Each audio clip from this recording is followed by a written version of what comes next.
morning. It's good to see you all here this morning. Looking for a big crowd today, so please remember to leave your, if you have a large cooler, remember to leave it out in the lobby or large bags so that we have plenty of room for people to sit. Teams participating in the 69th Annual John J. Harris Tournament: ACDC, Earlham, Riverside, Atlantic, East Mills, Shenandoah, Bedford, Griswold, Southwest Valley, Cam, Lennox, Southwest Iowa, Centerville, Missouri Valley, Tri-Center, Central Decatur, Mount Ayr, Washington, Clarinda, MBA, OCOU, Wayne, Clark, Nottoway Valley, Winterset, Creston, Panorama, Denison, Schleswig, and Red Oak. Officials for this year's tournament: Troy Nicholas is the head official, and also officiating Bryce Carruthers, Jim Bruck, Jeremy Hoff, Chad Martinez, and Michael Herved.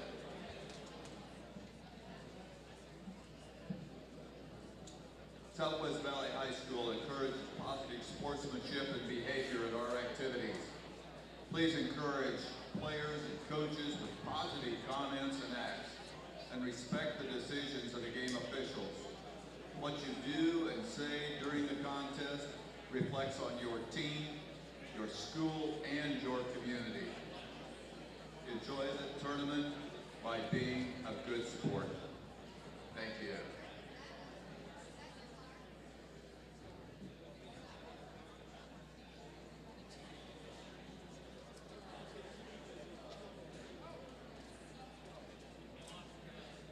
Would like to thank CHI Health for providing emergency services this weekend, and very thankful for the paramedics attending and their service. Thank you to Greater Regional Health for providing training services for the tournament. We're very thankful for our trainers and the service they provide the wrestlers. Thank you to all of our volunteers this weekend to help put on this great tournament. We're very appreciative and grateful for their help. Thank you to all of our donors who helped fund the hospitality room. We greatly appreciate their support.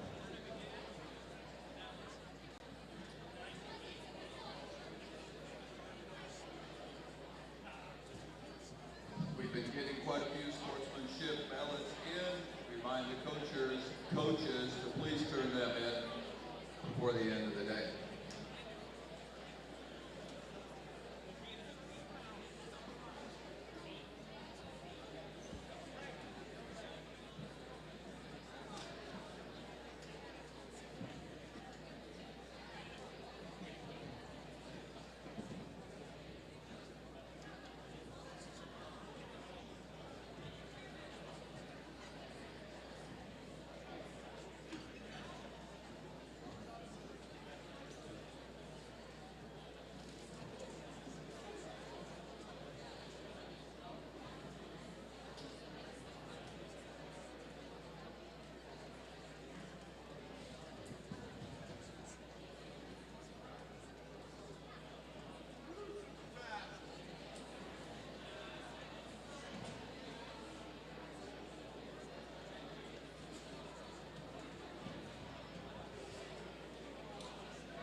Are you ready for some wrestling?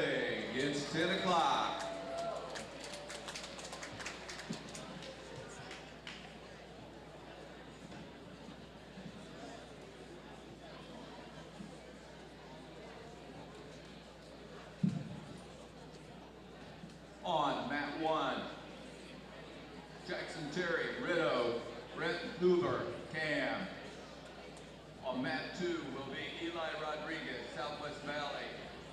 Pettigrew, Creston. On deck, Matt Watt. Conley Stark, Mount Air. Connor Williams, Clark. On deck, Matt 2. Gavin Wetzel, Southwest Valley. Fisher Buckingham, Wayne Corrigan. In the hole, Matt 1, James Lemon, Jennison. Zach Brennicky, Riverside. In the hole, Matt 2, Chase Griner, Washington. Angel Martinez.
KSOM 96.5 welcomes you to another presentation of KSOM Sports with live coverage from play-by-play broadcasters Zach Collins and color commentary from Austin West and streaming live on westerniowatoday.com. This is the home of your team, right here on KSOM.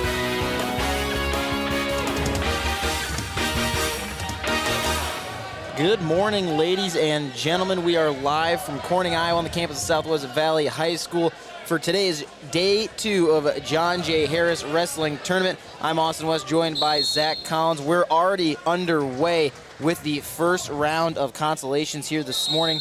Well, technically it's the second round of consolations of the tournament, the first of the day, as we'll roll through those first, and then we'll have the semifinals and third round consolations coming up at around 11:30. But for now, we're getting the consolations underway. We'd like to remind you that these updates on KSOM, KS95, and on Western Iowa Today TV are brought to you by Brocker Carnes & Carnes, Cass Health, Riggs Ag Services, Anita Supply Center, Hummel Insurance, Rancho Grande, 2nd Street Auto, Stein Seed, Principal Financial Group, Ziegler, Iowa Western Community College, Elvis Hess State Farm, Community Insurance, Brumley Supplies, Griswold Communications, Union State Bank, Newman Body Shop, S&B Feed Yard, Cumberland Telephone, Mertz Welding, Atlantic Ag and Auto, McCunn Specialty Firearms, Morrison Seed, Messina Telephone, Lyman Ag Supply, and Farmers Lumber.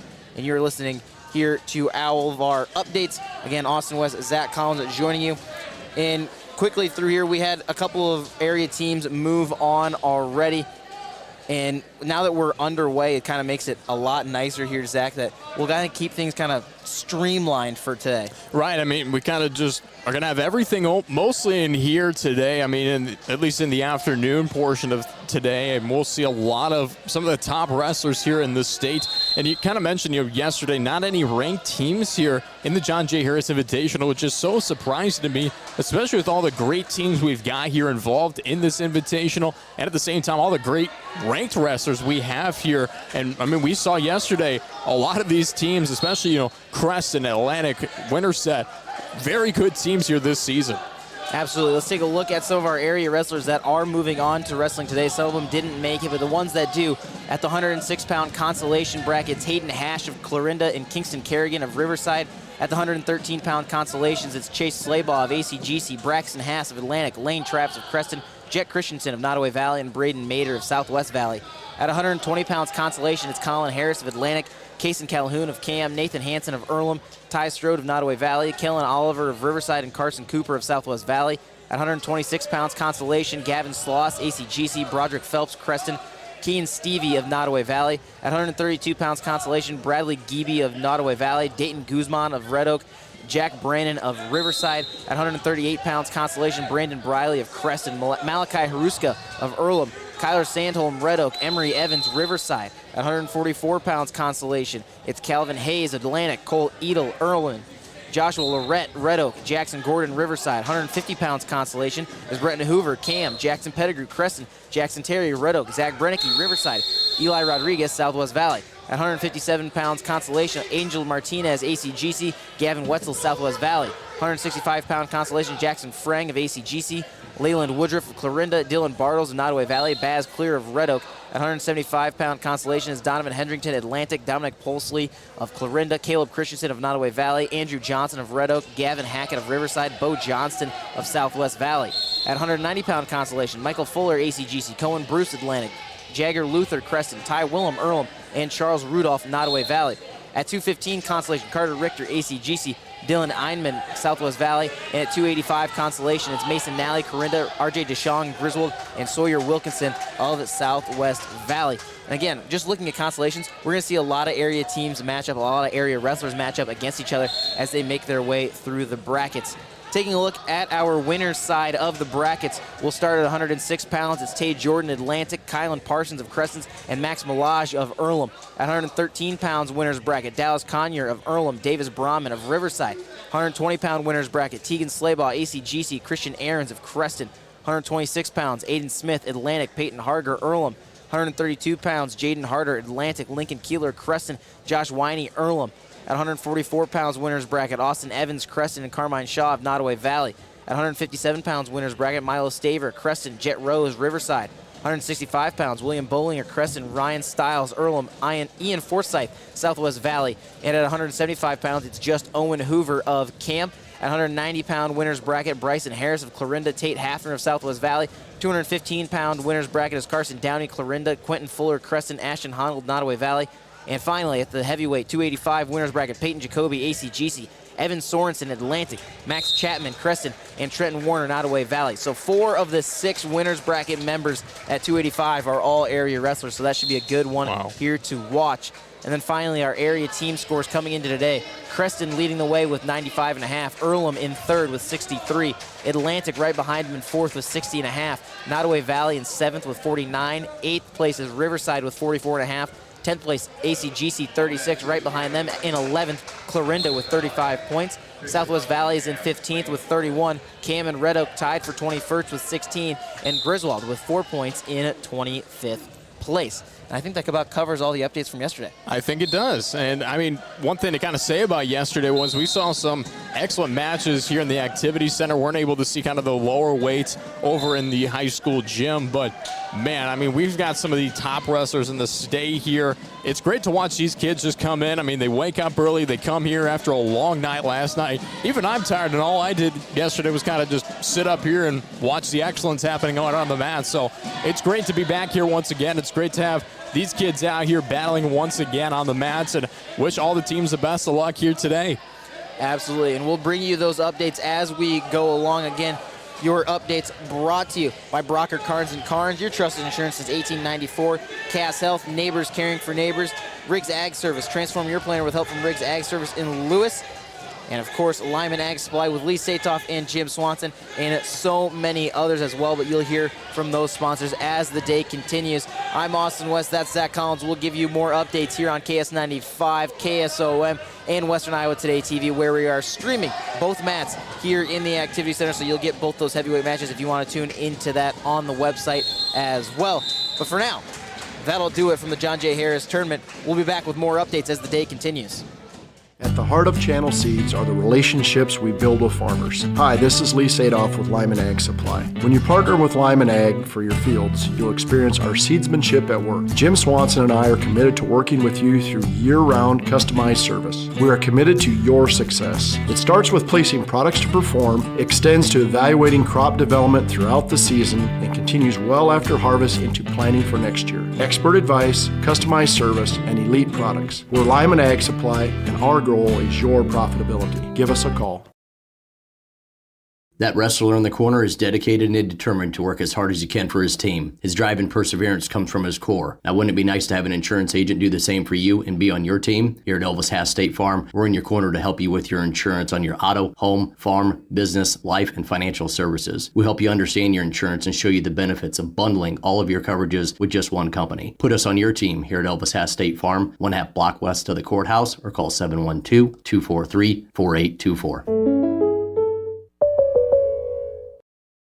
Spend this harvest season in the fields, not in the repair shed, with genuine AGCO parts sold at Ziegler Ag Equipment.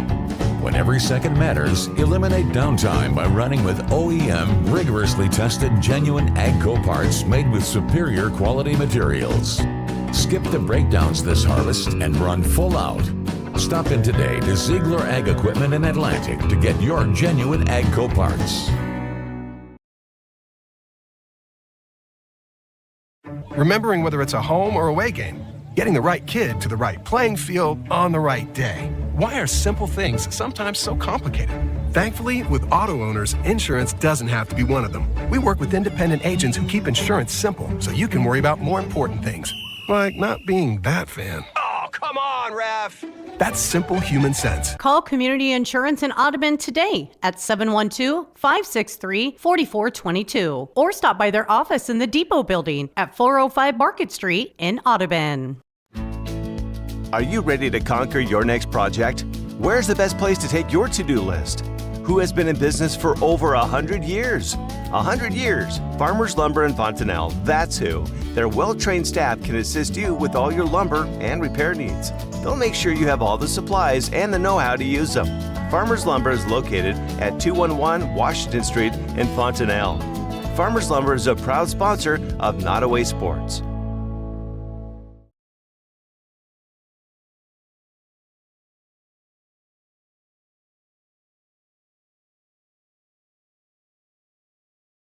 Union State Bank is a proud sponsor of the Nottoway Valley Wolverines. Union State Bank has been serving Adair County since 1890 with locations in Greenfield and Bridgewater. Their courteous, helpful employees combined over 180 years of experience. Union State Bank offers competitive and personalized services, and they're here to help you with your every need. Union State Bank, member FDIC and equal housing lender. Good luck to the Nottoway Valley Wolverines from your friends at Union State Bank in Greenfield and Bridgewater. Newman Body Shop in Lyman is your only stop for total auto body repair.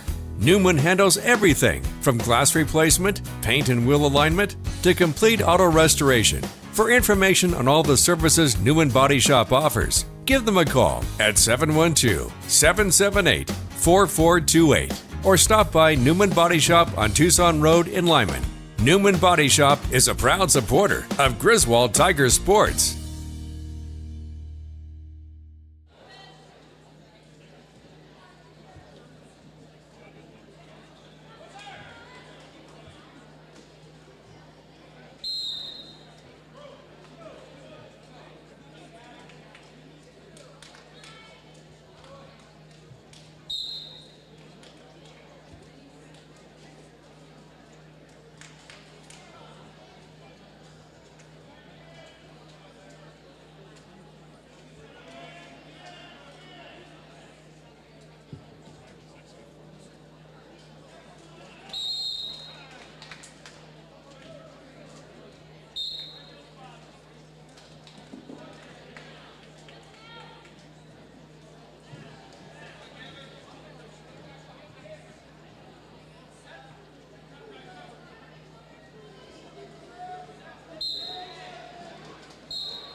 deck mat 1, Aiden Cormidi.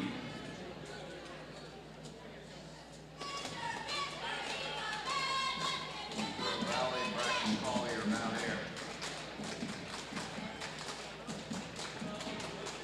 In the hall, mat 1, Leland Woodruff, Clarinda, Bain Weeks, Centerville.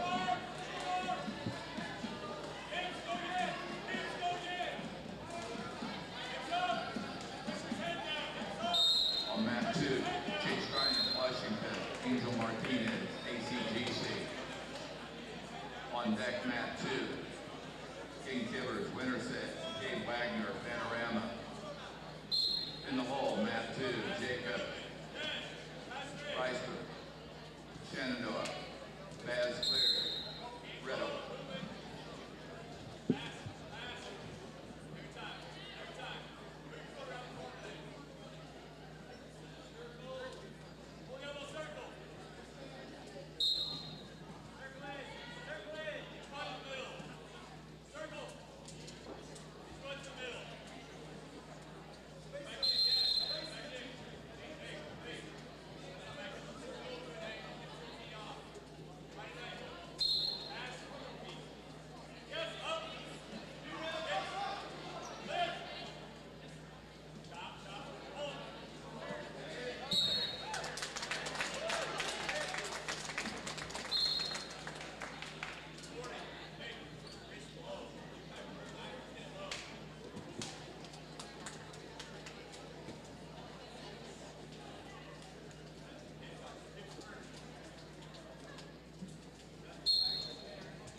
that's blocking his fairway. It's a Honda Ascent, Union County license, MZM892. Need to move your car, please.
On mat 1, Aiden Burkwamini, Missouri Valley, Braxton Collier, Mount Airy.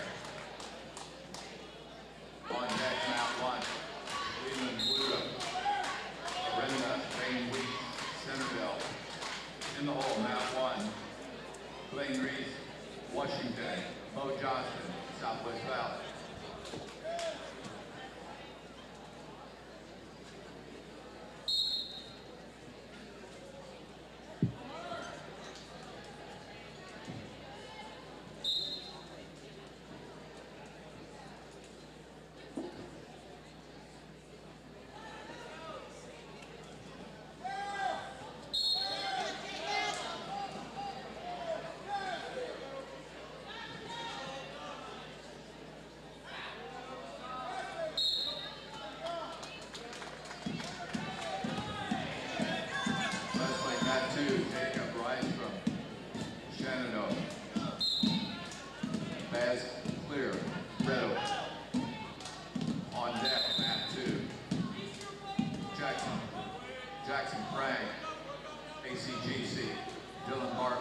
Nottoway Valley. In the hole, mat 2, Dominic Mosley, Florinda Benson, Cheswick, Centerville.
Jackson Frank, ACGC, Dylan Bartles, Nottoway Valley. On deck, mat 2, Dominic Wolseley. Florinda Vincent Cheston, Centerville. In the hole, mat 2, Donovan Hedrington, Atlantic. Gavin Hackett, Riverside.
On mat 1, Leland Woodruff, Florinda Bain Weeks, Centerville. On deck, mat 1, Blaine Reese, Washington, Bo Johnston, Southwest Valley. In the hole, mat 1, Caleb Christensen, Nottoway Valley, Andrew Johnson, Red Oak.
Wrestling on mat 2, Dominic Wolseley, Florinda Vincent Cheston, Centerville. On deck, mat 2, Donovan Hedrington, Atlantic, Gavin Hackett, Riverside. In the hole, mat 2, Isaac Bedford, Mark Hardy, Canada.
On mat 2, Donovan Hedrington, Atlantic, Gavin Hackett, Riverside.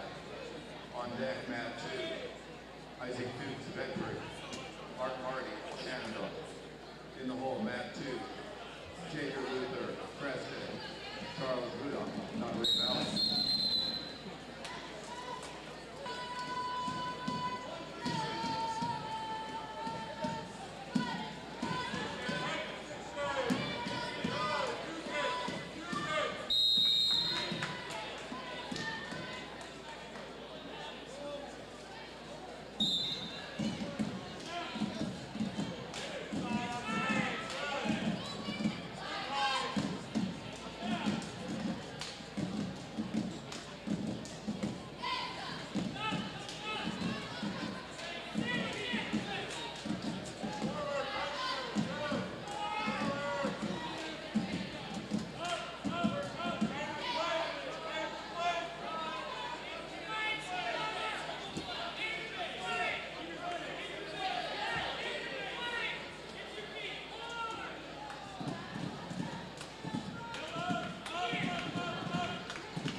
On mat 1, Blaine Reese, Washington, Bo Johnston, Southwest Valley.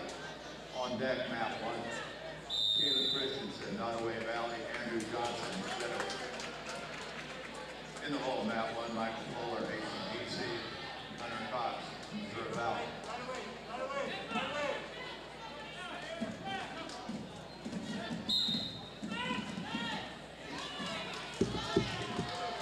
Wrestling mat 2, Donovan Hedrington, Atlantic, Gavin Hackett, Riverside. On deck, mat 2, Isaac Dukes, Bedford, Mark Hardy, Shenandoah. In the hole, mat 2, Jacob Luther, Preston, Charles Rudolph, Nottoway Valley.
Live on KSOM 96.5 and streaming live on westerniowatoday.com. You're listening to KSOM Sports. Welcome back into the John J. Harris Wrestling Tournament. I'm Austin West, joined by Zach Collins as we are moving right along here in the second round of consolations. They're set to wrap up in just about 45 minutes, but we've had some matches go through. ACGC hasn't had anybody wrestle quite yet, so we're going to pass on them and head over to Atlantic right now at 113. Braxton Haas, Gabe Johnson of Southwest Iowa won by decision over Colin Harris of Atlantic, 7-1 decision there. And it looks like that might be our only ones so far here for Atlantic, and it will. And moving on over to Cam, just a couple wrestlers here in round 2 of consolations at 120. Griffin McDermott, a tri-center, won by decision over Kason Calhoun of Cam. And even moving down the line at 150, Jackson Terry of Red Oak won by a decision over Brenton Hoover of Cam. And that's going to be the only 2 here for the Cougars. Looking at Clarinda at 106, Hayden Hash won by fall over Matthew Cliff of Missouri Valley. At 165, Leland Woodruff of Clarinda won by fall over Bain Weeks. In the consolations at 175, Dominic Poleslie of Clarinda won by fall over Vincent Sheston of Centerville. And that will be a sweep there for the guys that have wrestled in the second rounds of consolation for Clarinda. So a good second round of consolations for them. And kind of moving on here a little bit, Austin, and taking a look at Earlham, just one wrestler here at 120, Kellen Oliver of Riverside, won by a fall over Nathan Hansen of Earlham. Nathan Hansen, a pretty good wrestler, but not able to be continuing here today.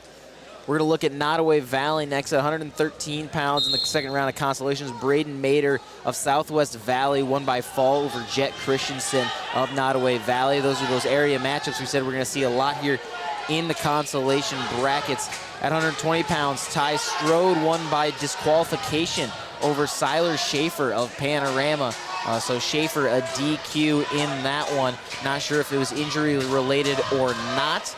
At 126 pounds, Kayan Stevie of Nottoway Valley won by fall over Kason Watson of Central Decatur.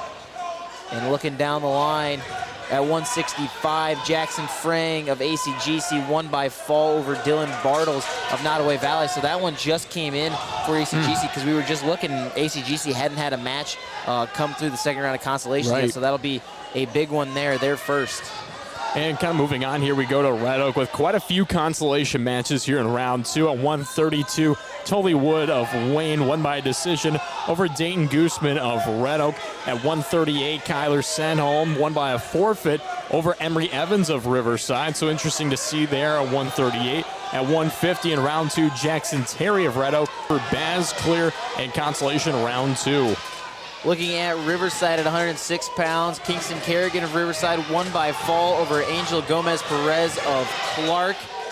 At 120 in the second round of consolations, Kellen Oliver of Riverside won by fall over Nathan Hansen of Earlham. Just talked about that one just a bit ago. 132, Jack Brannon of Riverside won by fall over Noah Goodwin of Tri-Center Neola. A lot of falls so far here in the second round of consolations. Right. At 138 pounds, Kyler Sandholm of Red Oak won by forfeit over Emery Evans of Riverside. At 150 pounds, James Lemon of Denison won by decision over Zach Brennicky, 6-4 at 150 pounds. At 175 pounds, Donovan Hedrington of Atlantic won by fall over Gavin Hackett. Again, that was a recent one coming in as well.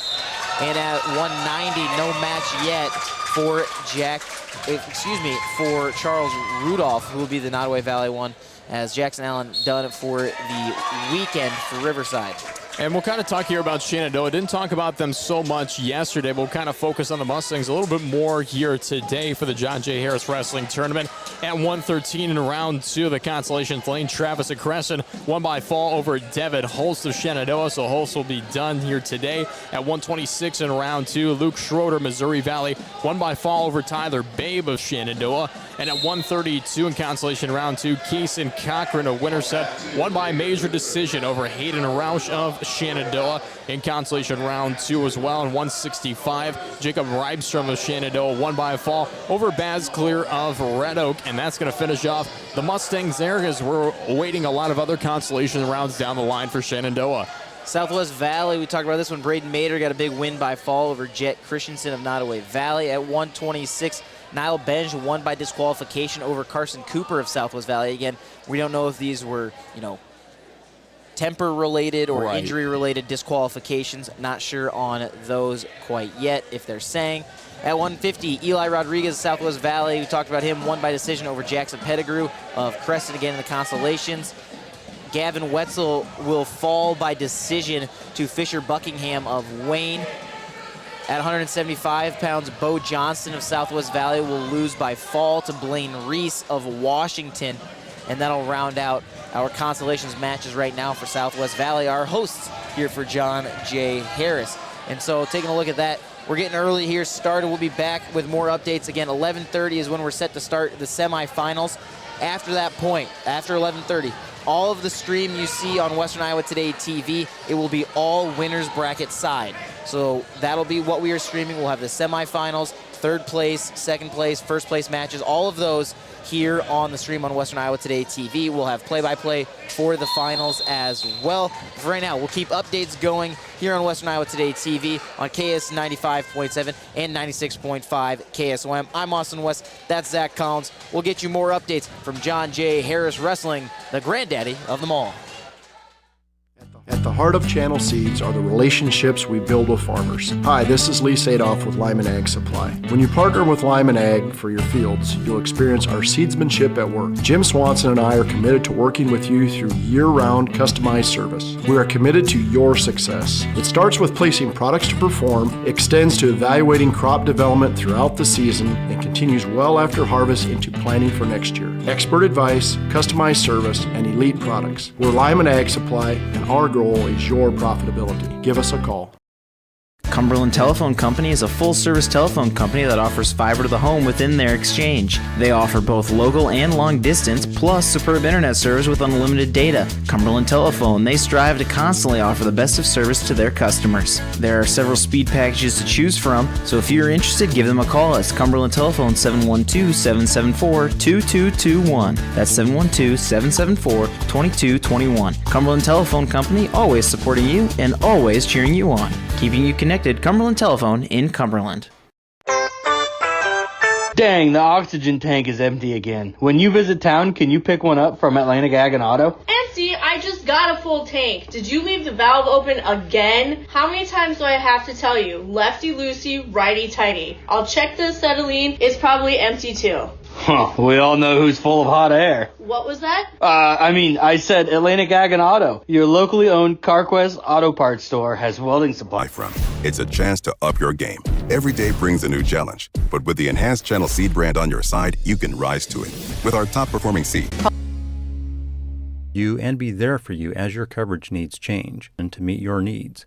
And see for yourself what it means to be in anytime. Garitas, but we in or relax on the patio and food at El Rancho Grande in Atlantic.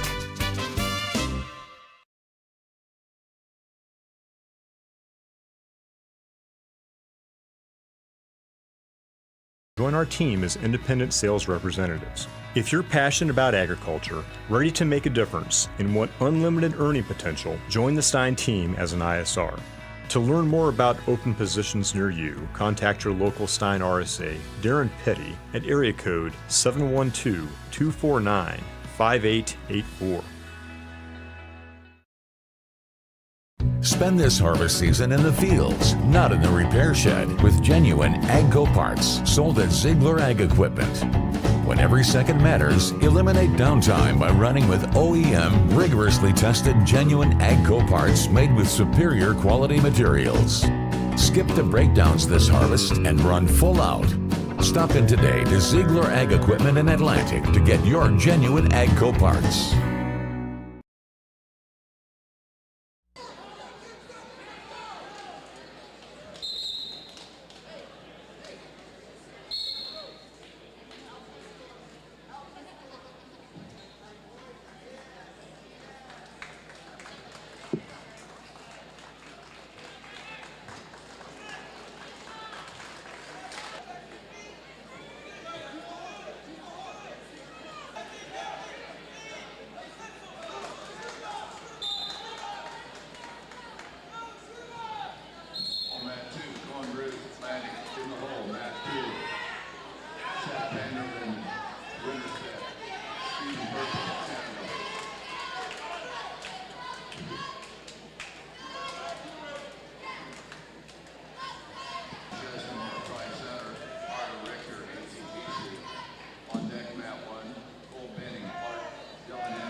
On mat 1, Ethan Chesmore, Tri-Center, Neola, Carter Richter, ACGC.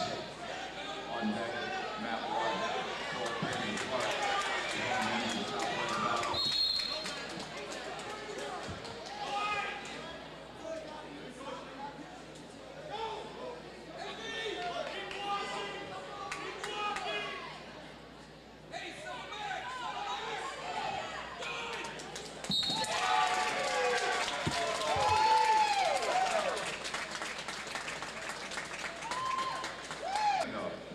Mason Nally, Florinda, Sawyer Wilkinson, Southwest Valley.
On mat 2, RJ DeJong, Marvin, Southwest Iowa.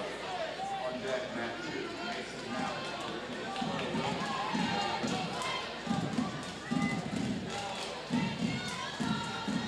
in the hole, mat.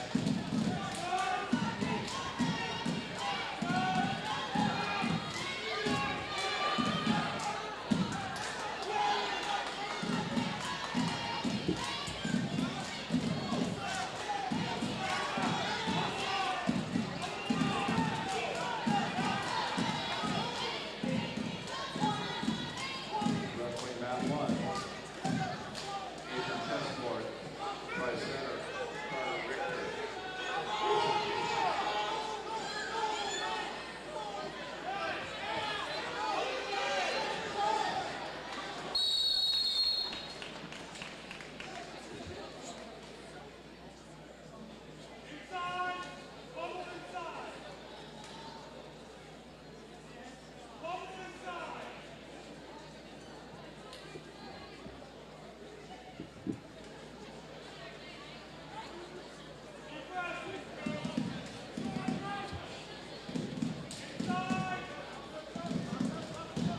Wrestling, mat 1. Cole Benning, Clark, Dylan Inman, Southwest Valley. On deck, mat 1.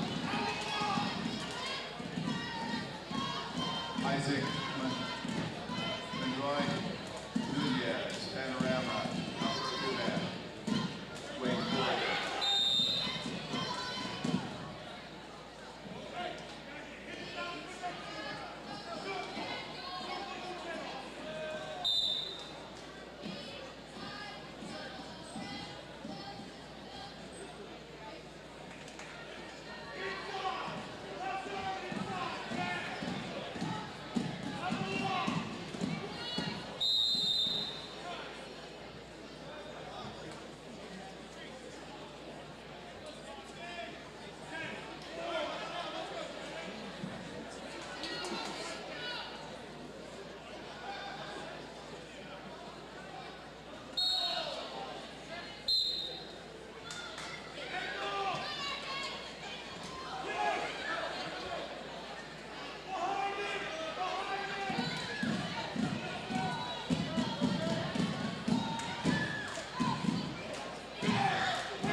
semifinals will be held here.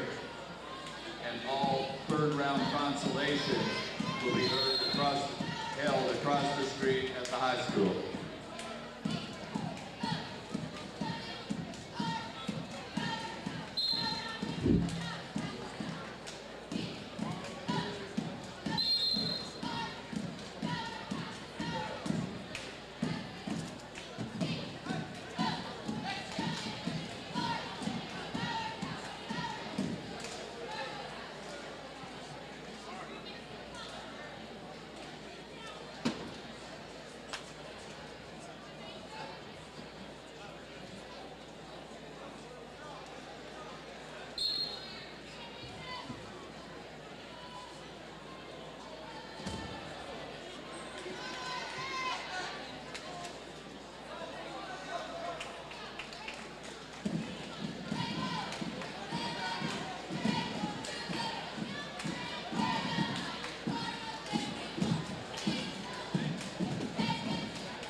On deck.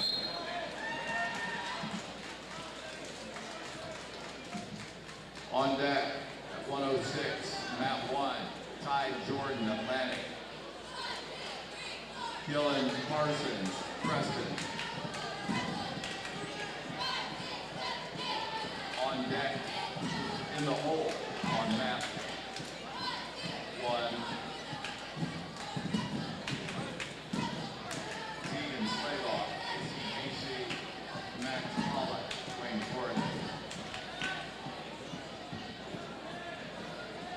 On deck, Mat 2.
Live on KSOM 96.5 and streaming live on westerniowatoday.com. You're listening to KSOM Sports. Welcome back into the John J. Harris Wrestling Tournament live from Southwest Valley High School. I'm Austin West, joined by Zach Collins with your update today. Brought to you by Mertz Welding, Atlantic Ag and Auto, McCunn Specialty Firearms, Morrison Seed, Messina Telephone, and Farmers Lumber. Right now, we are wrapping up our second rounds of consolation. We are getting ready to go with the start of the semifinals. If you're watching on Western Iowa Today TV right now, you see Tate Jordan of Atlantic. He's on the right side of your screen. He's starting that semifinal match up for Atlantic in the start of that round. All the semifinals will be on Western Iowa Today TV, powered by Nishanet, and we'll have the winner's bracket all day long. But while we watch those matches here on 95.7 and KSOM, let's see these updates for our area teams. At 1:13, Chase Slaybaw's weekend will end as he falls by decision 9-2 to Matt Giovanna of Centerville. At 1:26, Gavin Sloss will defeat Broderick Phelps of Creston by fall, so he continues on in the consolations. Looking ahead for the rest of ACGC at 1:57, Angel Martinez's weekend will end as he falls to Chase Griner of Washington. Jackson Frang continues on as he picks up a win by fall over Dylan Bartles of Nottoway Valley. And at 190, Michael Fuller, he's going to continue on this weekend, won by fall over Hunter Cox of Missouri Valley. Unfortunately, Carter Richter, his weekend going to end as he'll lose by decision 10-9 to Ethan Chesmore of Tri-Center Neola. And so that'll wrap up his weekend as well.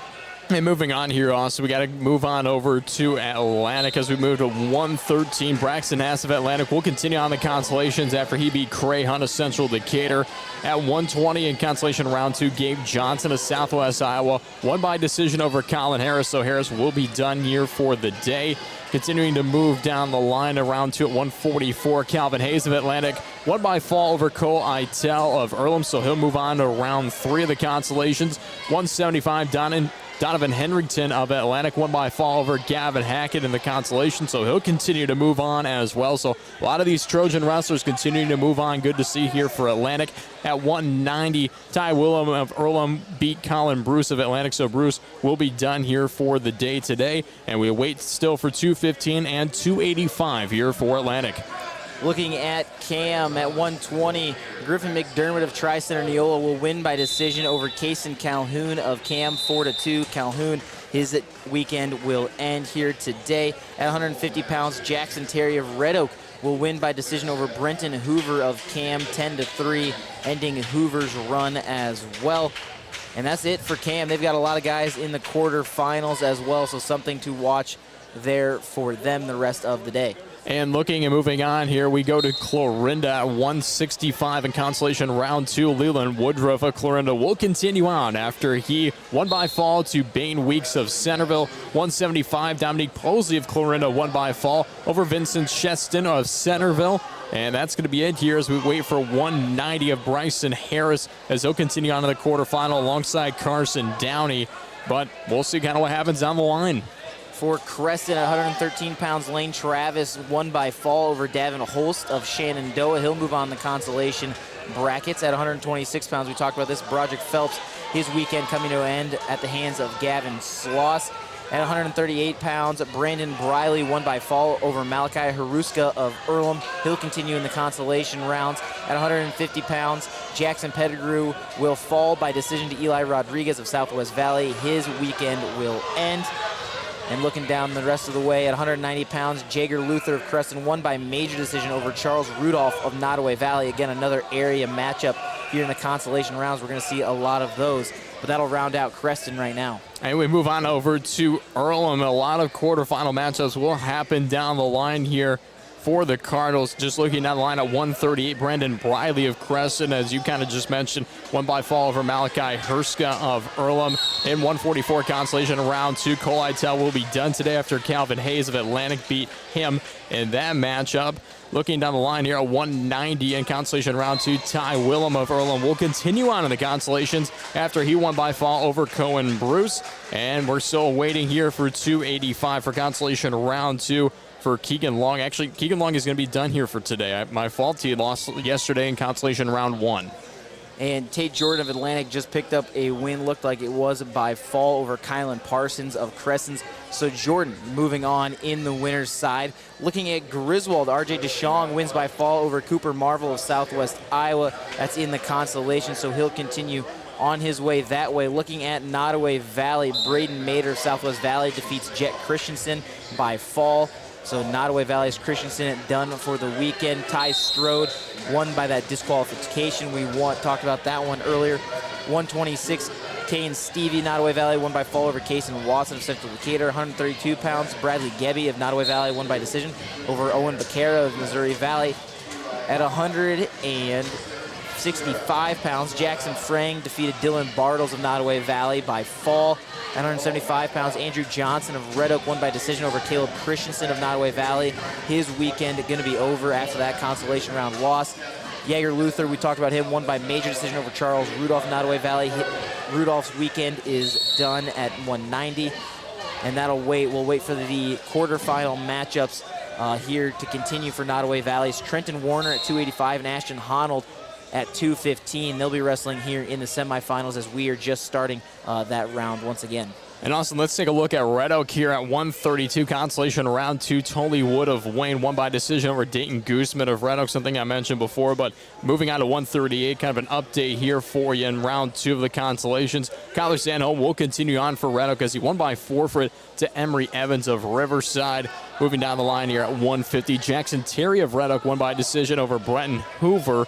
And in 165, Jacob Reiser of Shenandoah won by fall over Baz Clear. And at 175 in consolation round 2, Andrew Johnson will continue on as he won by decision over Caleb Christensen of Nottoway Valley, something you just mentioned previously. And looking at Riverside, we had Kellen Oliver win by fall over Nathan Hansen of Earl. We talked about that one as well. At 132, Jack Brandon won by fall over Noah Goodwin of Tri-Center Neola. He's moving on in the consolations here today. At 138, Kyler Sandholm of Red Oak, just talked about that, won by forfeit over Emery Evans. Consolation rounds at 144, Jackson Gordon won by fall over Lane Ogden of Wayne. He'll move on in that consolation side. At 150, Zach Brennicke's weekend is over after the decision loss to James Lemon of Denison. At 175, Donovan Hedrington of Atlantic won by fall over Gavin Hackett of Riverside. So Hackett's weekend will end as well. And that'll round out our Riverside squad for the Bulldogs. Yeah, and to update a little bit here with Shenandoah and Red Oak, a match that just final here, consolation round 2. Joshua of Red Oak won by decision over Lucas Major of Shenandoah, so there's a bit of an update for you there. And at 190, consolation round 2, Mark Hardy of Shenandoah won by decision over Isaac Dukes of Bedford. And at 285, Stephen Perkins will continue on in the consolations for the Mustangs as he won by fall over Seth Vanderlanden of Winterset. And finally, rounding out our host, Southwest Valley at 113 pounds, it's Braden Mader, won by fall over Jet Christensen of Nottoway Valley. At 126, Niall Benj of Winterset ends Carson Cooper's weekend in the consolations after the disqualification. Looking down the line at 150 pounds, Eli Rodriguez got that win over Jackson Pettigrew of Creston in the consolations. He'll move on. Gavin Wetzel, his weekend will end after the loss by decision to Fisher Buckingham of Wayne in the second round of consolations. At 175, Bo Johnson, his weekend will end by fall at the hands of Blaine Reese of Washington. At 215, it'll be Cole Binning ending the weekend of Dylan Iman of Southwest Valley by fall. And at 285, Mason Nally Clorinda won by major decision over Sawyer Wilkinson of Southwest Valley. So not many Southwest Valley wrestlers left here in their own tournament here this weekend. Yeah, I mean, we also got to take a look maybe here at our team scores as well. I can break those down a little bit for us here. As Creston still leads 103.5 points at first. Atlantic in second, 82.5. Earlham sitting in third with 79. Another couple local teams here, Shenandoah in fifth with 64.5. Missouri Valley, 57.5. Nottoway Valley in seventh with 57. Riverside is currently in eighth with 56.5, but Clarinda just right behind in ninth with 52. ACGC in 11th with 45 here so far. Moving down the line here, Tri-Center in 18th with 27. Red Oak in 21st with 22. Cam in 23rd with 16. Griswold in 24th with 7 to kind of finish off our local teams there in our team scores.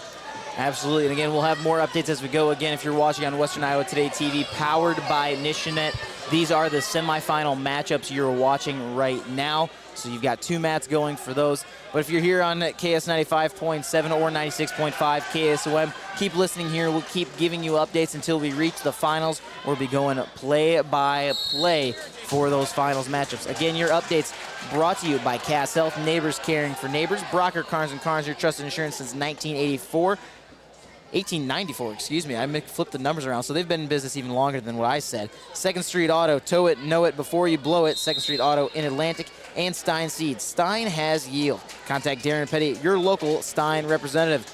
We'll be back with more updates from the John J. Harris Wrestling Tournament. Since 1952, the family-owned Mertz Welding has provided quality welding and fabrication in Carson. They specialize in rebuilding and remanufacturing everything from light to heavy equipment with a variety of machines and welders. There isn't a job Mertz Welding can't handle. For more information, stop in at the shop in the west end of Broadway in Carson or give them a call at 712-484-3821. Mertz Welding is a proud sponsor of Riverside Athletics. As prices increase, quality should too, right? But that's not always the case. That's why buying directly from the producer is your best shot at a quality product. S&B Feed Yard in Macedonia offers beef quarters and halves. Stock up your freezer and get high-quality, humanely raised Iowa beef from third-generation producers. S&B Feed Yard also feeds cattle. So if you're in the market, call Sheila, Bryan, or Brock Bentley at 402-690-7022 for information, or reserve your quarter or half beef today. S&B Feed Yard, custom cattle feeding in Macedonia, is a proud supporter of Riverside Athletics. Thinking about what you want to do in retirement can be fun, and planning for it doesn't have to be difficult. According to Money Guide Incorporated, only 3 out of 10 Americans have a financial plan, and 1/3 report they have no retirement savings. Financial planning is not just all about assets, investments, and net worth. It's about identifying your financial goals. Hi, I'm Erin Friend, a certified financial planner and registered investment advisor. We help you create a customized financial plan based on your expectations, financial situation, and goals. Please contact Mark Smith or me at 243-2466. Member SIPC. Spend this harvest season in the fields, not in the repair shed, with genuine AGCO parts sold at Ziegler Ag Equipment. When every second matters, eliminate downtime by running with OEM rigorously tested genuine AGCO parts made with superior quality materials. Skip the breakdowns this harvest and run full out. Stop in today to Ziegler Ag Equipment in Atlantic to get your genuine AGCO parts. If authentic Mexican food is what you're craving, then come on into Rancho Grande in Atlantic. We're more than just tacos and margaritas, but we do make the best of both. We have appetizers, beef, chicken, seafood dishes, and desserts. Mixed drinks, wine, imported and domestic beers are on the menu too. Dine in or relax on the patio with family, friends, date night, or a quick stop before or after the game. Open 7 days a week. You'll be able to fill in your crate. That wrestler at State Farm with just one company. Wireless router or Wi-Fi extender signal in those hard-to-reach areas. This is Lisa.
On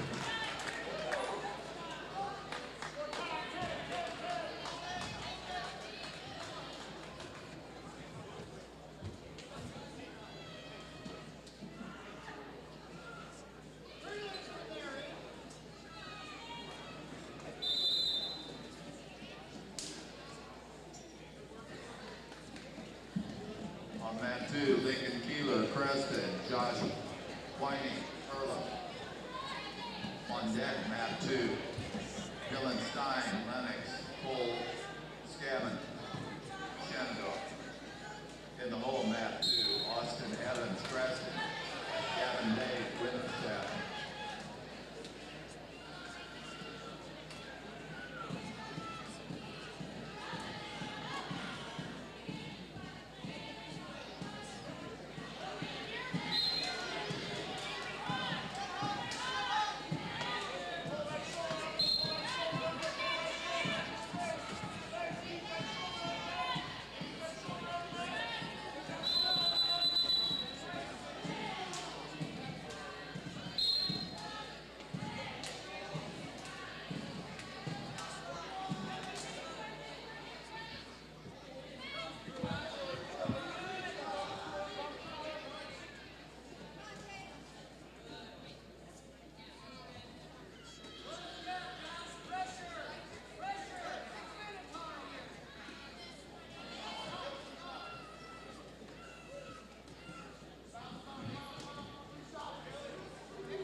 On deck, Matt 1. Brent Freeberg, right center. Will Knapp. Panorama.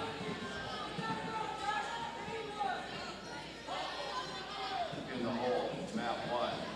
Uriah Fry, Clark. Ryan Shaw, not away out.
Live on KSOM 96.5 and streaming live on westerniowatoday.com.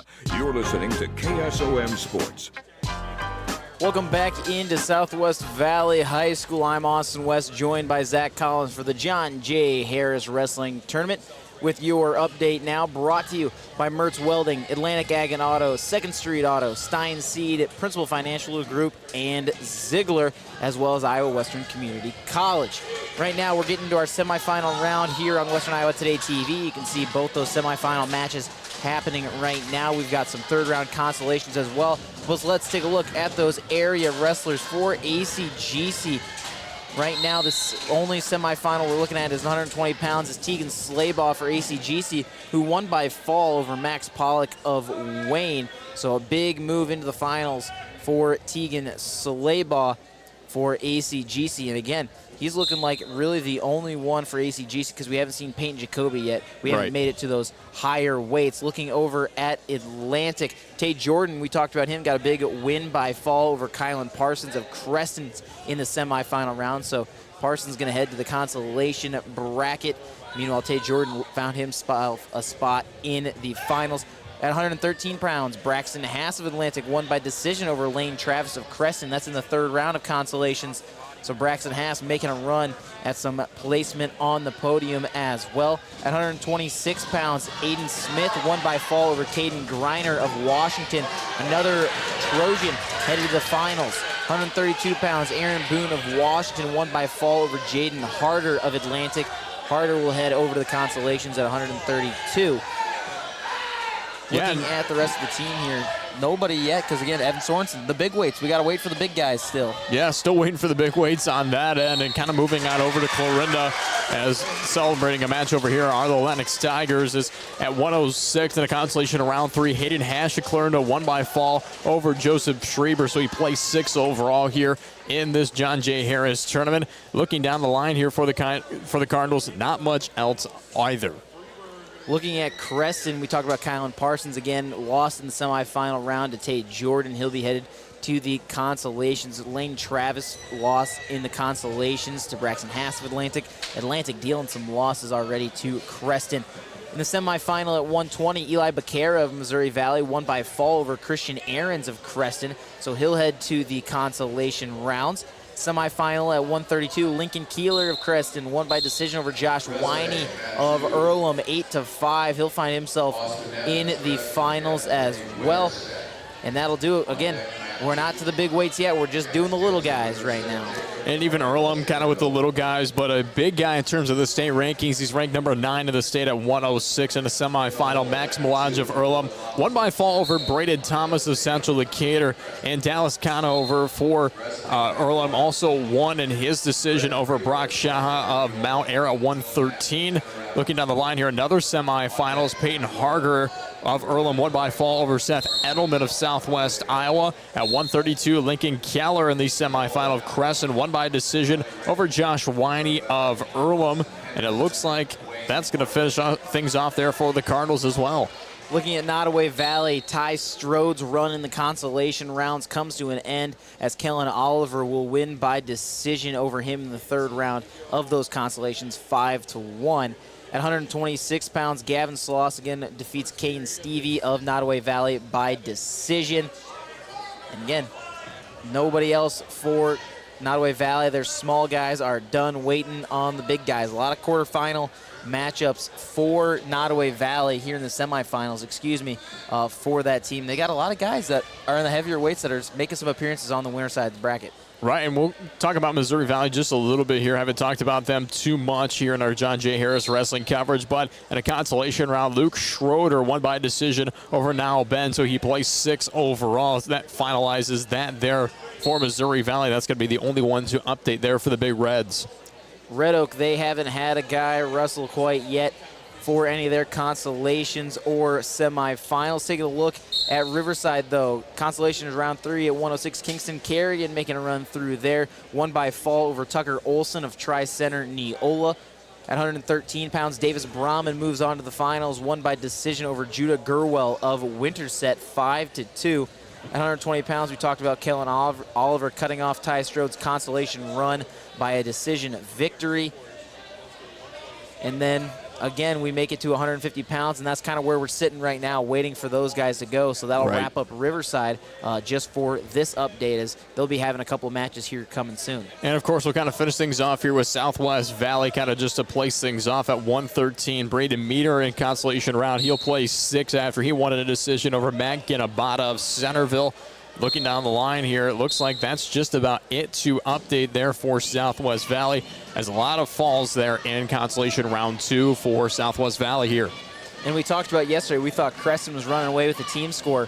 Watch out for Earlham. They're right behind him right now. Creston is in first with 114.5 points. Earlham right behind him with 103. So again, watch out for them. But Atlantic, they've got a lot of guys here headed to the finals with 99.5 points. They could make a run at second at least, and maybe even first. Riverside in fourth with 77.5. Missouri Valley in fifth with 74.5. Right behind them by half a point with 74 is Winterset. For sixth place, seventh place Shenandoah, 64.5. Eighth place ACGC, 62. Ninth place Washington with 60. 10th place Nottoway Valley with 57. Clarinda's in 11th with 52. Heading down the way, Southwest Valley's in 15th with 39. Red Oak is in 21st with 22. Cam is in 23rd with 16. And Griswold is tied for 24th with 7 points. Well, that kind of breaks things down here and how it's gone. I mean, you kind of mentioned Creston yesterday we kind of thought was going to be the top team, but I mean, even Atlantic and Irwin both kind of creeping up a little bit here, so we'll kind of see what happens later in the semifinals and even some of the other consolation rounds here, round 3 for some of them, as a lot of them haven't finalized just yet, and see kind of what happens down the line. Got a lot of wrestling to happen. We're about halfway through the weight classes here for the semifinals and third rounds of consolation, so plenty of points still to be had here in this round. Coming up after this one, we will take a break after these rounds, and we'll come back at around 1:45. We'll do the consolation semifinals. Then we'll have the 5th, 6th place matches as well. We'll have both of those on Western Iowa Today TV. And then 4 o'clock-ish should be our championship and 3rd and 4th place matches right here on Western Iowa Today TV. And we'll do play-by-play for those championship matches here on KS 95.7. If you're listening on KSOM, you're going to have to switch stations to be able to hear the play-by-play, unfortunately. But hey, personally, I'm more of the classic rock guy, so a lot of the time, so you might get the better music if you switch stations over KS95. Just a thought. And I hear that morning show guy is really, really good on that station. Oh, really? As well. I heard some other things about him. Oh, really? Really, yes. Oh, that's interesting to hear, I will say. We'll have to talk about that later. But again, these updates from John J. Harris brought to you by Riggs Ag Services. Transform your planter with help from Riggs Ag Services in Lewis. Anita Supply Center, your home enhancement store. We are here to help. Hummel Insurance Services, the difference with Hummel, and Rancho Grande, authentic Mexican food on West 7th Street in Atlantic. We'll be back with more updates from the 69th annual John J. Harris Wrestling Tournament. That wrestler in the corner is dedicated and determined to work as hard as he can for his team. His drive and perseverance comes from his core. Now, wouldn't it be nice to have an insurance agent do the same for you and be on your team? Here at Elvis Hass State Farm, we're in your corner to help you with your insurance on your auto, home, farm, business, life, and financial services. We help you understand your insurance and show you the benefits of bundling all of your coverages with just one company. Put us on your team here at Elvis Hass State Farm, 1/2 block west of the courthouse, or call 712-243-4824.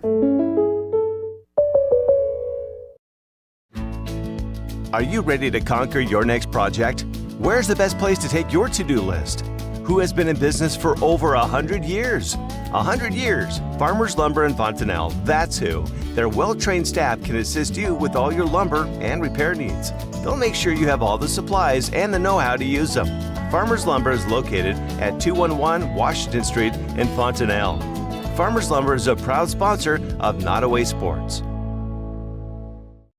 Union State Bank is a proud sponsor of the Nottoway Valley Wolverines. Union State Bank has been serving Adair County since 1890, with locations in Greenfield and Bridgewater. Their courteous, helpful employees, combined over 180 years of experience. Union State Bank offers competitive and personalized services, and they're here to help you with your every need. Union State Bank, member FDIC and equal housing lender. Good luck to the Nottoway Valley Wolverines from your friends at Union State Bank in Greenfield and Bridgewater. Newman Body Shop in Lyman is your only stop for total auto body repair. Newman handles everything from glass replacement, paint and wheel alignment, to complete auto restoration. For information on all the services Newman Body Shop offers, give them a call at 712-778-4428 or stop by Newman Body Shop on Tucson Road in Lyman. Newman Body Shop is a proud supporter of Griswold Tiger Sports. Data, Cumberland Telephone. They strive to constantly offer the best of service to their customer. 774-2221. That's 712-774-2221. Cumberland Telephone Company, always supporting you and always cheering you on. Keeping you connected, Cumberland Telephone in Cumberland. Dang, the oxygen tank is empty again. When you visit town, can you pick one up from Atlantic Ag and Auto? Empty? I just got a full tank. Did you leave the valve open again? How many times do I have to tell you? Lefty loosey, righty tighty. I'll check the acetylene. It's probably empty too. Huh, we all know who's full of hot air. What was that? I said Atlantic Ag and Auto. Your locally owned CarQuest Auto Parts store has welding supplies. Give them a call today, 712-254-7373. Challenge. It's not something you shy from. It's a chance to up your game. Every day brings a new challenge, but with the enhanced Channel Seed brand on your side, you can rise to it. With our top-performing seed, innovative digital tools, and expanded agronomic support, you can turn tomorrow's challenges into your next advantage. Your enhanced Channel Seed brand. Let's rise to the challenge. Learn more at channel.com/rise. Read and follow pesticide label directions, IRM, grain marketing, and other stewardship practices. Call McCade Morrison Seed, your Channel Seed dealer in Messina. 712-590-0074. Messina Telephone Company understands that your internet connection should be available when you need it. Some internet providers cut corners by limiting your bandwidth during peak hours. Messina Telephone's policy is to have bandwidth in reserve to prevent network congestion. Gaming and streaming video just works better with Messina Telephone. Fast, reliable home internet service. Call 712-779-2227 today or go to messinatelephone.com. Messina Telephone Company is proud to support CAM Athletics.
On deck, map 1, William Bollinger, Preston, Mason Allen, Central Decatur.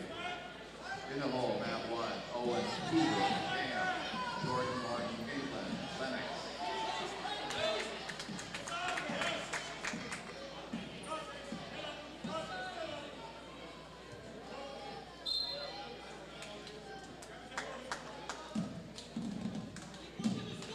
On deck, map 2, Ian Forsyth, Southwest Valley, Brian Stiles, Early.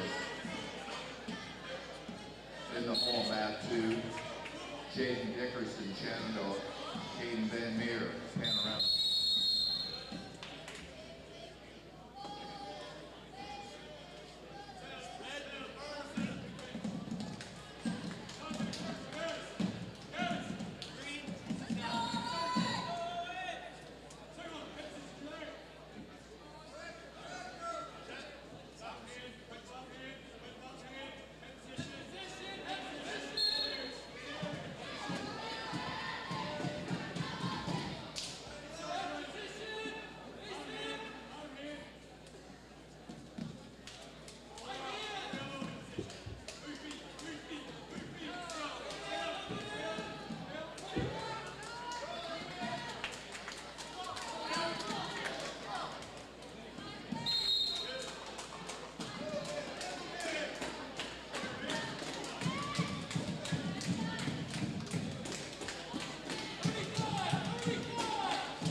Forsyth, Southwest Valley.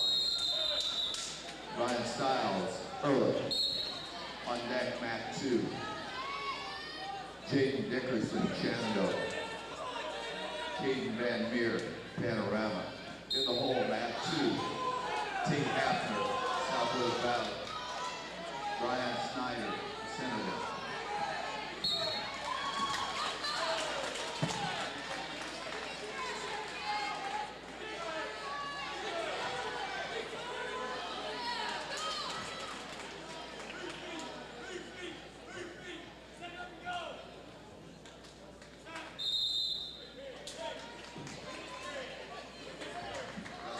Wrestling map 1, Jim Rose, Riverside, Ben Hanson, Missouri Valley.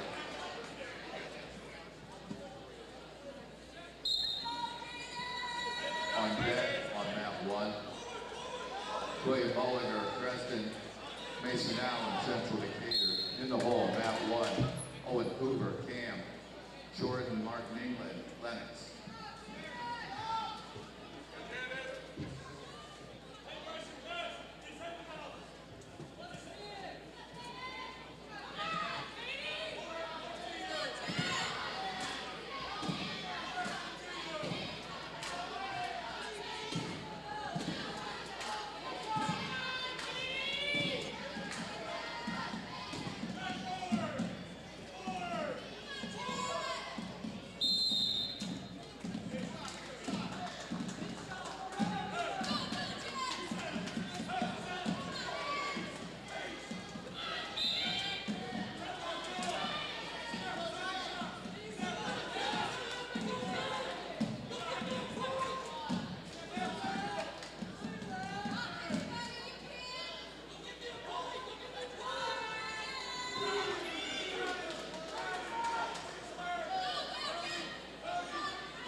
On mat 1, Owen Hoover, Cam.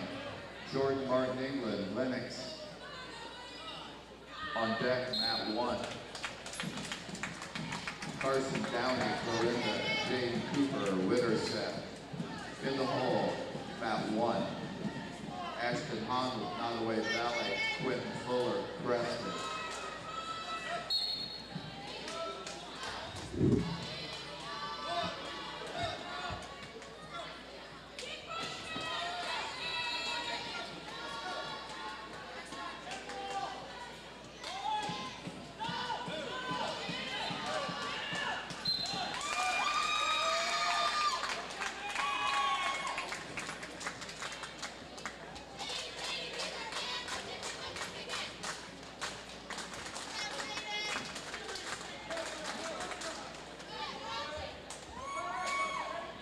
Wrestling, mat 2, Tate Hafner, Southwest Valley, Brian Snyder, Centerville. On deck, mat 2, Carson Bellamy, Winterset, Bryson Harris, Florinda. In the hole, mat 2, Evan Sorensen, Atlantic, Peyton Jacoby, ACGC.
Wrestling, mat 2. Carson Bellamy, Winterset.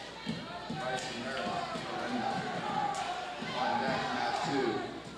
Evan Sorensen, Atlantic, Peyton Jacoby, ACGC. In the hall, mat 2. Trenton Warner, Nottoway Valley, Max Chapman, Preston.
Kevin Sorensen of Planet KCGC.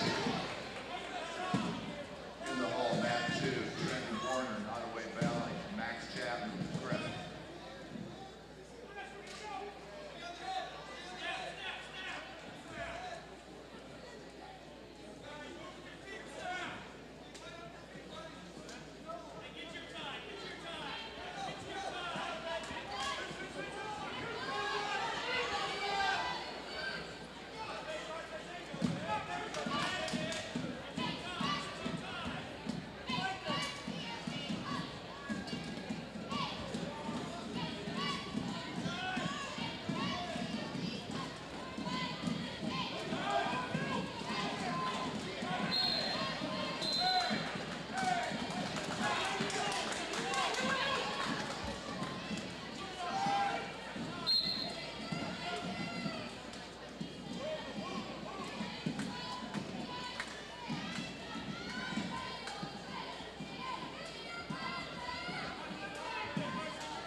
2, Evan Sorensen, Atlantic. Just a heads up for those of you watching the stream right now, on the left side of your screen, this is probably one of the best matches we'll get all day. It's Evan Sorensen of Atlantic versus Peyton Jacoby of ACGC. So make sure you are watching that one again on the left side, as we got a potentially dangerous already here for Sorensen on the toss. So 2 area guys, 2 big area guys as well. Make sure you're watching that on the left side of your screen.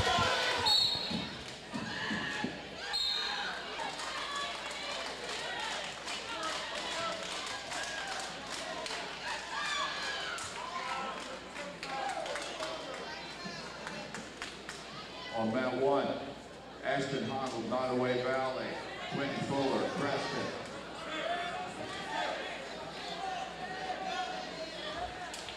On mat 2, it's Evan Sorensen, Atlantic, Peyton Jacoby, ACGC.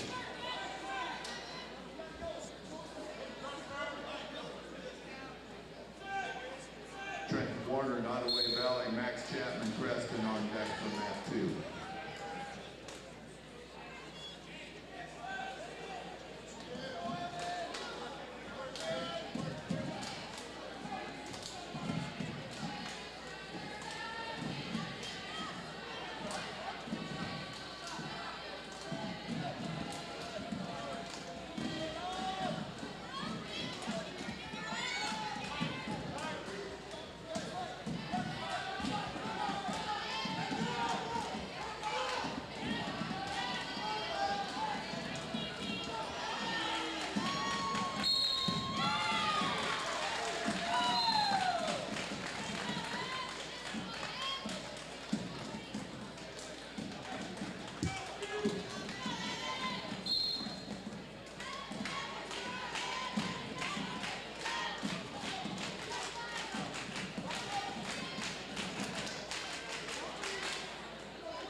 We will be taking a short break to allow the workers here to get something to eat and for the other gym to finish.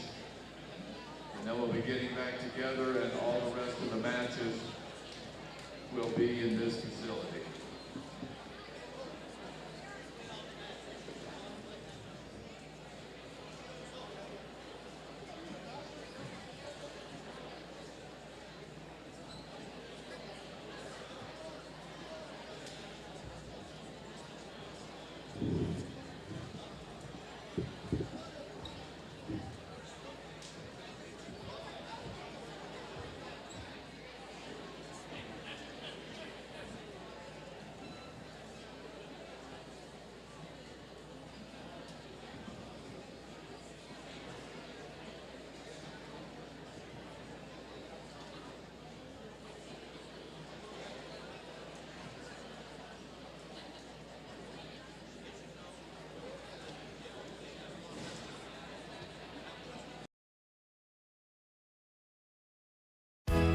Make sure you're getting the best coverage for you at the most competitive rate. Hi, this is Nick Carnes with Brocker Carnes & Carnes. We are an independent insurance agency that offers coverage for your home, auto, life, farm, and everything in between. But mostly we are here to help. As an independent agency, we can shop around for the best rates and coverages from multiple companies. Stop by one of our offices or go to brockercarnes.com for a quote on your insurance. Let Brocker Carnes & Carnes help you get the best coverage at a competitive rate.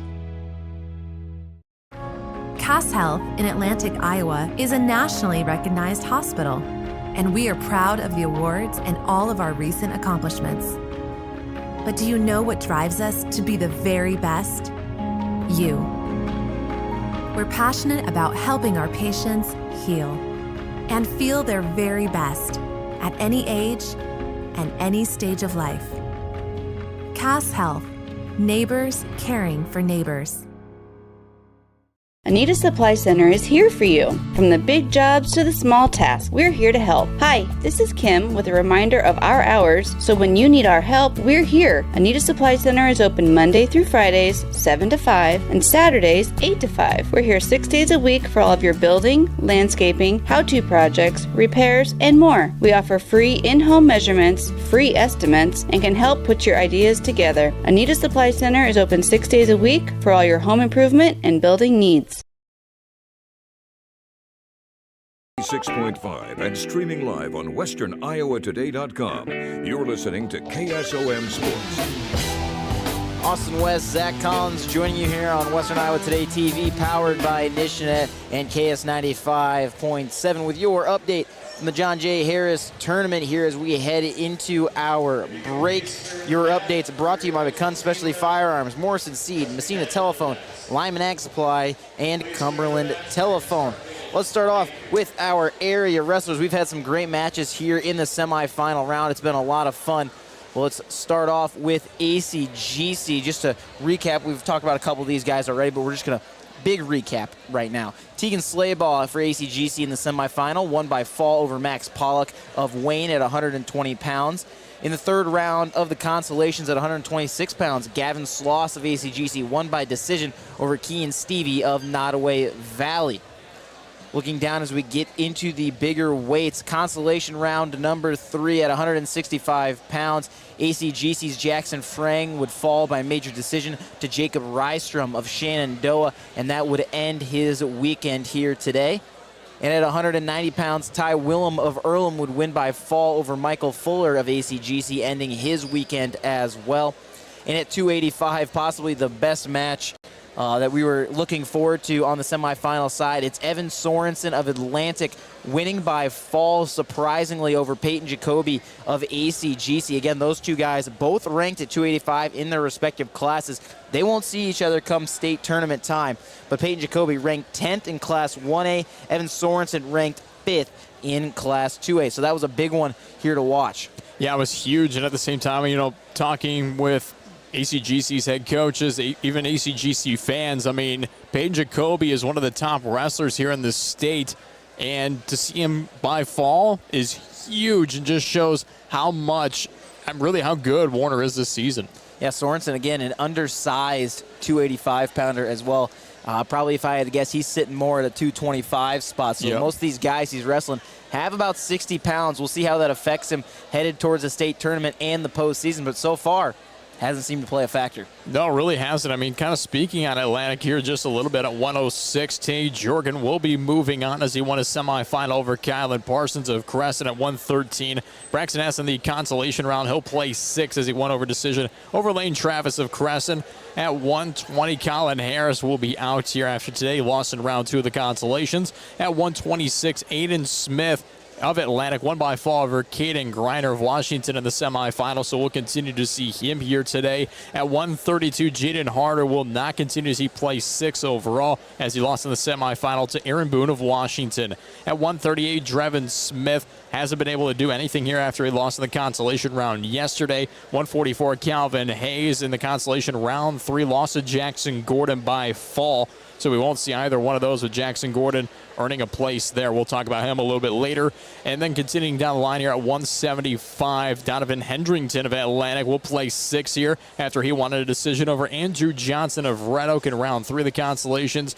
Cohen Bruce not able to do much of anything after he lost in consolation round 2. And looking here, Evan Sorensen, as we kind of mentioned there just a little bit, placed 2nd overall. He's got an opportunity to go into 1st here, so we'll kind of see how that works out in the finals. But he won by fall over Peyton Jacoby. So, man, there's a lot of great wrestlers here for both ACGC and Atlantic, just showing you there. Yeah, and this one, again, going to be a big update as we're just going through all the teams. We'll talk about team scores as well as we get into that. Looking at Cam right now, their big one, semifinal matchup for Owen Hoover of Cam. He'll win by decision over Jordan Martin England of Lennox, a 5-3 decision at 175 pounds. So a big one there for them. That's the only wrestler still competing here today for Cam. Looking at Clarinda at 106, Hayden Hash wins by fall over Joseph Schraber of Washington. At 165 pounds, Leland Woodruff of Clarinda won by fall over Aiden Vercaminini of Missouri Valley. At 175, consolation round 3, Dominic Polesky of Clarinda won by fall over Blaine Reese of Washington. Again, Clarinda got a nice handle on that consolation bracket right now in a lot of weight classes. At 190 pounds in the semifinals, Bryson Harris of Clarinda won in the ultimate tiebreaker over Carson Bellamy of Winterset. That one, a very close one. We were able to watch that one live, as well as that, again, went to the ultimate tiebreaker and came down to the final seconds as well. 215 semifinal, it'll be Jaden Cooper of Winterset winning by decision over Carson Downey of Clarinda. It was a 2-1 decision, so a very close one there. We watched that one live, as well as, again, final seconds for that one. And at 285, we were waiting for Mason Nally of Clarinda. We haven't seen his third-round consolation come through, so he must be the lone match left to go here right now. So it'll be interesting to see how he ends up. We'll see if maybe we have a result right here or maybe a live update for him. We do. It's tied 0-0 in the first period with R.J. DeShong of Griswold. And then Jagger Luther of Crescent at 190 is up 6-2 of Mark Hardy on Shenandoah. So those are the only team guys left that are wrestling right now. Yeah, we got to move on here over to Crescent at 106. Colin Parsons falling to St. Jorgen of Atlantic, as we mentioned before, so he'll be done here for today to go into the finals, at least at 113. Consolation round, Lane Travis fell to Braxton Haas of Atlantic. At 120, Christian Ahrens falling in the semifinal to Eli Barcara of Missouri Valley. At 126 in the consolation round 2, so not moving on here is Broderick Phelps as he fell to Gavin Sloss. Moving on at 132, we'll see Lincoln Keller as he's got a chance here for Crescent after he won a decision over Josh Winey of Earlham. At 138 in consolation round, Brandon Briley for Crescent won by major decision, placing 6 overall. Austin Evans continuing on here for Crescent, won by a tag fall over Gavin Day of Winterset. Continuing on here, looking down the line at 157 from the semifinal, Milo Staver falling to Owen Loughlin of Shenandoah. 165 in the semifinal, William Bollinger of Crescent won by fall over Mason Allen of Central Decatur, so he'll continue on here. Looking at 190 in the consolation round, Jaeger Luter of Crescent won by a major decision over Charles Rudolph, still waiting for consolation round 3 for him. We'll see kind of what happens down the line. And looking as Quentin Fuller lost to Ashton Hunnell of Nottoway Valley by a decision in that competition, so we'll see what happens with Ashton Hunnell down the line. And at 285, Max Chapman won by a decision over Trenton Warner of Nottoway Valley. That's a huge win for Chapman and a big loss there for Trenton Warner. I know Trenton Warner, great athlete. He's got a ton of wins. You can check out quite a few articles on our website at westerniowatoday.com about him. Great kid, great program. So, great wrestler, lost in that decision 4-2. So, tight one as well. Looking over to Earlham at 106, Max Milage won by fall over Braden Thomas of Senator Decatur. He's headed to the finals. At 113, at Dallas Kenor of Earlham won by decision over Brock Shaha of Mount Ayr. Headed to the finals is Kenor. At 120, no consolation there as Nathan Hansen fell in the second round. At 126, Peyton Harger moves to the final for Earlham. Won by fall over Seth Edelman of Southwest Iowa. Look out for Earlham to maybe take this team title. At 132, Lincoln Keeler of Crescent won by decision over Josh Winey of Earlham. So Winey headed to the consolations. At a next one looks like to be our semifinal at 165 is Ryan Stiles of Earlham, won by fall over Ian Forsyth of Southwest Valley. That's, again, another big one headed to the finals for Earlham. We can see a lot of Earlham coming up in those championship rounds for the play-by-play. Consolation round 3 at 190, Ty Willem keeps the streak going. 3 straight pin wins for Ty Willem. This one over Michael Fuller of ACGC, has won each round in the consolation by a pin after losing his first match in the championship round number 2. And so that'll wrap up Earlham. Again, watch for them in these finals matchups. Yeah, and continuing down the line here, just a quick update for the Griswold Tigers as RJ DeShong won by fall in consolation round 2 to Cooper Marvel. We'll kind of see it, as we mentioned a little bit before, how he fares out here in consolation round 3. And looking down the line, Nottoway Valley, our next one's up. Consolation round 3 at 120. Kellen Oliver of Riverside won by decision over Ty Strode of Nottoway Valley. So Strode's weekend is done. Same thing for Kay and Stevie. We talked about him after his loss to Gavin Sloss at 126 pounds. At 132 pounds, though, Bradley Gebbe of Nottoway Valley wins by decision over Jack Brannon of Riverside. He'll move on. At 144 in the semifinal match, Carmine Shaw will fall for Nottoway Valley to Uriah Fry of Clark, so he'll head to the consolation bracket. Down the line, looks like semifinal for 215. Ashton Honnold moves to the finals for Nottoway Valley with a decision win over Quentin Fuller of Creston. And at 285, Max Chapman of Creston won by decision over Trenton Warner of Nottoway Valley. Again, we mentioned that one a little bit earlier as well. And we'll move on here and take a look at Red Oak. As at 138, Kyler Sandholm of Red Oak in consolation round 3 won by a major decision over Jace Jensen of Winterset. At 144, Joshua Lorette fell to Landon Kirtley of Panorama in terms of that one by a fall. At 150, we saw Ellie Rodriguez of Southwest Valley beat Jackson Terry. So that one a decision, a 4-1 decision, a tight matchup there. At 175 in consolation round 3, Donovan Hendrickson of Atlantic won by a decision over Andrew Johnson of Red Oak. An 11-10 decision there. So that's a tight one all the way down to the end. So quite a few there for Red Oak, but a lot of them in a consolation round. Riverside, looking at them, they've got a few in the consolation. We've mentioned a couple of them as we've had a lot of area matchups so far here in the consolation rounds. As in 106, consolation round 3, Kingston Kerrigan of Riverside won by fall over Tucker Olson of Tri-Center Neola. At 113, that semifinal match, a big win for Davis Brahman over Judah Gerwell of Winterset. That was a decision victory, 5-2. At 120 pounds, we talked about it. Kellen Oliver, big decision win over Ty Strode. At 132, the Bradley Gebbe won by decision over Jack Brannon of Riverside. Again, Brannon's weekend will end there. At 144, Jackson Gordon of Riverside won by fall over Calvin Hayes. He'll continue on in the consolations. Semifinal match at 157, Jet Rose would fall by decision to Ben Hansen of Missouri Valley.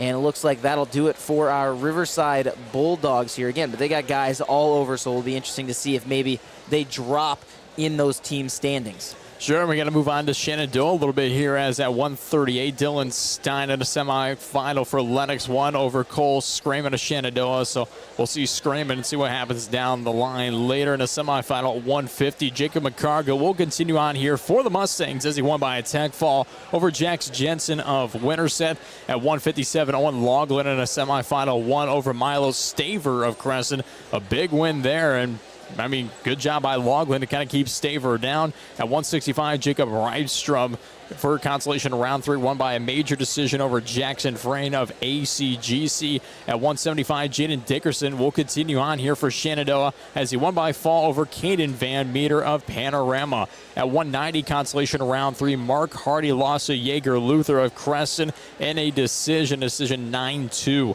And at 285, Stephen Perkins fell to Joe Cooper by fall in that one for Shenandoah. So we'll see kind of what happens down later here. Not too many for the Mustangs continuing on, but just a few.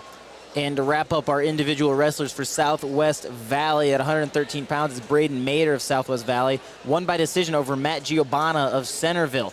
Trying to look here, I thought that was the next one, but no, it wasn't. We're going to go all the way down to 150, as I thought there was a couple in there. No. Eli Rodriguez gets a win by decision over Jackson Terry of Red Oak. Again, that's 150 pounds. Semifinal match at 165. We talked about Ryan Stiles. He'll move on to the finals after his win over Ian Forsyth of Southwest Valley. 190-pound semifinal. Tate Hafner moving on. Won by fall over Brian Snyder of Centerville. And that'll do it. That'll wrap up our individual wrestlers. It looks like all our matches are completed, including over in the other gym. So we're straight into our break. And at the break here, before we head into our future rounds, which include our consolation semifinals, our 5th and 6th place matches, and then our championship in 3rd and 4th place matches, all again here on our stream for Western Iowa Today TV, powered by Nishanet. Looking at our team scores right now, Creston still leading the way. They've jumped out once again. Now lead by 38 with 160 points over Earlham in 2nd with 122. Atlantic right there in 3rd with 116.5, looking for that 2nd place spot. Shenandoah in 4th with 108. Missouri Valley in 5th with 96.5. Winterset in 6th with 93. Riverside dropping to 7th with 82.5. Clarinda in 79 with 79 points in 8th place. Tied for 9th is Nottoway Valley in Washington with 72 even. Nottoway Valley jumping up there.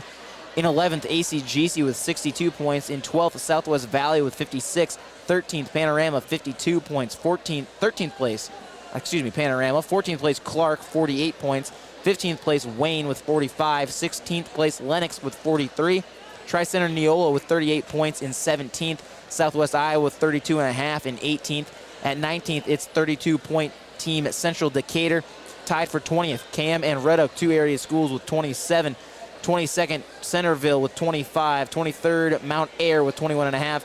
Tied for 24th, it's Denison and Griswold with 7. 26th is Bedford, and 27th is East Mills. Those are your team scores. Those are your individual updates. We'll be back with more. Again, the round starting up at about, I think they have it slated for 1:45, so you get to kind of just sit here and watch the stream if you're on westerniowatoday.com, watching Western Iowa Today TV powered by Nishanet. If you're over on KS 95.7, you just get to listen to some more music until we're back, which can't complain about that by any means. But for now, again, your updates here at the John J. Harris Wrestling Tournament, brought to you by Elvis Haas State Farm, Iowa Western Community College, Community Insurance, Brumley Supplies, Griswold Communications, and Union State Bank. I'm Austin West, Zach Collins alongside me. We'll be back with more updates from the John J. Harris Wrestling Tournament. That wrestler in the corner is dedicated and determined to work as hard as he can for his team. His drive and perseverance comes from his core. Now, wouldn't it be nice to have an insurance agent do the same for you and be on your team? Here at Elvis Haas State Farm, we're in your corner to help you with your insurance on your auto, home, farm, business, life, and financial services. We help you understand your insurance and show you the benefits of bundling all of your coverages with just one company. Put us on your team here at Elvis Haas State Farm, 1/2 block west of the courthouse, or call 712-243-4824. Where will you be in 2, 5, or even 10 years? Do you dream of a more fulfilling career? Iowa Westerns is to maximize. At 2nd Street Auto, it's our mission to get you back on the road fast. And it all starts with free local towing. Once you're back at the shop, we talk you through your car repair with a free and fair estimate. We do everything in-house so you know who's working on your car. Our Hercules tires come with free road hazard repair, free rotation for the life of the tires, and a free alignment check. And nobody can beat our transmission rebuild and repair experts. Brakes, tune-ups, oil changes, preventative maintenance, and service work make 2nd Street your first stop. Anita Supply Center is here for you. From the big jobs to the small tasks, we're here to help. Hi, this is Kim with a reminder of our hours, so when you need our help, we're here. Anita Supply Center is open Monday through Fridays, 7 to 5, and Saturdays, 8 to 5. We're here 6 days a week for all of your building, landscaping, how-to projects, repairs, and more. We offer free in-home measurements, free estimates, and can help put your ideas together. Anita Supply Center is open 6 days a week for all your home improvement and Proud of the awards and all of our recent accomplishments. But do you know what drives us to be the very best? You. We're passionate about helping our patients heal and feel their very best at any age and any stage of life. Cass Health. Neighbors caring for neighbors. Carnes & Carnes. We are an independent insurance agency that offers coverage for your home, auto, life, farm, and everything in between. But mostly we are here to help. As an independent agency, we can shop around for the best rates and coverages from multiple companies. Stop by one of our offices or go to brockercarnes.com for a quote on your insurance. Let Brocker Carnes & Carnes help you get the best coverage at a competitive rate.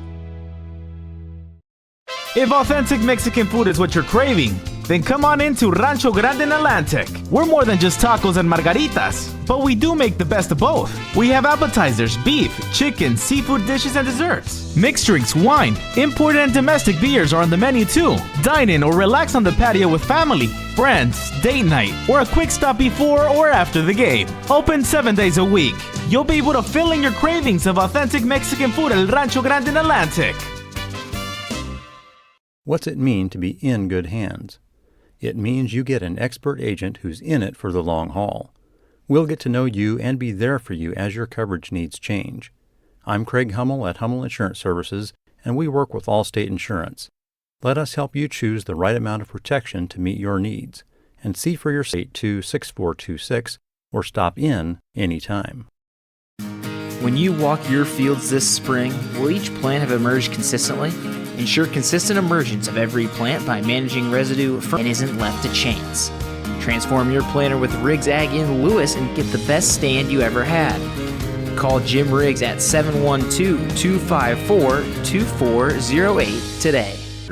Culture. Ready to make a difference and want unlimited earning potential? Join the Stein team as an ISR. To learn more about open positions near you, contact your local Stein RSA, Darren Petty, at area code 712-249-5884.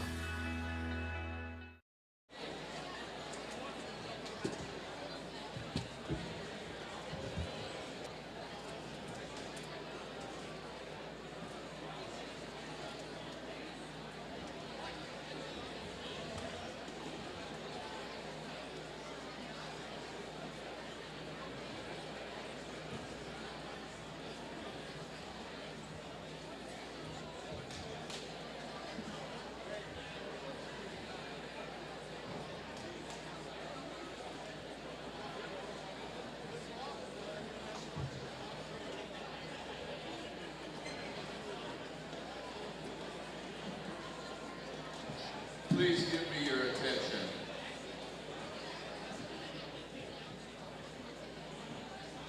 Please give me your attention.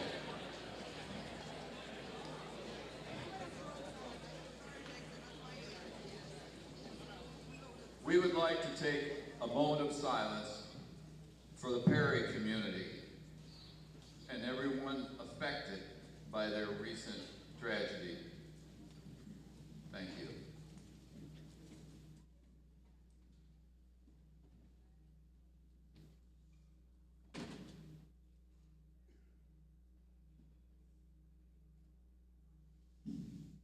Thank you very much. Please remain standing. Remove your hats.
On mat 1, Gillen Parsons, Creston. Hayden Heck, Clarinda. On deck, mat 1, Brock Shayhop, Mount Air, Braden Mader, Southwest Valley. On mat 2, Braden Thomas, Central Decatur, Kingston Kerrigan, Riverside.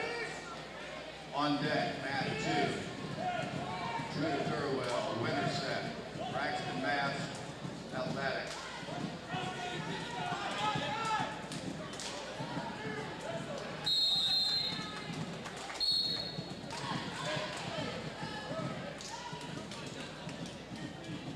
In the hole, mat 1, Max Pollock, Wayne Corbett, Keelan Oliver, Riverside. In the hole, mat 2, Christian Harris, Preston. Gabe Johnson, Southwest Iowa.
On mat 2, Judah Kerwell, Winterset, Braxton Mass, Atlantic.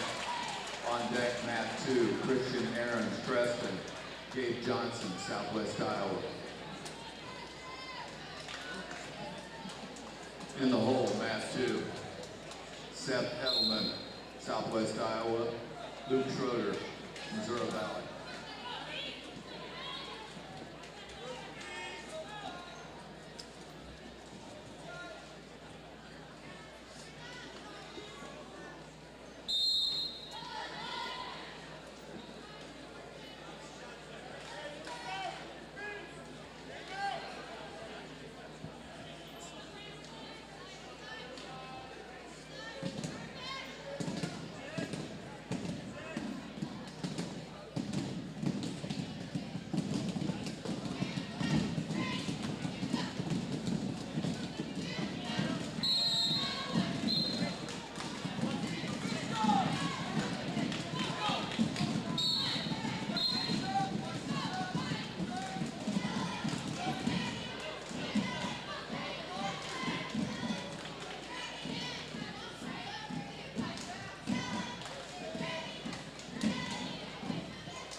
Keelan Oliver, Riverside.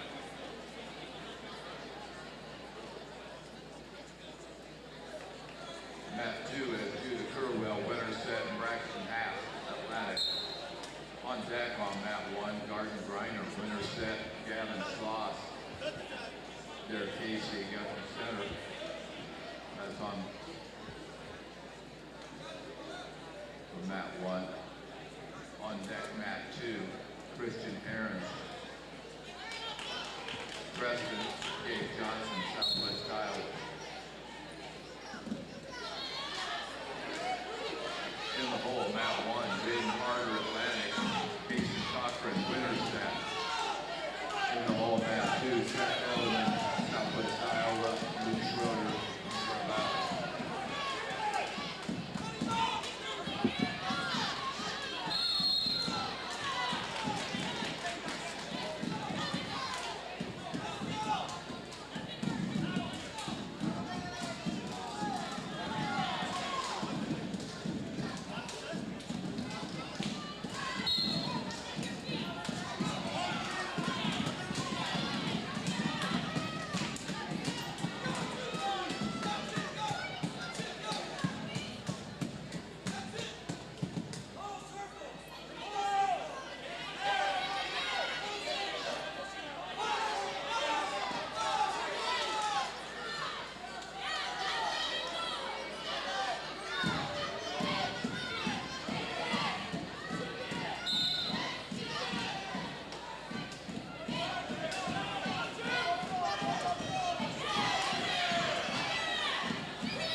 On Mat 2, Christian Ahrens, Creston, Gabe Johnson, Southwest Iowa.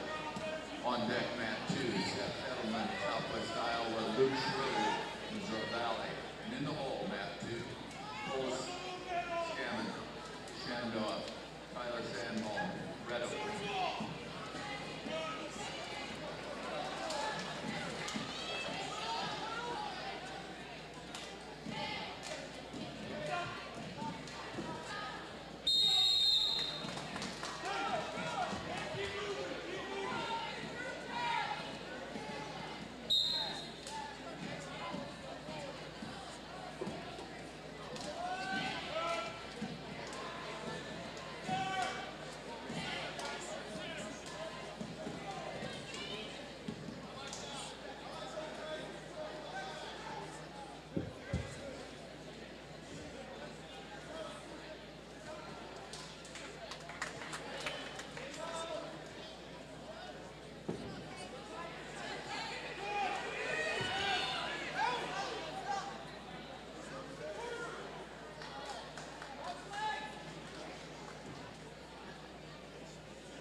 Cochran, winner set. On deck, mat 1, Josh Whining, Erlen, Bradley Kelly, on the way out. Mat 1, Will Knapp, Adoram, Brandon Briley, Brett.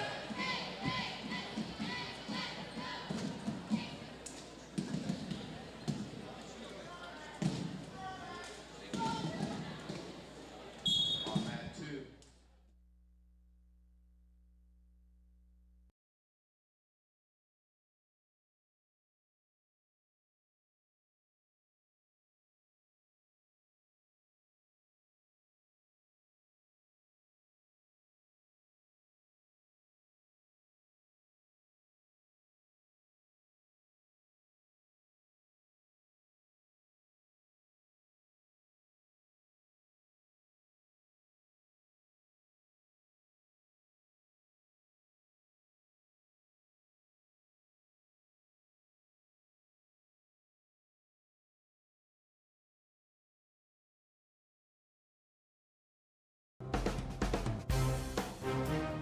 Live on KSOM 96.5 and streaming live on westerniowatoday.com. You're listening to KSOM Sports. Welcome back into the John J. Harris Tournament live here on KS 95.7 and Western Iowa Today TV, powered by Nishanet. I'm Austin West, joined by Zach Collins. We are into the fourth round of Constellations. Yes. Wow, I can't even count rounds anymore.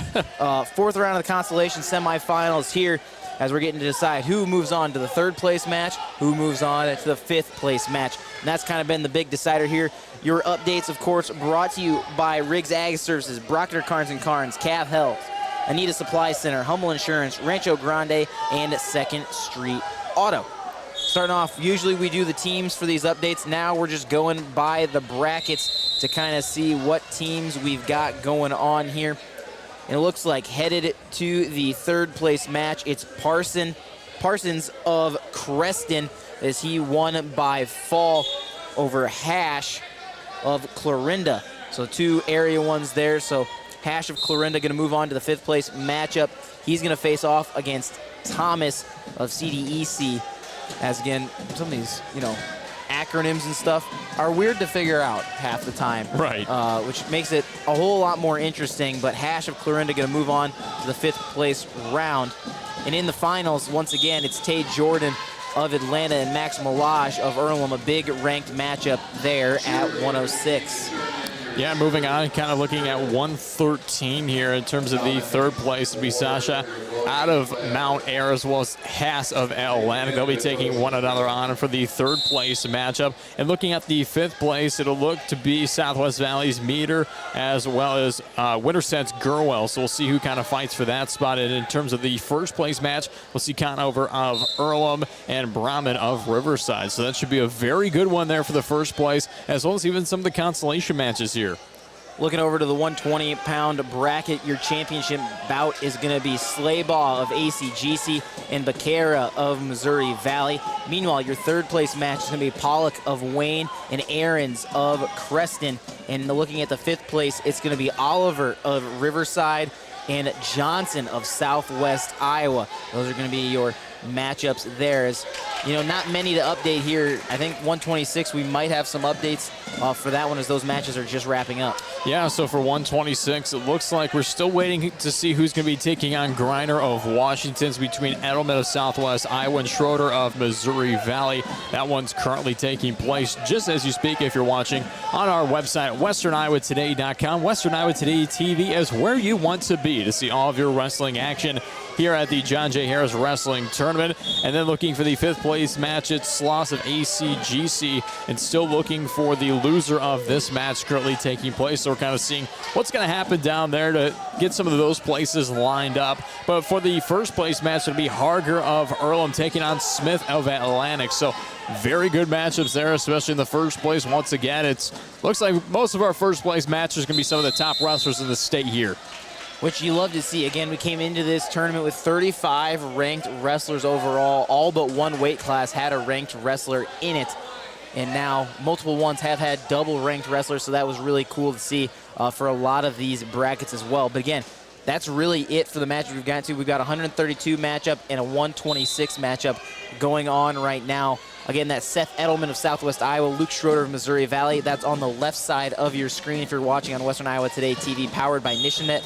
Over on the right side, that is your Jaden Harder of Atlantic versus Kason Cochran of Winterset. Jaden Harder leading 5-2 over Cochran. Edelman tied 5-5 with Schroeder. Looking at your top three in team scores, it's Creston in first with 172, Earlham in second with 122, and right behind them it's Atlantic with 121.5. So a big win for Jaden Harder could be huge to push Atlantic into that second place spot.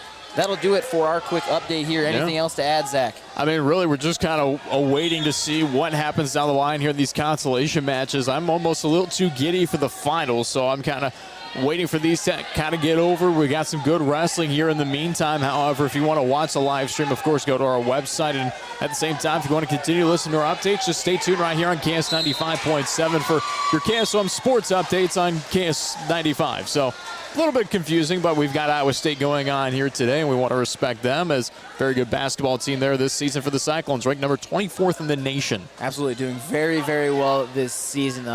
Hats off to the Cyclones. But that'll do it for our update. Again, your updates brought to you by Community Insurance, Brumley Supplies, Griswold Communication, Stein Seed, Principal Financial Group, Ziegler, and 2nd Street Auto. Zach and I will be back with more updates from the 69th Annual John J. Harris Wrestling Tournament coming up. That wrestler in the corner is dedicated and determined to work as hard as he can for his team. His drive and perseverance comes from his core. Now, wouldn't it be nice to have an insurance agent do the same for you and be on your team? Here at Elvis Hass State Farm, we're in your corner to help you with your insurance on your auto, home, farm, business, life, and financial services. We help you understand your insurance and show you the benefits of bundling all of your coverages with just one company. Put us on your team here at Elvis Hass State Farm, 1/2 block west of the courthouse, or call 712-243-4824.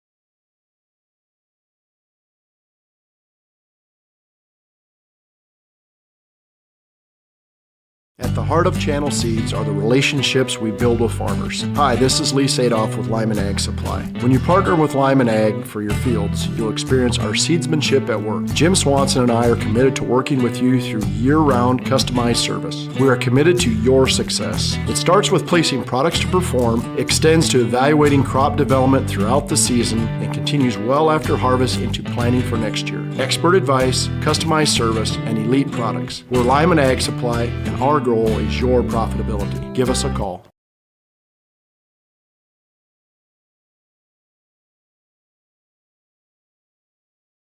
What's it mean to be in good hands? It means you get an expert agent who's in it for the long haul. We'll get to know you and be there for you as your coverage needs change. I'm Craig Hummel at Hummel Insurance Services, and we work with Allstate Insurance. Let us help you choose the right amount of protection to meet your needs, and see for yourself what it means to be in good hands. Call Hummel Insurance Services at 800-482-6426 or stop in anytime. For farm supplies, see Brumley Supplies in Carson. General farm supplies, nuts and bolts, just about everything you need to get whatever is broke on your farm fixed. Need a new hydraulic hose belt? Brumley Supply can do that for you. Maybe you just need a couple of adapters or fittings. They can handle that needs. Brumley Supplies in Carson. Peace of mind isn't easy to have these days, unless you shop at McCunn Specialty Firearms. McCunn Specialty Firearms has teamed up with Iowa Safe Company to bring you a full showroom of their top-notch safes. Keep legal documents, family valuables, cash, and firearms safe from children, intruders, and fire. Put your mind at ease with Iowa Safe Company and McCunn Specialty Firearms. Open Tuesday through Friday 9 to 6, Saturday 9 to 5, and Sunday 1 to 4. McCunn Specialty Firearms, your first stop for your Second Amendment right, on the corner of 148 and 92. remembering whether it's a home or away game, getting the right kid to the right playing field on the right day. Why are simple things sometimes so complicated? Thankfully, with auto owners, insurance doesn't have to be one of them. We work with independent agents who keep insurance simple so you can worry about more important things, like not being that fan. Oh, come on, ref! That's simple human sense. Call Community Insurance in Audubon today at 712-563-4422 or stop by their office in the Depot Building at 405 Market Street in Audubon. Spend this harvest season in the fields, not in the repair shed, with genuine AGCO parts sold at Ziegler Ag Equipment. When every second matters, eliminate downtime by running with OEM rigorously tested genuine AGCO parts made with superior quality materials. Skip the breakdowns this harvest and run full out. Stop in today to Ziegler Ag Equipment in Atlantic to get your genuine AGCO parts. As prices increase, quality should too, right? But that's not always the case. That's why buying directly from the producer is your best shot at a quality product. S&B Feed Yard in Macedonia offers beef quarters and halves. Stock up your freezer and get high-quality, humanely raised Iowa beef from third-generation producers. S&B Feed Yard also feeds cattle. So if you're in the market, call Sheila, Bryan, or Brock Bentley at 402-690-7022 for information, or reserve your quarter or half beef today. S&B Feed Yard, custom cattle feeding in Macedonia, is a proud supporter of Riverside Athletics. Since 1952, the family-owned Mertz Welding has provided quality welding and fabrication in Carson. They specialize in rebuilding and remanufacturing everything from light to heavy equipment with a variety of machines and welders. There isn't a job Mertz Welding can't handle. For more information, stop in at the shop in the west end of Broadway in Carson, or give them a call at 712-484-3821. Mertz Welding is a proud sponsor of Riverside Athletics. At the heart of Channel Seeds are the relationships we build with farmers. Hi, this is Lee Sadoff with Lyman Ag Supply. When you partner with Lyman Ag for your fields, you'll experience our seedsmanship at work. Jim Swanson and I are committed to working with you through year-round customized service. We are committed to your success. It starts with placing products to perform, extends to evaluating crop development throughout the season, and continues well after harvest into planning for next year. Expert advice, customized service, and elite products. We're Lyman Ag Supply, and our goal is your profitability. Give us a call.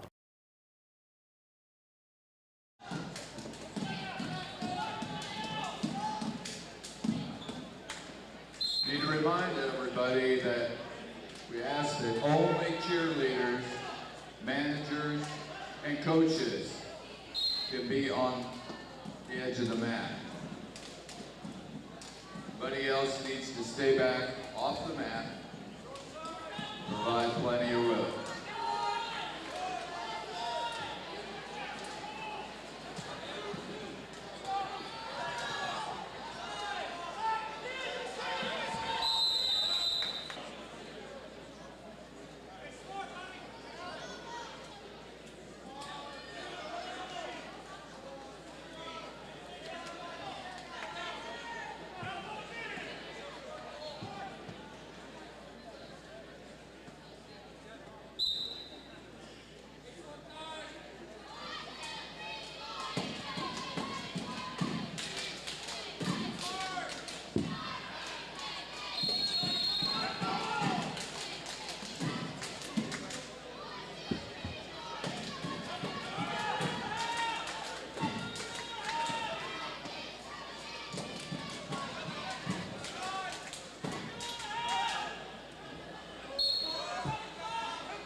Shaw, Nottoway Valley, Landon Kirkley, Panorama.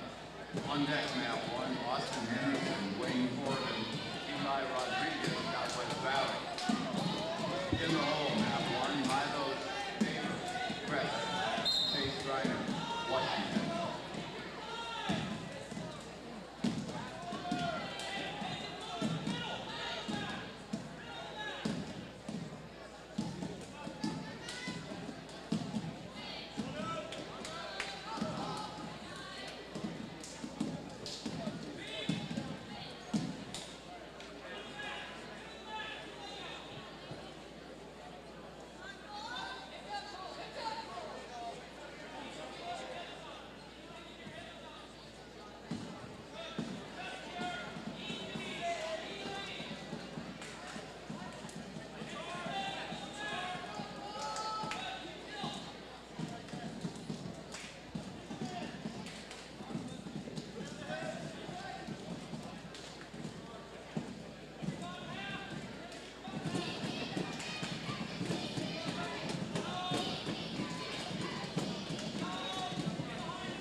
Mat 2, Gavin Day, Winterset, Jackson Gordon.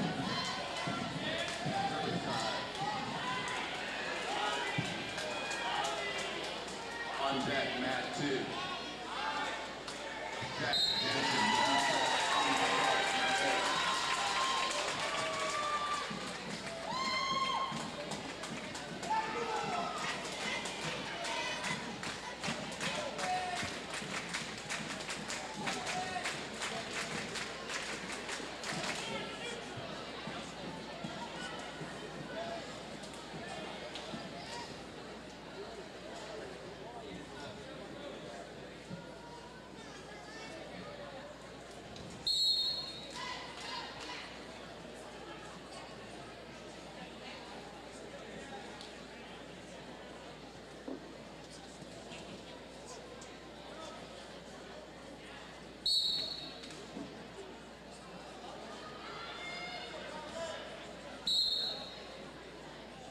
on deck, Mat 1, Austin Henderson, Wayne Gordon, Eli Rodriguez, Southwest Valley.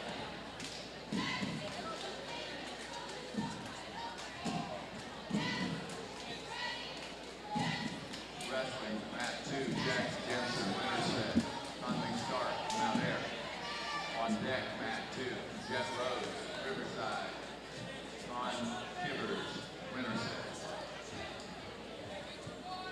In the hole, map 1, Milo Staver, Preston, Chase Reiner, Washington. In the hole, map 2, Mason Allen, Central Decatur, Leland Woodruff, Lorinda.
Panorama, Dominic Colsley.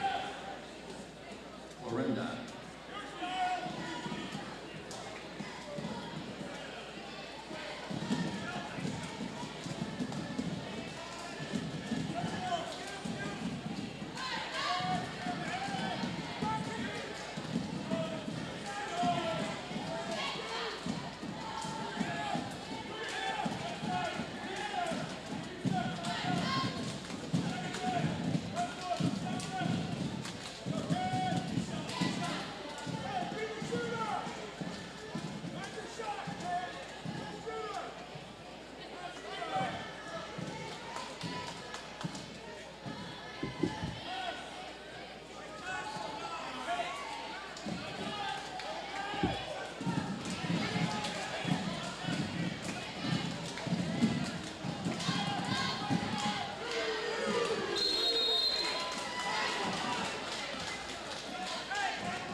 On mat 1, Milo Staver, Creston.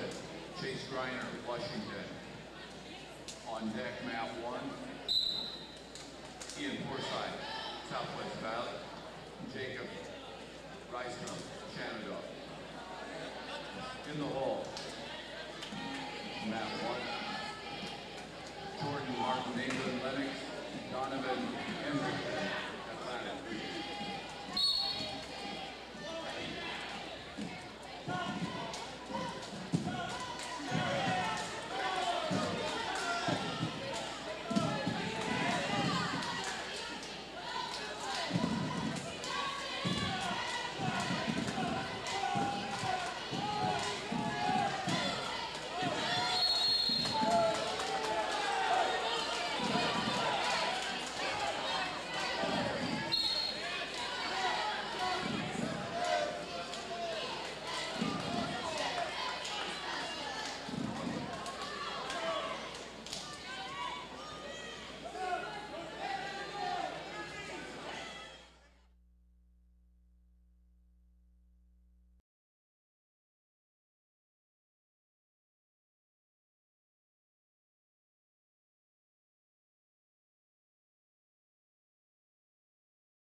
Live on KSOM 96.5 and streaming live on westerniowatoday.com.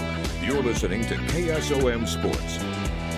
Welcome back into the John J. Harris Wrestling Tournament live from Southwest Valley High School in Corning, Iowa. I'm Austin West, joined alongside by Zach Collins for this update as we move through our weight classes here along as we're still in that fourth round of the Constellations semifinals. Who wrestles for third and fourth? Who wrestles for fifth and sixth? Your updates, of course, brought to you by Griswold Communications, Union State Bank, Newman Body Shop, S&B Feed Yard, Cumberland Telephone, Mertz Welding, and Atlantic Ag and Auto.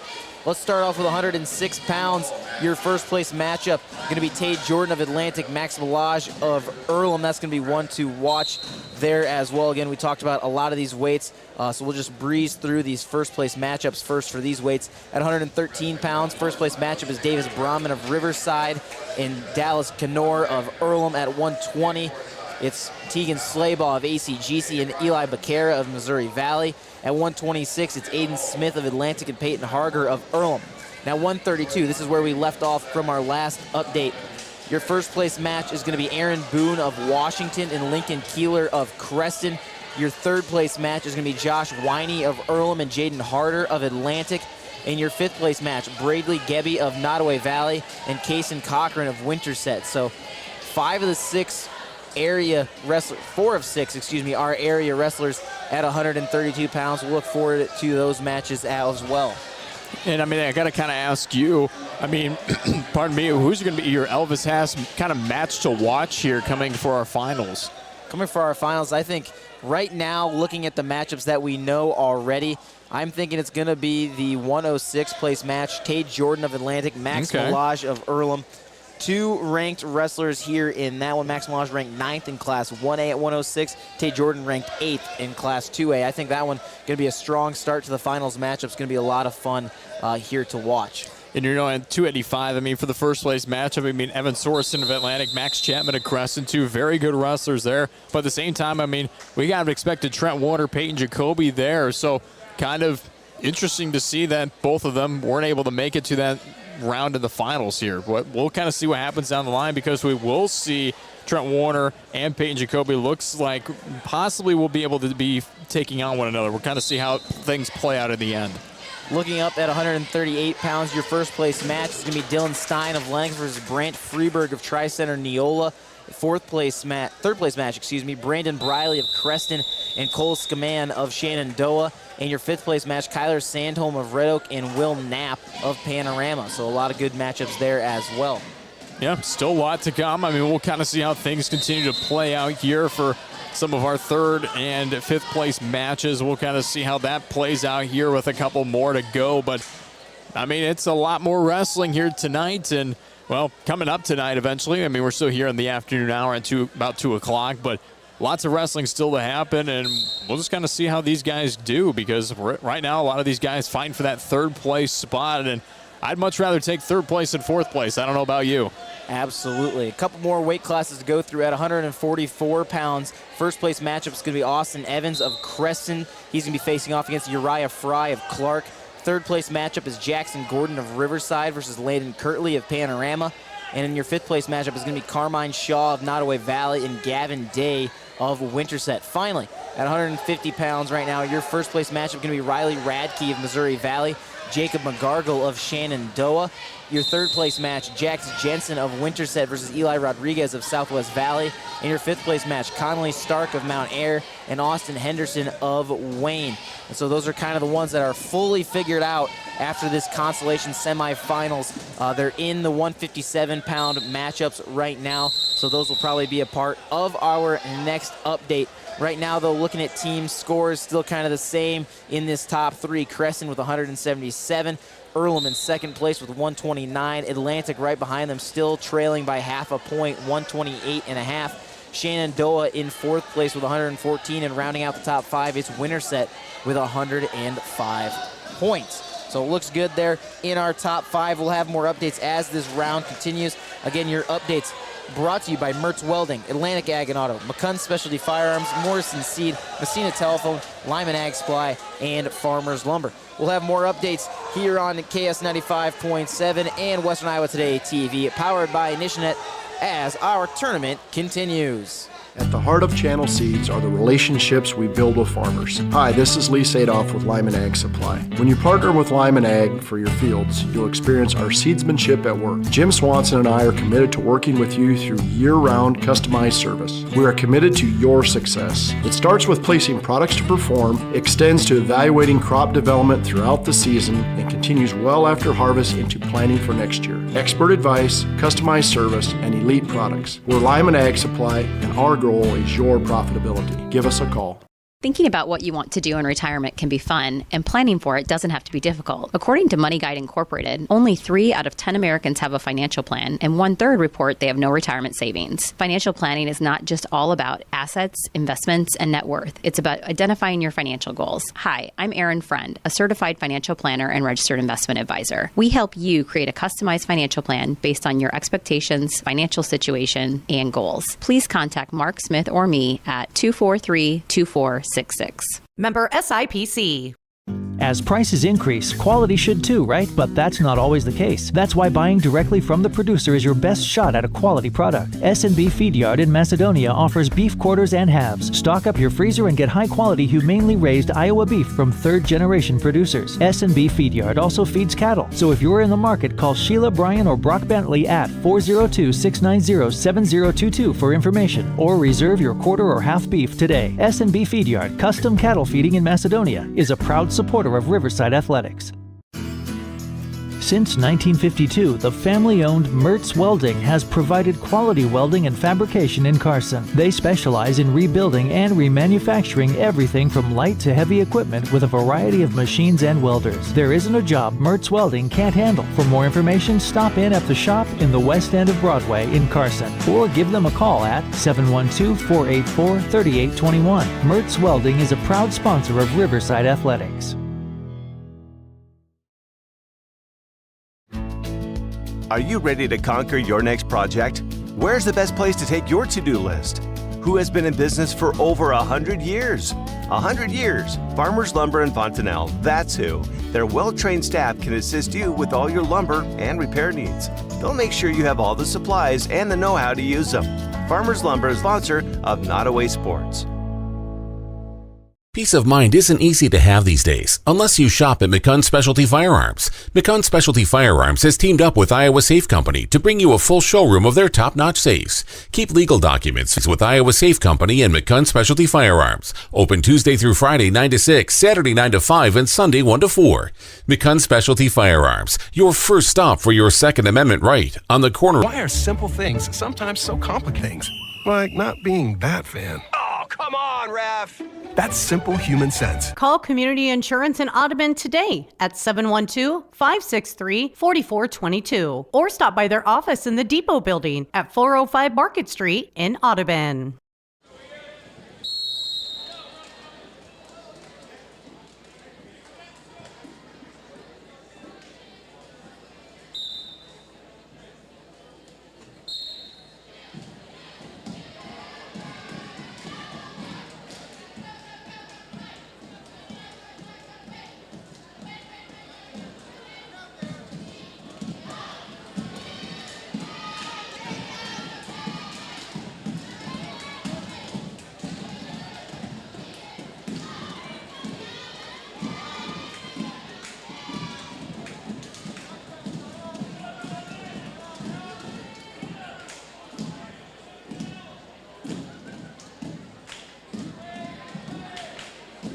Wrestling, Mount 1, Ian Forsyth, Southwest Valley, Jacob Rice from Shenandoah. On deck, Mount 1, Jordan Martin, England, Lennox, Donovan Hedrington, Atlantic. Wrestling, Mount 2, Caden Van Meer, Panorama, Dominic Wolseley, Florinda. On deck, Mount 2, Brian Snyder, Centerville, Jager Luther, Crescent.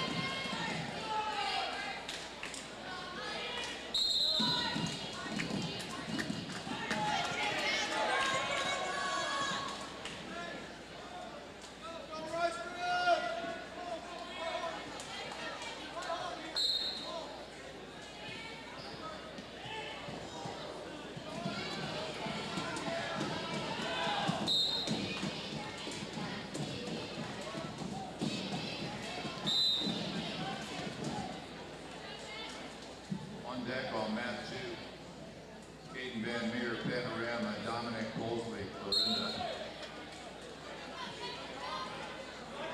In the hole. On map 2, Carson Downey, Florinda, Grayson Hartman, Washington. In the hole, map 1, Carson Melanie, Riverside, Ty Willem.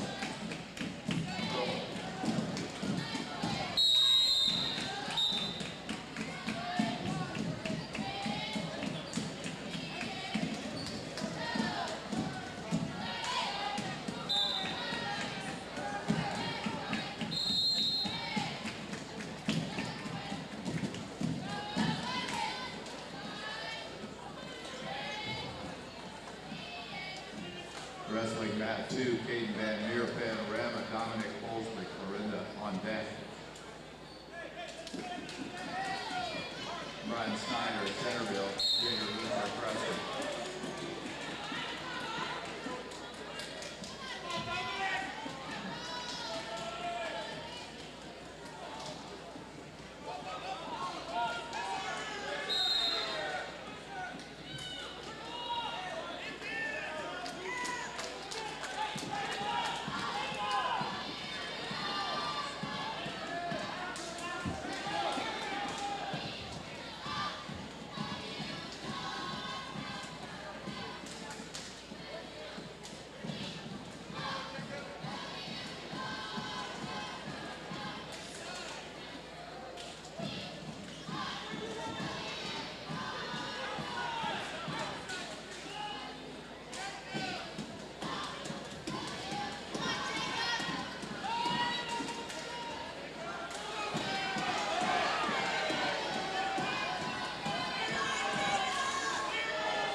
Martin England, Lennox, Donovan Hedrington, Atlantic.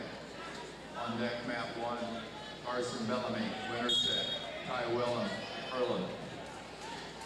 In the hole, map 1, Quentin Fuller, Preston, Cole Jennings, Park.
On mat 1, Carson Bellamy, winner sit. Ty Willem, Erlen.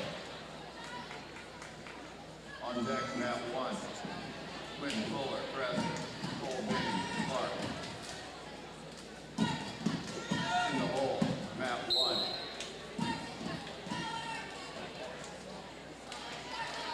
Trenton Warner, Nottoway Valley, Mason Nally, Lorinda.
On mat 2, Peyton Jacoby, ACGC. Joel Cooper, Panorama. On deck, mat 2, Trenton Warner, Nottoway Valley, Mason Nally, Lorinda.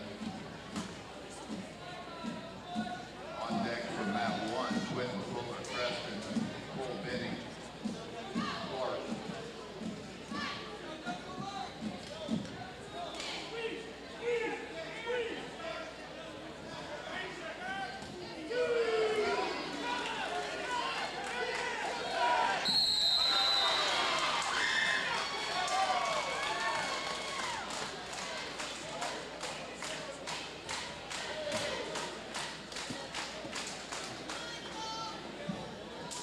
Mat 1, Quentin Fuller, Preston, Cole Benny, Clark.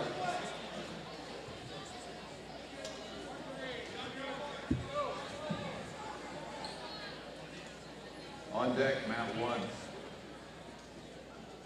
Trenton Warner, Nottoway Valley, Mason Nally, Lorinda.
Live on KSOM 96.5 and streaming live on westerniowatoday.com. You're listening to KSOM Sports. Welcome back into the John J. Harris Wrestling Tournament from Southwest Valley High School. I'm Austin West. Zach Collins alongside me. We're in our final matches of the Constellation semifinals, so we're here to update you on those higher weight classes. At 157 pounds, your first place matchup is going to be Owen Laughlin of Shenandoah and Ben Hansen of Missouri Valley. Your third place matchup, Milo Staver of Creston and Kane Kibras of Winterset. Fifth place matchup, Chase Greiner of Washington and Jet Rose of Riverside. Again, we won't see those finals matches and third place matchups for a little while because the next round is just the fifth and sixth place matches. So those will be interesting to watch for sure. We'll get through that round fairly quickly, though, as well. At 165 pounds, first place matchup, William Bollinger of Creston and Ryan Stiles of Earlham again for that championship bout. Third place matchup, Jacob Rystrom of Shenandoah, Leland Woodruff of Clarinda. In the fifth place matchup, Ian Forsyth of Southwest Valley and Mason Allen of Central Decatur. At 175 pounds, Jaden Dickerson of Shenandoah and Owen Hoover of Cam want that first place spot. Third place matchup, Jordan Martin England of Lennox, Caden Van Meer of Panorama. And rounding it out at 175 pounds, fifth place matchup, Donovan Hendrington of Atlantic, Dominic Polsley of Clarinda. Polsley has had a great run through the consolation rounds as well, so he's been fantastic. Has been there since the first match of the tournament. Right. And has just been able to fight back there, now trying to come to a sixth place finish. At 190, your championship bout's going to be Tate Hafner of Southwest Valley, Bryson Harris of Clarinda. Third place matchup, Carson Bellamy of Winterset and Brian Snyder of Centerville. And your fifth place matchup, Jagger Luther of Creston and Ty Willem of Earlham. Right now at 215, according to our matchups right now, as they are still going here, our first place matchup for 215 going to end up being Ashton Honnold of Nottoway Valley and Jaden Cooper of Winterset. Into that third place matchup already is Carson Downey of Clarinda. Joining him, I believe it'll be Cole Binning of Clark or Grayson Hartman of Washington. I believe that's the matchup we have going right now.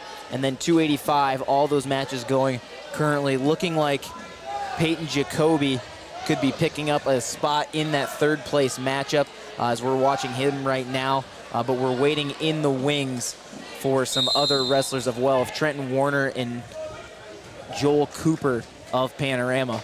Yeah, if you're currently watching the live stream, it's Quentin Fuller and Cole Binning taking on one another. Crescent's Quinn Fuller and Clark's Binning on the right side. On over here on the left side, we've got Payne Jacoby of ACGC taking on Joel Cooper of Panorama.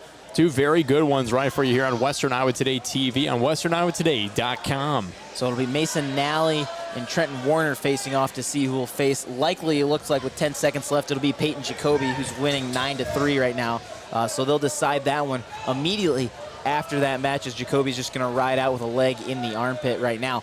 But right now, we'll take a look at those team scores real quickly. Your top five: Creston in first with 182, Earlham in second with 129, Atlantic right behind him 128.5, Shenandoah in fourth with 121, Winterset in fifth with 112. Your area schools, though, following them up: Riverside is in seventh with 96.5, Clarinda in eighth with 91, Nottoway Valley in 10th with 72, ACGC in 11th, 66 points. Southwest Valley in 13th with 61 points. Looking down the line, Cam all the way down to 22 with 27 points. They're still tied with Red Oak. And in 24th, tied for 24th, is Griswold and Denison with 7 points. So that'll do it for your update as we have a quick break here as we're waiting for these final matches to continue.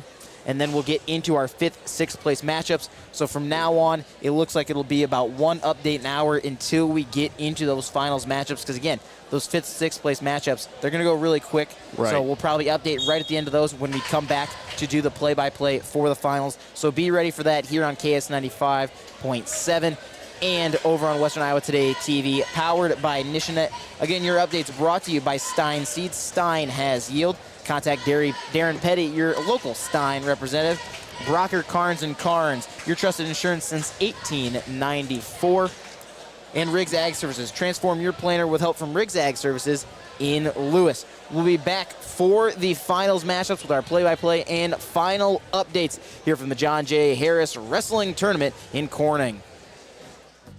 At the heart of Channel Seeds are the relationships we build with farmers. Hi, this is Lee Sadoff with Lyman Ag Supply. When you partner with Lyman Ag for your fields, you'll experience our seedsmanship at work. Jim Swanson and I are committed to working with you through year-round customized service. We are committed to your success. It starts with placing products to perform, extends to evaluating crop development throughout the season, and continues well after harvest into planning for next year. Expert advice, customized service, and elite products. We're Lyman Ag Supply, and our goal is your profitability. Give us a call.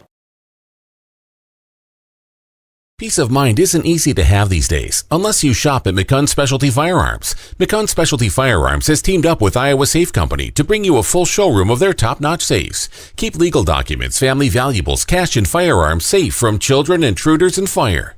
Put your mind at ease with Iowa Safe Company and McCunn Specialty Firearms. Open Tuesday through Friday 9 to 6, Saturday 9 to 5, and Sunday 1 to 4.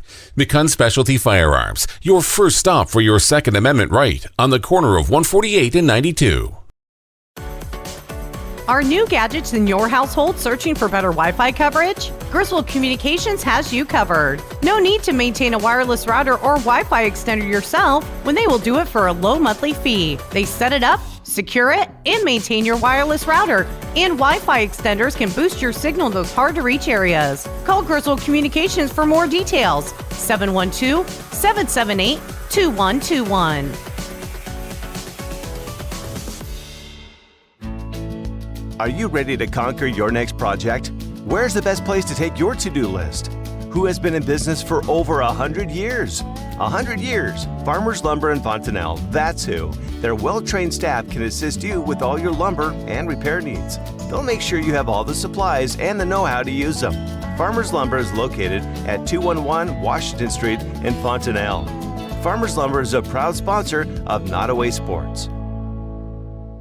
Union State Bank is a proud sponsor of the Nottoway Valley Wolverines. Union State Bank has been serving Adair County since 1890 with locations in Greenfield and Bridgewater. Their courteous, helpful employees combined over 180 years of experience. Union State Bank offers competitive and personalized services, and they're here to help you with your every need. Union State Bank, member FDIC and equal housing lender. Good luck to the Nottoway Valley Wolverines from your friends at Union State Bank in Greenfield and Bridgewater. Newman Body Shop in Lyman is your only stop for total auto body repair. Newman handles everything from glass replacement, paint and wheel alignment, to complete auto restoration. For information on all the services Newman Body Shop offers, give them a call at 712-778-4428 or stop by Newman Body Shop on Tucson Road in Lyman. Newman Body Shop is a proud supporter of Griswold Tiger Sports.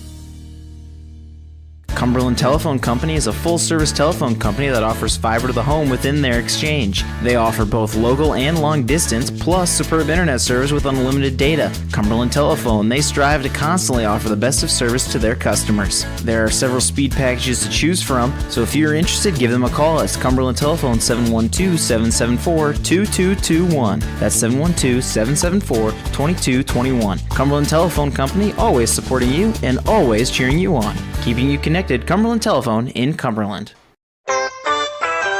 Dang, the oxygen tank is empty again. When you visit town, can you pick one up from Atlantic Ag and Auto? Empty? I just got a full tank. Did you leave the valve open again? How many times do I have to tell you? Lefty-loosey, righty-tighty. I'll check the acetylene. It's probably empty too. Huh, we all know who's full of hot air. What was that? I said Atlantic Ag and Auto. Your locally owned CarQuest Auto Parts store has welding supplies. Give them a call today, 712-254-7373.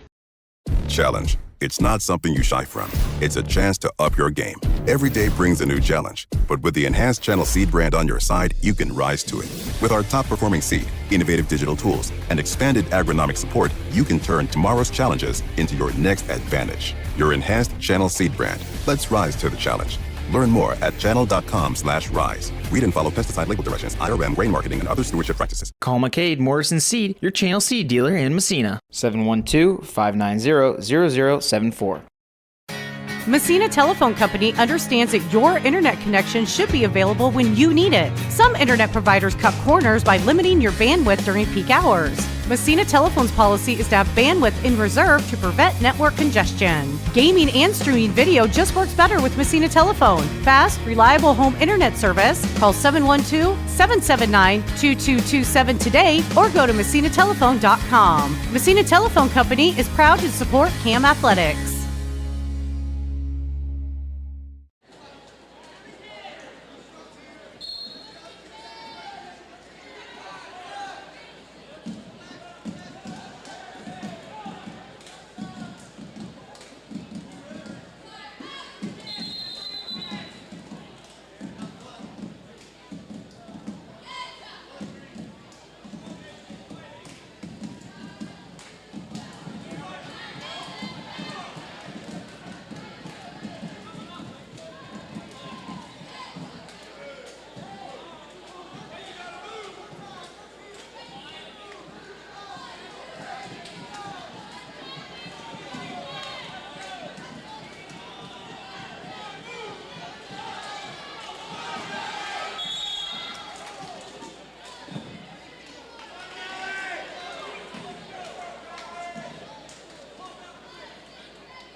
Would the coaches for Wayne, Gordon, and Washington please come to the head table?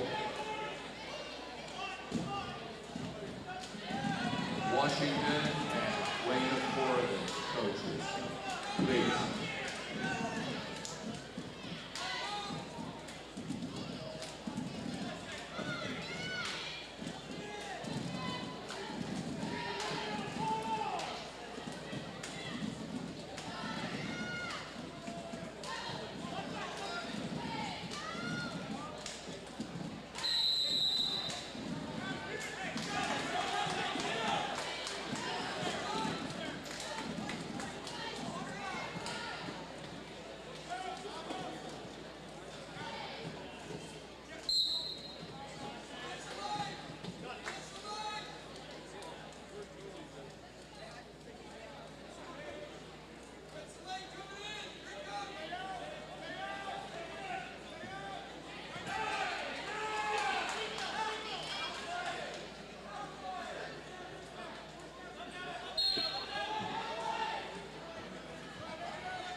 Wrestling, map 1, Tyler Sandman, Meadow, Will Knapp, Panorama. On map 2, Austin Henderson, Wayne Corridan, and Conley Stark, Mount Air. On deck for map 1, Chase Greiner, Washington, Jet Rose, Riverside. On deck for map 2, Mason Allen, Central Decatur, Ian Forsyth, Southwest Valley.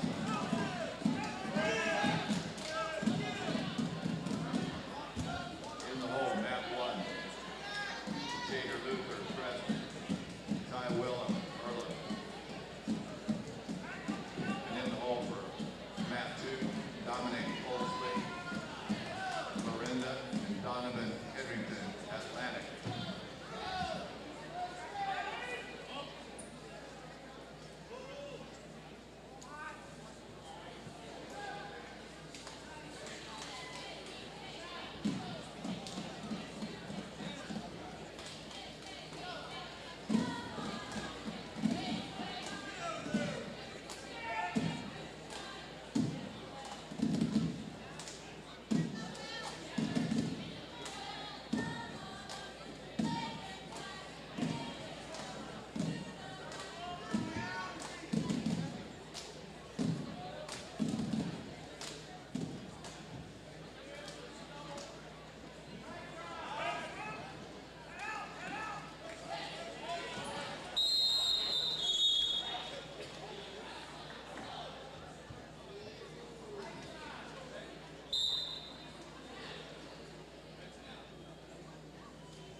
Wrestling on mat 2, Mason Allen, Central Decatur. Ian Forsyth, Southwest Valley.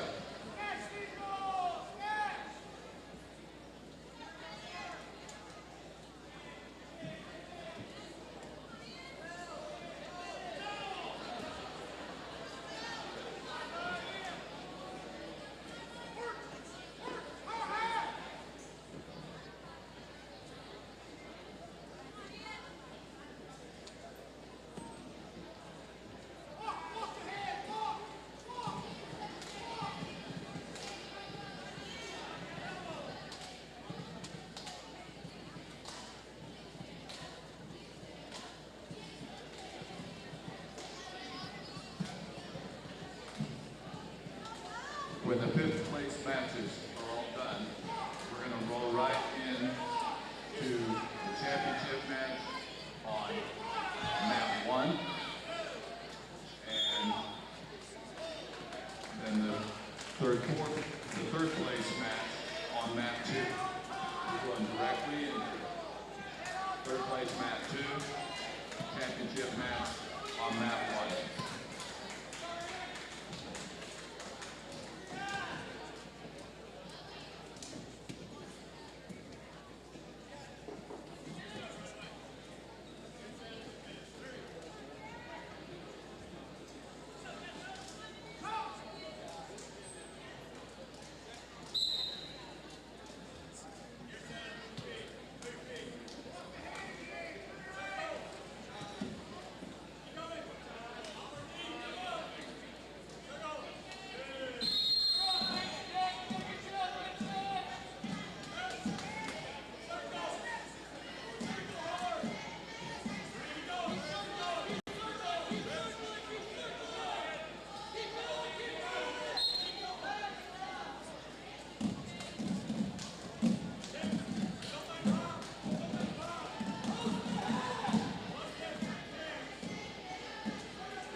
Schreiner, Washington. Jeff Rose, Riverside.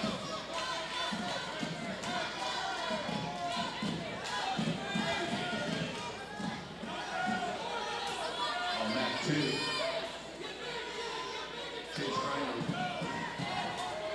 Dominic Olsen, Lorinda Donovan, Harrington, Latin.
Map 1, Jager Luther Preston, Ty Willa, Early.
45 class is going to be moved to map 1.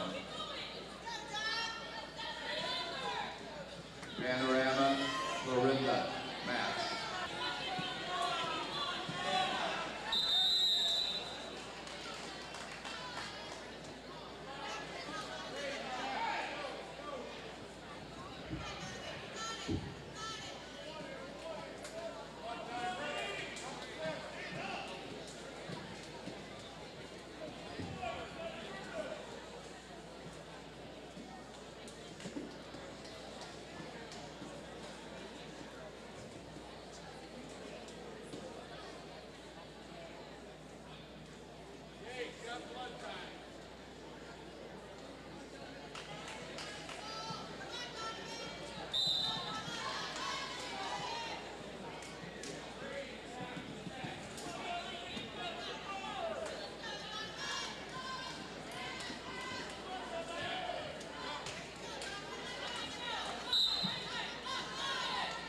We will be starting the 106 matches at the same time, but will not wait. We will move right on to the next weight when that's done.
Live on KSOM 96.5 and streaming live on westerniowatoday.com. You're listening to KSOM Sports. Welcome back into the John J. Harris Wrestling Tournament here from Southwest Valley High School. I'm Austin West. We're in our final match here of the 5th place matchups. So let's take a look here at those winners of 5th and 6th place real quickly before we get into the finals for play-by-play. So we're going to be sticking here with you the entire time. So for 5th place at 106 will be Braden Thomas of Central Decatur and Hayden Hash of Clarinda. Looking at 113, it'll be Braden Mader of Southwest Valley. In 5th place, Judah Gurwell of Winterset in 6th.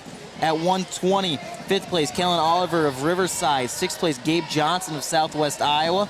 At 126, 5th place, Gavin Sloss of ACGC. Seth Edelman in 6th of Southwest Iowa. 132 pounds, 5th place, Bradley Gebbe of Nottoway Valley. 6th place, Kason Cochran of Winterset. 138 pounds, 5th place, Kyler Sandholm of Red Oak. 6th place, Will Knapp of Panorama. At 144 pounds, 5th place, Carmine Shaw of Nottoway Valley. 6th place, Gavin Day of Winterset. At 150 pounds, Connolly Stark of Mount Ayr. 6th place, Austin Henderson of Wayne. At 157 pounds, Chase Griner of Washington. 6th place, Jet Rose of Riverside. At 165, 5th place, Mason Allen of Central Decatur. 6th place, Ian Forsyth of Southwest Valley. At 175 pounds, 5th place, Donovan Hedrington of Atlantic. 6th place, Dominic Polsley of Clarinda. At 190 pounds, 5th place, Jagger Luther of Creston. And 6th place, Ty Willem of Earlham. 215, Grayson Hartman of Washington picks up a 5th place. 6th place, Quentin Fuller of Creston. And 285 is going right now. Mason Nally currently leading of Clarinda 5-2 with 1:20 left to go in the 3rd period over Joel Cooper of Panorama. As you've got that match with the scoreboard up as well over on the stream. So you can see that right there as well. So we'll make sure that we get all of that, then you'll have that for the finals here as well. So, you know, it makes it kind of nice to have both of those for the finals. You get your little scoreboard, you get a nice close-up view, a little bit of everything. Is, you know, I try to make it a little nicer here for you. Well, we appreciate it. It's looking a lot better already. Just trying to make sure we got everything on the screen there for you. And you can see kind of in this match, again, 40 seconds left, 5-2. Make it now 5-3 in our 285 matchup. But again, we'll keep it right here as we go into the finals. I'm not sure how much of a break we're getting between these ones. If we get a longer break, we'll take a quick one, play some sponsorships as well. And so we'll see what they decide to do here. But I think for right now, we'll hold off and see what these matchups are going to be.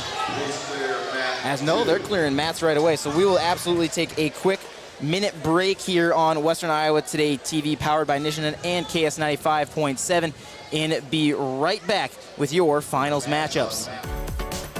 Are new gadgets in your household searching for better Wi-Fi coverage? Griswold Communications has you covered. No need to maintain a wireless router or Wi-Fi extender yourself when they will do it for a low monthly fee. They set it up, secure it, and maintain your wireless router. And Wi-Fi extenders can boost your signal in those hard-to-reach areas. Call Griswold Communications for more details. 712-778-2121.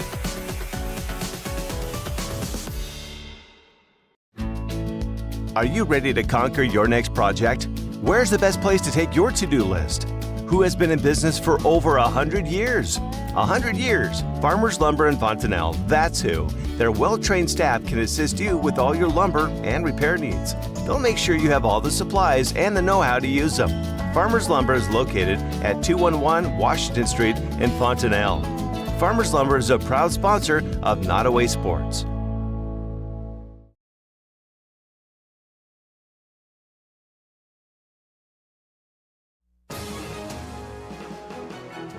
Live on KSOM 96.5 and streaming live on westerniowatoday.com. You're listening to KSOM Sports. Welcome back in, Austin West. Zach Collins alongside you with Southwest Valley High School for the John J. Harris Wrestling Tournament. We're here for our finals matchups. Starting off 106 pounds, it's Tay Jordan of Atlantic with the green band. He'll be the home side. And Max Milage of Earlham, he'll be red. Again, these guys, two ranked wrestlers at 106. Milage ranked 9th in Class 1A. Tay Jordan ranked 8th in Class 2A. as they're tied up right now. Pushes himself away as Milage sits a lot lower to the ground than Jordan likes to put the hand into the mat. As they'll tie up once again, and collar tie for Jordan. Milage matches it. Jordan down to a knee, tries to throw by, does Milage. Both guys down to their knees. They'll tie up again and throws Jordan right to his back as Milage, but Jordan rolls right through. They're tied up once again, underhook and overhook for both, switching him off. Milage looked to try to drop down to a leg, doesn't get it, as Jordan just kind of keeps backing him up. Keeping these underhooks and overhooks in are both these guys as they slowly go lower and lower to the mat. Trying to go around, throw by Jordan. He's got a headlock on him, trying to push him back. Try to keep feet in bounds, won't, so he'll go out. Will stay center, stay neutral, as you saw there on the bottom of your screen if you're watching on Western Iowa Today TV. We'll keep going here, 1:10 left to go here in this first period. A lot of hand fighting between these two guys, and a lot of throws, which you don't see very often for these lighter weights at 106, as Milage trying to power over Jordan here on this outer edge. Again, just kind of overhook, underhooks tied in, dropping down to a single as Milage, but Jordan Spall try to throw, doesn't get it as they'll go out of bounds once again. A lot of these guys, they're putting pressure into each other a lot and just trying to get the weight going and momentum going to do throws. Again, you don't see that often for small guys. Usually they'll try to get weight going, drop down to a leg, and kind of drive through, but these guys wrestling like heavyweights trying to toss each other around. I like it, though. Can't go wrong as, again, collar ties shedded off by both Milage and Jordan.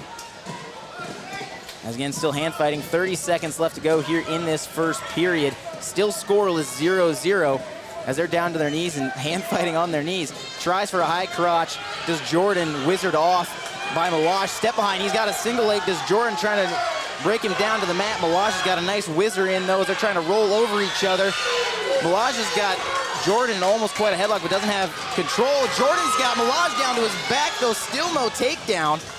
As he'll rotate around and they'll go out of bounds. A lot of fighting down there low, but no one was able to get control as they'll go out of bounds. 5 seconds left here in the first period as we're back center, and that'll probably wrap it up. Just a little bit of hand fighting here in this first period, and there we go.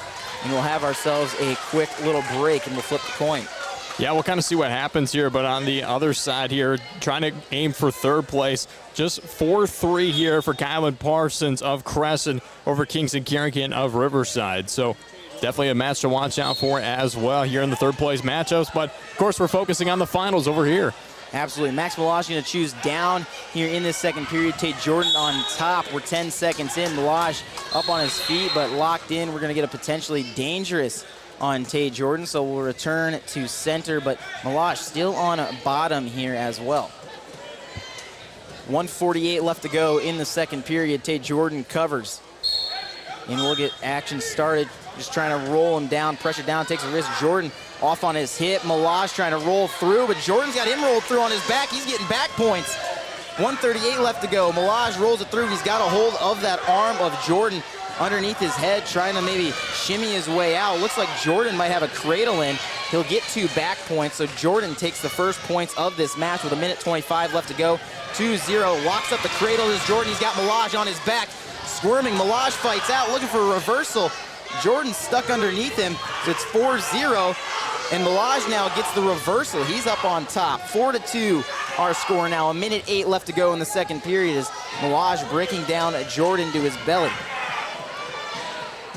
And now these guys looking like the lighter weights, looking for those cradles, a little bit more of cross faces here down low, although we do see Sorensen at 285 look for a lot of cradles as well, so that's not always the case.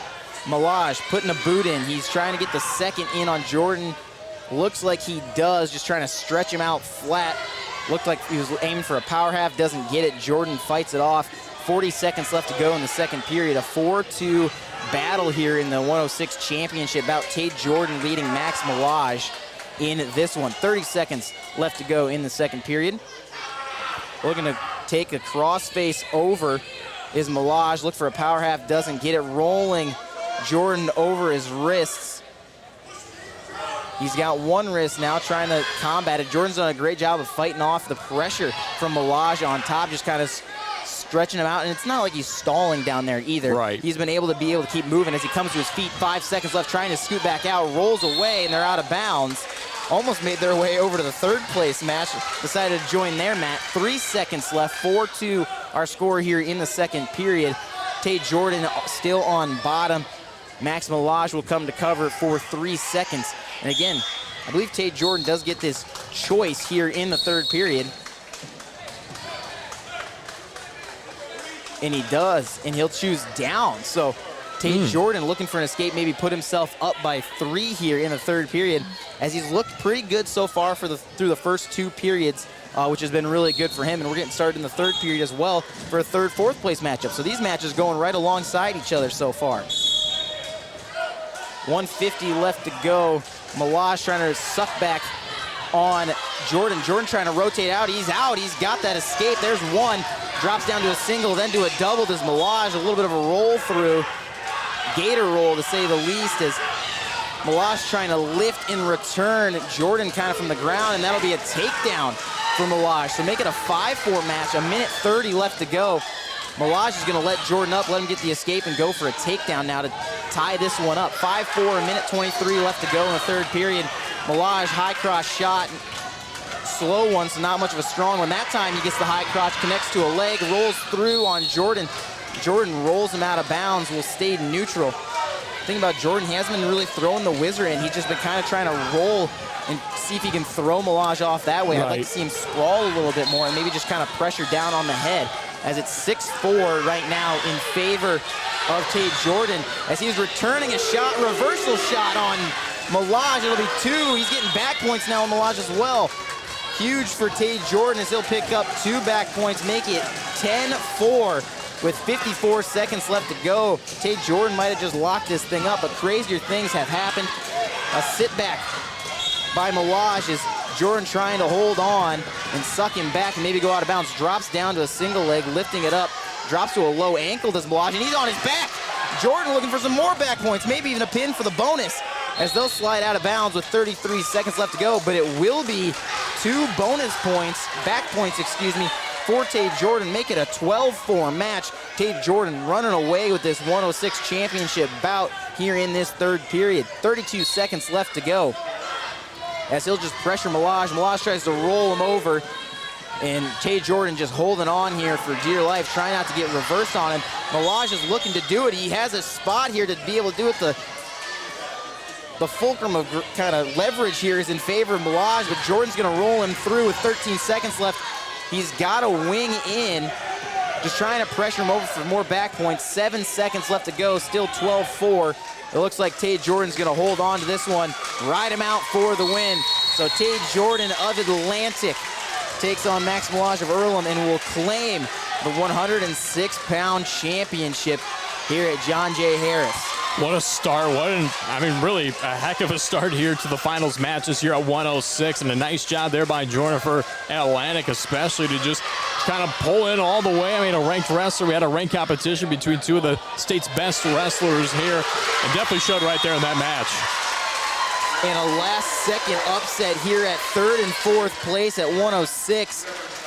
Kylan Parsons was down by 1 of Creston. Gets a reversal on Kingston Kerrigan of Riverside for the 8-7 victory as time expires. That's huge. Those guys were tight the entire time. You were kind of focused on the one side. I was focused on the 3rd place match there for a second. Just tied up all the way, continued all the way down the line, and got a little bit of an upset there. Looking at 113 pounds, our championship bout, it's Davis Brahman of Riverside, Dallas Knorr of Earlham. Knorr takes a shot here. We've had back-to-back Earlham wrestlers now in this championship bout. 127 left to go here for Brahman and Knorr. As again, looks like he's got 2 underhooks. Does Brahman of Riverside just kind of pressuring down on Knorr, and Knorr's just really kind of holding on. I think maybe hoping for a stalemate. He's just holding on to those elbows really, really tight down there. 1:10 left to go here in this first period. As again, not much movement, and I think he just, there it is, there's the stalemate. I think that's what he was looking for. Right. He had the double underhooks, just held onto those elbows as tight as he could, so Brahman couldn't go anywhere.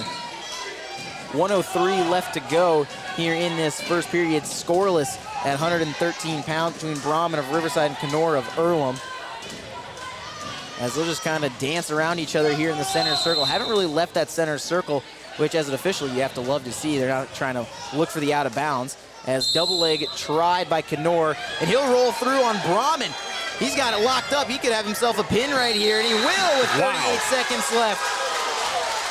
Dallas Knorr upsets the ranked number 6 wrestler in Class 1A from Riverside at 113 pounds with a pin with still 38 seconds left in the first period. A huge win for the Earlham wrestler. Wow. That is all you could pretty much say about after watching that. Just continue down the line, push down. You saw a pin coming. I saw a pin coming, and boom, we saw a pin right down the line. And Brahman, a very, very good wrestler. We've seen him before previously twice already this season. So to see him go down like that, that's tough for Riverside. Yeah, and it was a bad double leg by Knorr, well defended by Brahman. He was just able to turn it back around on him and somehow come out with that pin. Again, a crazy one there in 113. At 120, it's Tegan Slaybaugh of ACGC versus Eli Becerra of Missouri Valley. Both these guys ranked. It's 4 and 5 in Class 1A. Slaybaugh's got the 4, Becerra's got the 5. So this one could make some things change in Class 1A at 120 pounds. As underhook, low shot, reshot to be exact by Slaybaugh. He's got a single leg trying to drop down to a double before Becerra tries to walk out of bounds. As looking for hip control is Slaybaugh. They'll give him the takedown here on the edge of the mat. As he's trying to lock him up again, drops back down to a single. It is 2-0 now, as he'll push Becerra out of bounds. But it is Slaybaugh on top, 2-0, 1:14 left to go in the first period. As he'll come back on top. As again, just trying to spin back around his Becerra. He's got his butt down back to the mat. Not a good place to be. He's got to get out of there because Slaybaugh's just going to keep climbing up the back and try to put him down. But Becerra got a hold of that leg, looking for a crossface is Slaybaugh because he's got a figure 4 back there, it looks like, on the back leg of Becerra. Give him the crossface and push it over. He might have himself a locked up back points, but unable to get it. Becerra realizes the position he's in, tries to bail. But Slaybaugh's still pushing it. He's got that shoulder down to the mat, looking for back points, pulling the figure 4. There's the waving of the referee to give him back points. 37 seconds left to go. He's counting it out.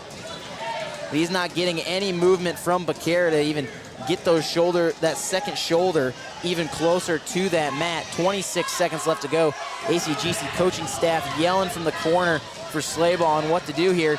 That shoulder getting a little closer, but the crossface is peeled off by Becerra. 15 seconds left to go. Give him the 3 back points. 5-0 in favor of Tegan Slaybaugh of ACGC. Tries to run it again with 9 seconds left. It'll be a reversal by Becerra. He's on top. Give him the 2. 5-2 our score now as time will expire here in the first period. Wow.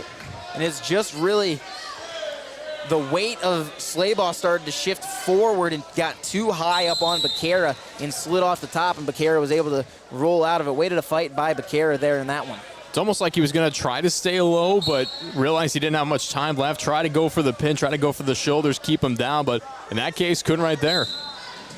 As we'll start the second period, it's Slaybaugh starting on top, Becerra on bottom.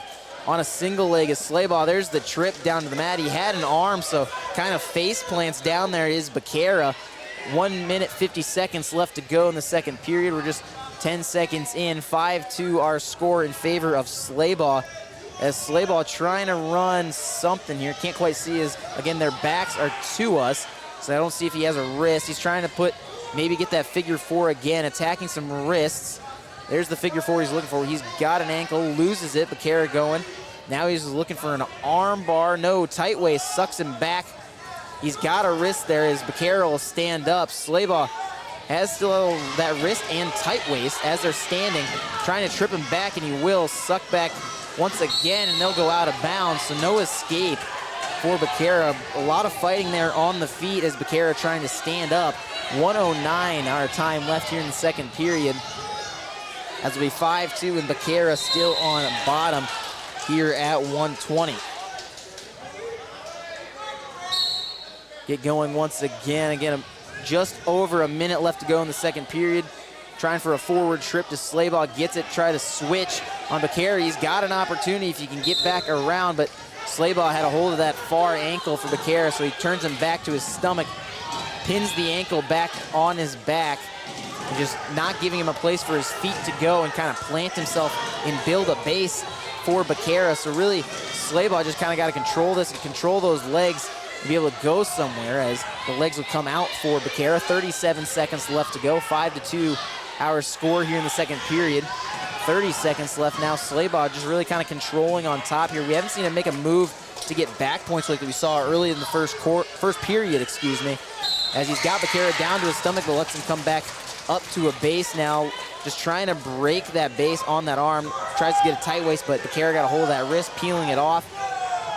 Stand up, looking for a double leg trip, has a single and wrapped around the waist. Going for the trip again as Slaybaugh lifts the leg, roll through, and he's got Becerra going to his back. He's got back points. His time will expire.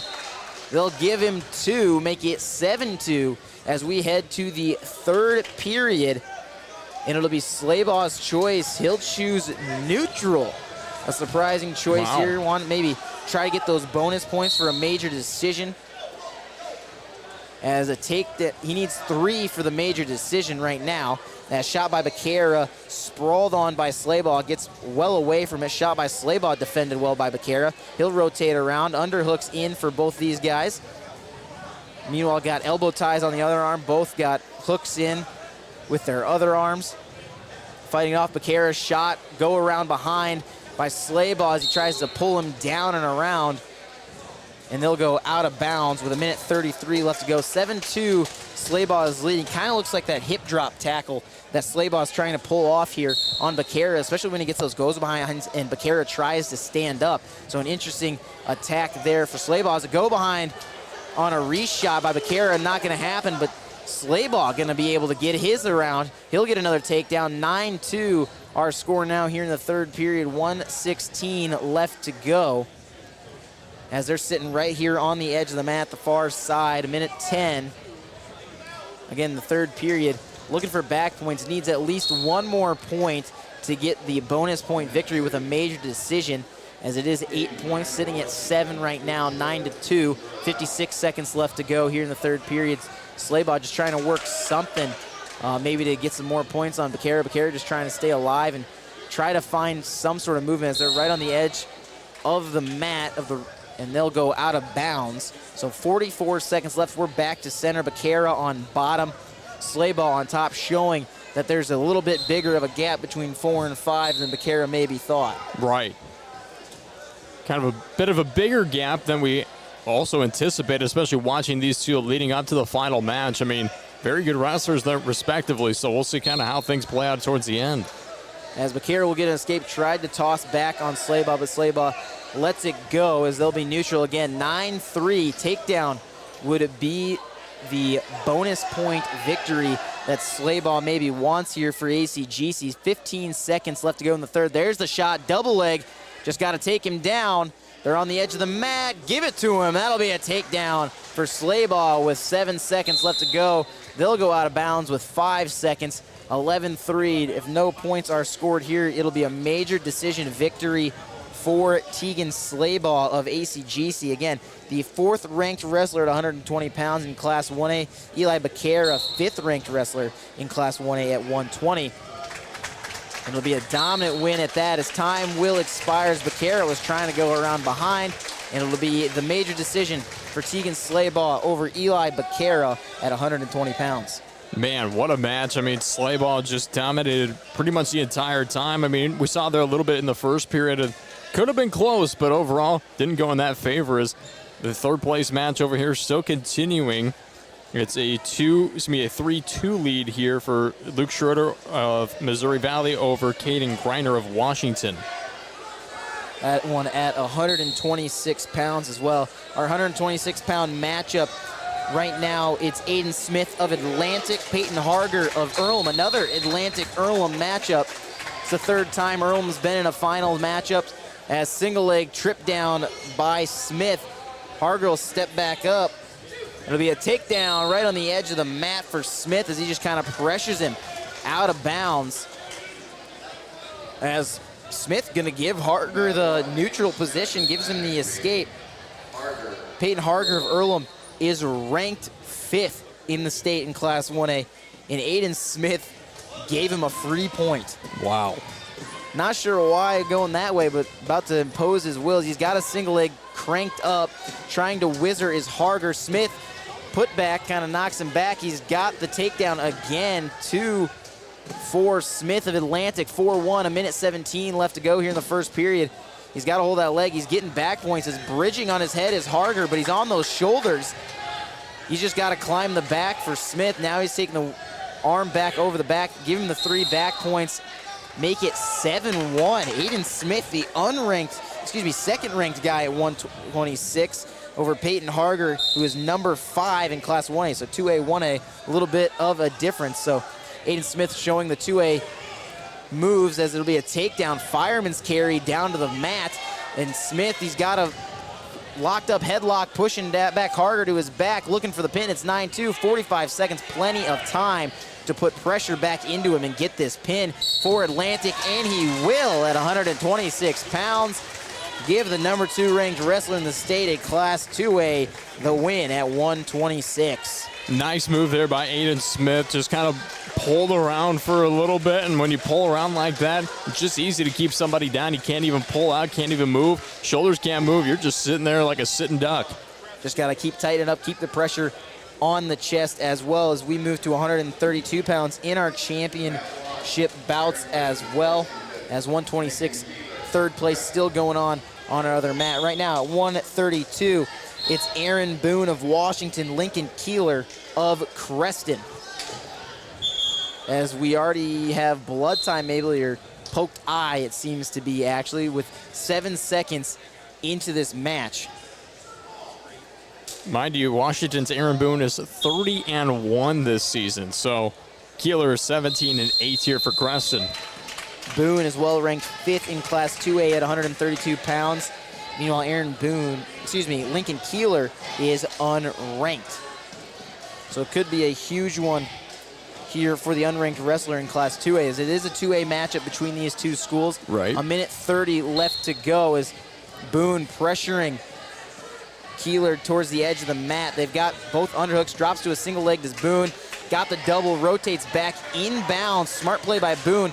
Wraps up at the waist for the takedown. 2-0, minute 15 left to go as he's just climbing up the back, getting her wrist, trying to pressure in, lift the leg, and he's trying to jump over. It's actually Keeler who's lifting his leg to prevent Boone from being able to jump over and suck him over to his back that way as well. So a smart play by Lincoln Keeler, as trying to run an arm bar was Boone not being able to get it. Keeler doing a nice job of defending as he'll come up to his feet with 50 seconds left to go. They'll shimmy their way out of bounds. Will stay Keeler on bottom, Boone on top. 2-0 our score here in the first period, 49 seconds left to go. We'll kind of see if he can maybe get some back points here, see kind of what can happen down the line. As Boone immediately putting Keeler to his back. Might have picked up a couple there. He's got 2 down. As soon as he changes the move, then he'll get those awarded to him, and there it will. So 4-0 with 33 seconds left to go here in the first period. Aaron Boone leading from Washington. We'll take a quick 10-second timeout here on KS 95.7 for our legal ID and be right back.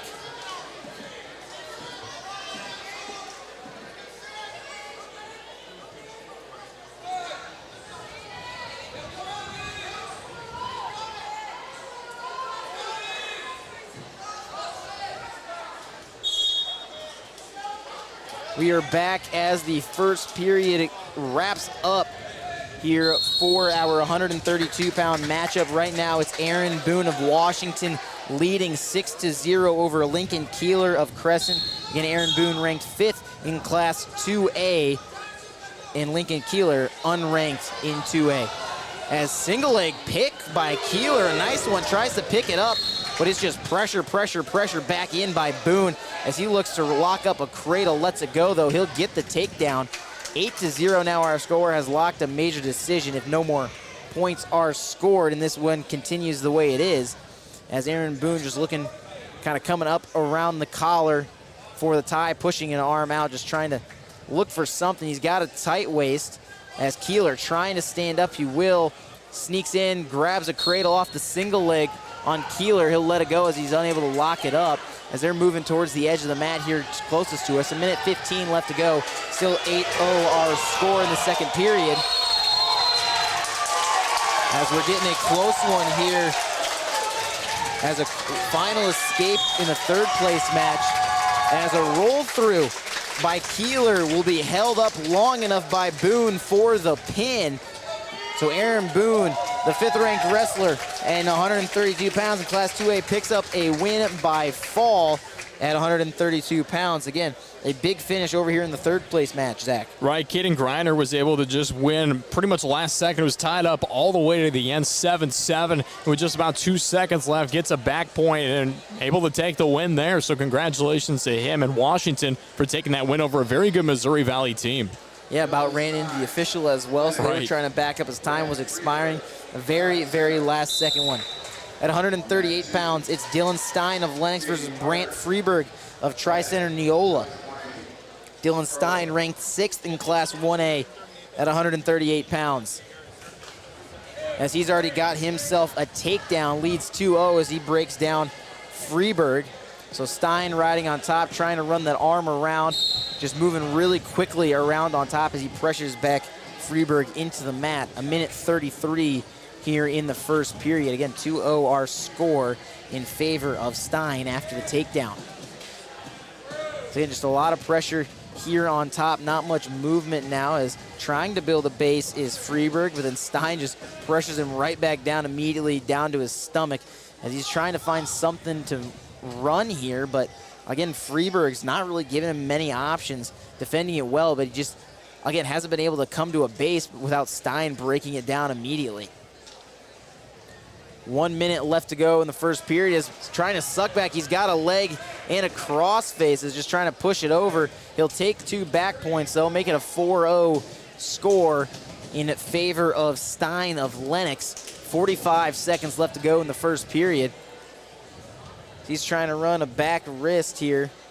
Just trying to pressure over as he's sucking it back across with him. Freeberg will pull it out, though, so he's good to go. Crossface by Stein. Again, he's looking at those legs, trying to scoop one up and run it over with that crossface. He'll let the crossface go, though. 24 seconds left to go. Just keeps pressuring Freeberg down into the mat as they're getting closer and closer to that far edge. 15 seconds left to go in the first period. Trying to run something over, maybe get some back points, but Freeberg got a lock on the leg of Stein. He'll break out of it, trying to suck him back in bounds. Maybe get some back points as time's about to expire with 3 seconds. As the first period will expire, a 4-0 lead for Dylan Stein of Lennox over Brant Freeberg of Tri-Center Neola. And on the opposite end over here so far, Jaden Hart is just trying to come back. He's got a 2-0 deficit to Josh Whining in the third place match. As we get started again here in the championship bout at 138. It was deferred by Freeberg. It was Stein's choice. They went neutral. As just trying to slip out of a headlock to Stein, and he'll go around behind for the takedown. 6-0 our score. Roll through, holds him there.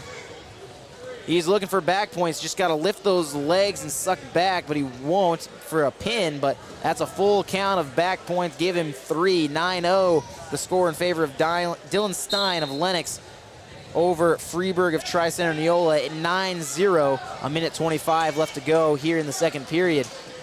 As Dylan Stein's just been trying to find something that works, maybe to pick up a pin or at least back points. But Freeberg's been really good at fighting here on bottom. I'm sure he hasn't been able to build a base, but he really hasn't allowed many back points to Stein when he's down there. He'll get his first stalling call here, though, from our official. As again, when you're spending that much time flat on your belly, it's hard to do anything. Right. So trying to avoid that stalling is really hard, especially when you're going against a guy like Dylan Stein, who's just had a lot of pressure on you the entire time. Stein tries for an arm bar. Freeberg tries to spin out, and we're right back to belly. Stein's going to let him up, pushes him away. We got 1 point, first points for Freeberg. Snap down, looking for a go behind is Stein. He's holding him there, trying to wrap around that leg, but Freeberg's holding on to that arm, not letting him go by. 30 seconds left to go here in the second period. 9-1 our score. Tried a shot by Freeberg. Stein sprawls well, tries for a single leg, but backs up. There's Freeberg there on the edge of the mat. 20 seconds. Tries for a throw by, no good by Stein. They'll come back to center here with time still ticking away. Another throw by attempt by Stein. Sweep single by Freeberg. It's a nice one. He's just got to lift it. He's got 7 seconds if he's trying for a takedown. He'll let go of the leg. It'll just be another throw for Stein. Roll him through. Nobody's got possession. As time expired before Stein was able to put the pressure into him and get that takedown. So it stays 9-1 as we head to the third period. Looks like that maybe they were looking for blood time, but nothing there. So again, 9-1 our score in the third period here between Dylan Stein of Lennox, Brant Freeberg of Tri-Center Neola. Pressure on the head by Stein. He's going around behind. He'll have no takedown yet. Now he'll get it. Now he's got a leg locked as well as the head. He might be looking for a cradle here. As again, just pressure back from the neck of Freeberg, just trying to fight off that grip, make sure he can't lock his hands. But again, it's really hard as Stein has that leg lock as well. Freeberg trying to hold on to the right leg of Stein, not let him kind of back that leg up and get pressure on him. Pressure on the head, holding it down into the mat is Stein, so unable to even lift his head. Is locking around the head with his leg is Stein trying to walk, looking like maybe going for a banana split here. As unable to get it, as again, that grip on the leg by Freeberg is really preventing Stein from doing much, as Stein will go fully back behind. They'll go parallel, just trying to keep pressure on the head with a minute left to go. 11-1 our score here in the third period.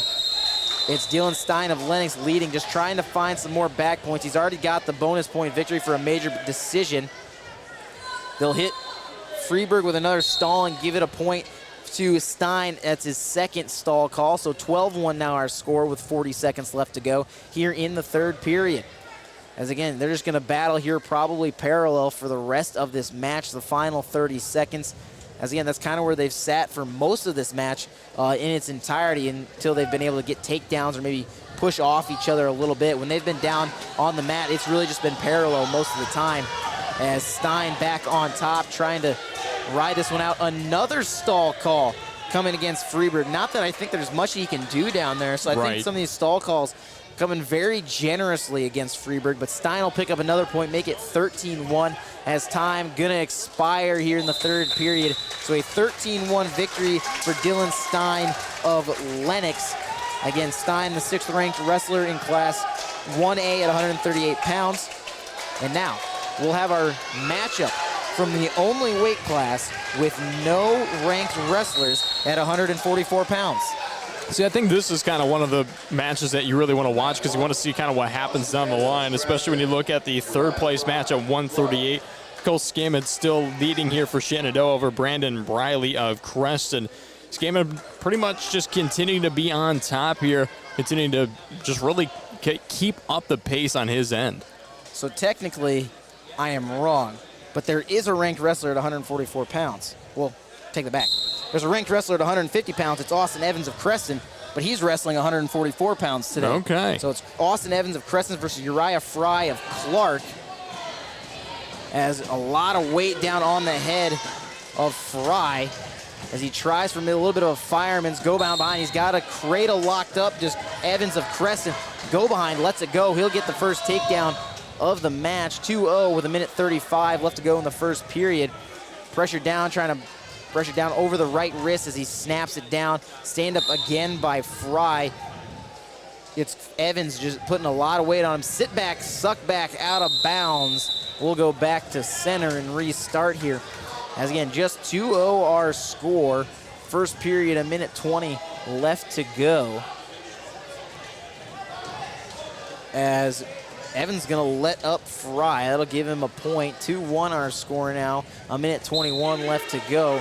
We'll stay neutral here as we continue to go. A lot of hand fighting. Collar tie by Fry, and Evans try to shuck by as Fry drops down to a single, defended well and sprawled on and pressured right back in by Austin Evans. My goodness, pressuring him back to his back. He's not even looking at Fry. He's basically sitting on his chest trying to lift his back leg and put him on his back, but still no takedown for either side.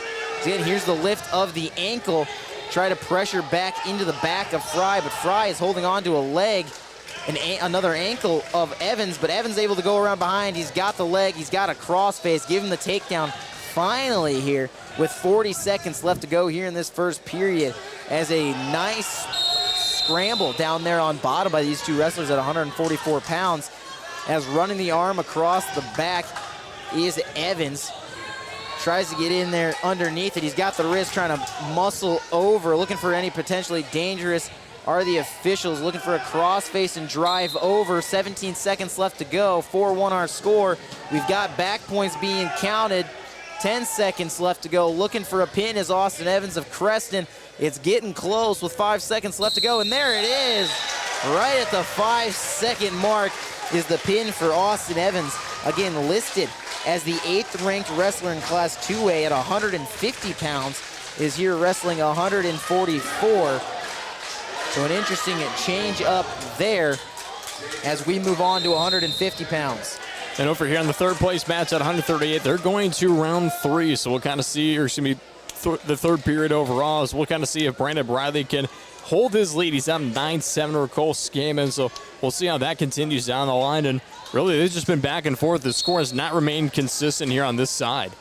At 150 pounds, our championship matchup, it's Riley Radke of Missouri Valley, Jacob McGargle of Shenandoah. As both these guys, it's number 2 and number 4 at 150 pounds. Radke number 2, McGargle number 4. As first one locked on a leg, it's gonna be McGargle. As he's got a double leg, just gotta pop his head out. They'll go up to underhooks and they'll let each other go right here on the edge of the mat. 1:30 left to go in this first period. Didn't really come circle to center, which is surprising by these two. Just, it's gonna be McGargle holding off and guarding that center of the circle as they'll tie up again. Collar ties for these guys. Shut down and throw by McGargle. He's not gonna go after it though, as he kind of pushes Radke out of bounds. Still not kind of rotating the center, sitting here on the edge of the mat. 1:05 left to go in the first period. Not many shots so far by these guys. Just a lot of head pressure and snap downs on the head. As again, tied up, both collar ties, but McGargle's looking for that wrist of Radke. As they'll slowly circle themselves back into the center, tries for a slide by. It looks like we'll get an eye poke quickly for Radke, so we'll stop this one as he goes down to a knee even. As they'll get injury time for Riley Radke to take a look at him. As I believe it was just maybe an eye poke here. As we'll get blood time over on our third place matchup. So no wrestling happening at all. They just happen to get injury and blood time at the exact same time, which unfortunate really, but it looks like our third place match wrapping up here. Again, this one is at 138 pounds. It's Cole Scammon and Brandon Briley in this one. Again, they're in the third period with 1 minute left to go as Radke wrapping up his injury timeout. Looks like he's good to go now. Official has a couple words with him. 45 seconds left to go in this first period. No points yet. Hardly any shots either. Just a lot of snap downs and pressures, you know, to just try to get into each other's head and tie up, get the better tie. As their collar tied up once again. Looks like McGargle's gonna want to try to pass the elbow. He fakes it, but kind of lets it go. And so they stay tied up. 23 seconds left. Another collar tie by Radke. They really haven't had much action. Another snap down, underhook, fireman's carry by Radke. He's got his head stuck with McGargle, though. Switches to a single leg, nothing yet. They're trying to scramble down here on bottom with 10 seconds left. No points yet. They're tied up with each other. Each one's got a leg. 3 seconds left to go. Nobody's gonna get any points out of that one. A nice defense by McGargle.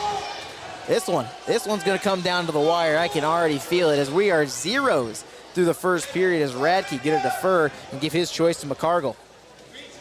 Yeah, so here on this third place match, I mean, it's coming down just 10 seconds. Leading here is Scammon, 12-11. See what happens down the line as time continues to go down as they go out of bounds. Just 1 second remains, so not much of, well, I mean, it's going to be tough to see what can happen over there in just a second. Yeah, it's hard to stand up in just 1 second, you know, just to even tie this one up. As over on our finals match, 1:45 left in the second period, it's Riley Radke on top of Jacob McGargle as we start this one off. As they're just kind of tied up. Figure 4 is locked in by Radke. He's got that opposite arm, looking for an arm bar on McGargle. McGargle also has a shoulder brace on his right shoulder, but it's the left shoulder that Radke is attacking right now, so avoiding that arm with the brace. As he's got, again, the figure 4 is McGargle's just unable to stand up, and Radke's just trying to pressure here. And we'll get the stalemate calls again. Not much action happening there with 1:13 left to go here in the second period. McCargill stays on bottom. Radke still on top.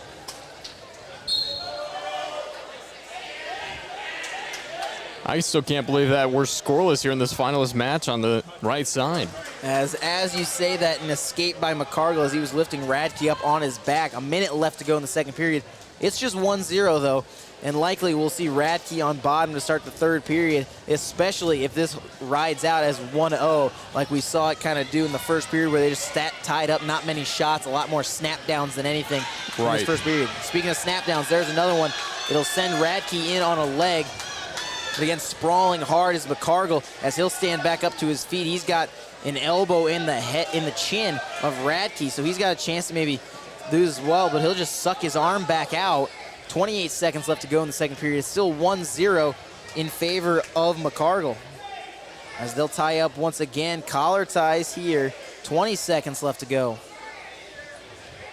Looks for a slide by, pulls him by. He's got a single leg, does McCargill, but Radke holding on to his own wrist, not letting him have it, but he's wrapping around the head, looking for a cradle. He's got it, so that's a takedown. Looking for back points, 5 seconds left to go. Radke's gonna slide out of it, but it'll be 3-0 as we head to the third period as time expired. As looking for back points with Shenandoah coaching staff, but no, it was just a 1 count, says the official, no back points.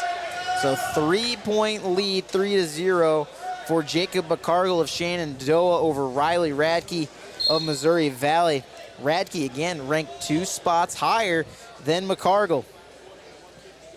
Radke on bottom, 1:53, 7 seconds into this match, this period, excuse me, as we're 2 periods into this match. We've been in this match for a while, as it's been a tough one back and forth. This is the first time, though, we've seen really that McCargill's been able to work on top, as when he's gotten takedowns, it's been time expiring, or it's just been kind of close ones, like as they're scrambling around. So we'll be able to see what he can do here on top. Looked like he was looking for a figure 4 as well, and maybe a little bit of a cradle. As he'll just pressure over Radke over the shoulder. He's got the ball and chain lift and turn with the elbow on Radke, trying to stand up and pressure him back over to his back. 1:10 left to go. Loses control of that wrist, and we'll go back to a base for Riley Radke of Missouri Valley. 1 minute left to go. McCargill leads 3-0 here in this third period. Again, we'll get a stalemate. We'll head to the center as Radke, again, rated higher in Class 1A at 150 pounds. He's number 2 overall. Jacob McCargill is number 4, and number 4 is leading number 2, 3-0.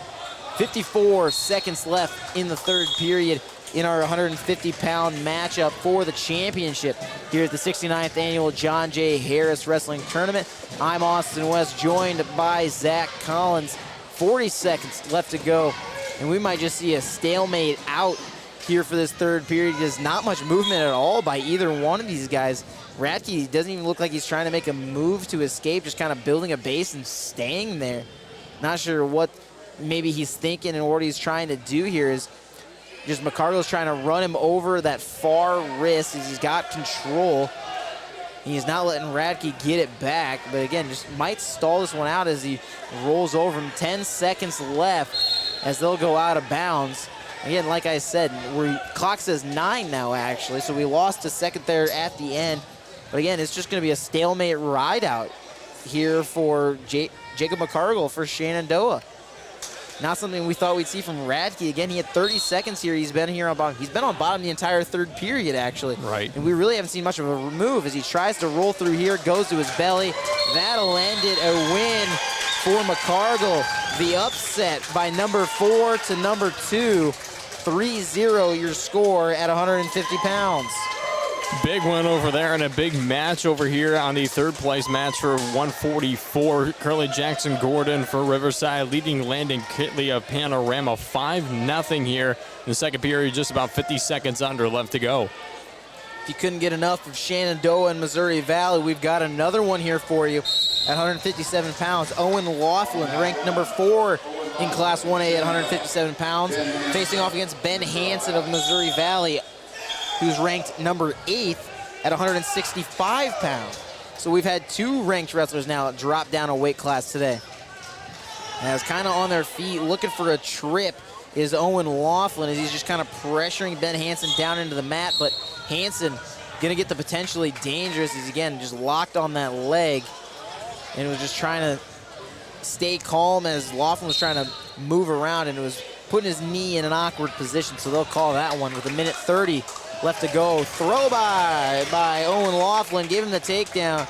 As straight to his belly goes Ben Hansen. 2-0 our score in the first period, 1:20 left to go. As we'll see what our ranked wrestlers can compete with here. As trying to grab some wrist is Owen Laughlin on top. 1:10 left to go. Rotating around, pulling the wrist out, throw it across the back, lock the ankle. He's got the half as well, trying to push it over, but he loses the arm behind the back. That's the big one you need, because you just kick that wrist and start pushing it across, and naturally, your shoulder's gonna start to turn with it. 48 seconds left to go. 2-0 our score in favor of Owen Laughlin of Shenandoah. As again, just putting a lot of pressure. He's going the arm back across the back again of Ben Hansen. 37 seconds left to go. As looking for some wrist here as well on the other side. But again, he's got a nice base, does Hansen. He's trying to stand up, looking for a cradle, but it'll break him down. No cradle, but a breakdown for Laughlin. So we'll stay parallel-ish as we are. 15 seconds left to go in the first period. 2-0 still our lead for Owen Laughlin of Shenandoah. Once again, trying to pry that wrist back out from underneath of Hansen and push it across.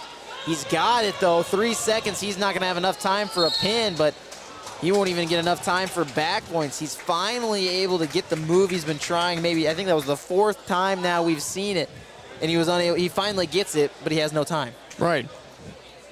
It's like you finally figure out just how to do something, but then time expires, and well, by that point, you got to try it again. Now that he knows maybe what's coming, does Hansen, Laughlin will have to change.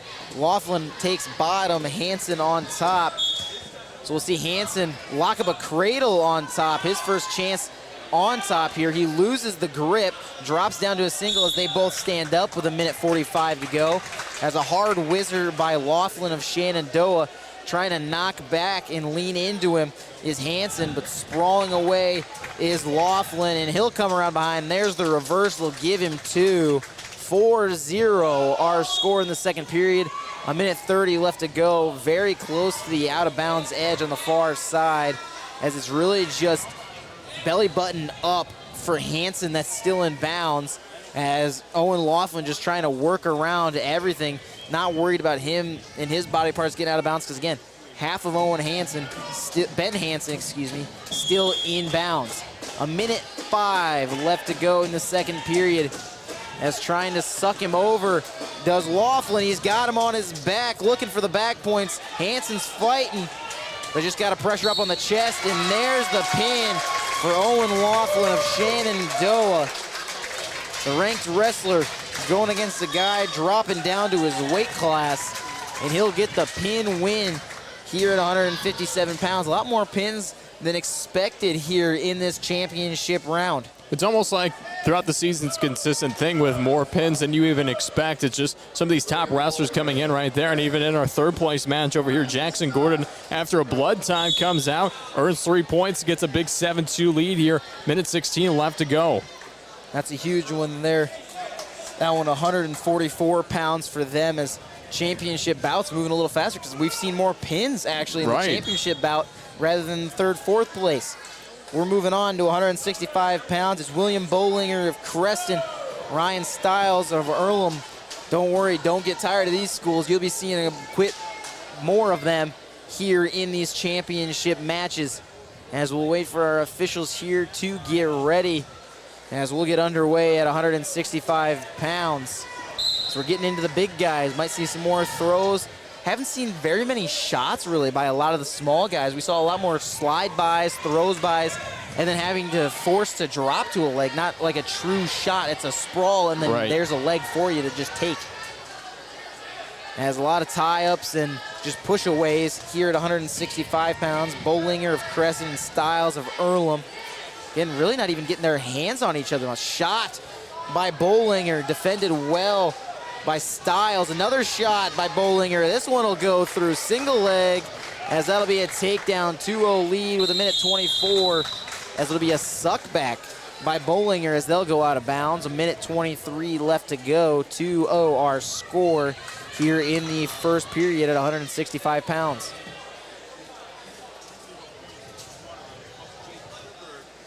As officials taking a little longer there to get things going. As 1:20 after it was out of bounds, looking to suck and turn the back of Styles is Bollinger, but Styles fights it off, comes back to belly, breaks the wrist control, tight waist by Bollinger, tries to tilt him once again. He's got the legs popped up in the air, he's got shoulders down, that's back points, but Styles fighting it off, so it'll be just 3 back points for Bollinger, make it 5-0 here in the first period, 50 seconds to go. Has a lot more pressure. He's got a figure 4, does Bollinger on Styles. Breaks him down to his belly once again, looking for a wrist. He's got one. We just saw this in the last match. Here comes the wrist across the back. The lock on the head, gets around it, trying to pressure him over. No, gonna be fought off well by Styles as he breaks his wrist free. Forces Bollinger to come back on top. Suck back, putting some pressure on his Styles. Thought maybe he could hold Bollinger there as he was trying to tilt him back. You know, you see some of those non-controlled pins that way. So it could have been interesting as they're moving out of bounds. 5 seconds left to go here in this first period. 5-0. As they'll go out of bounds. Thought maybe Styles had gotten the reversal. Not even any back points. Looking for it were the Earlham coaching staff. Not going to get it. 3 seconds left to go in the first period.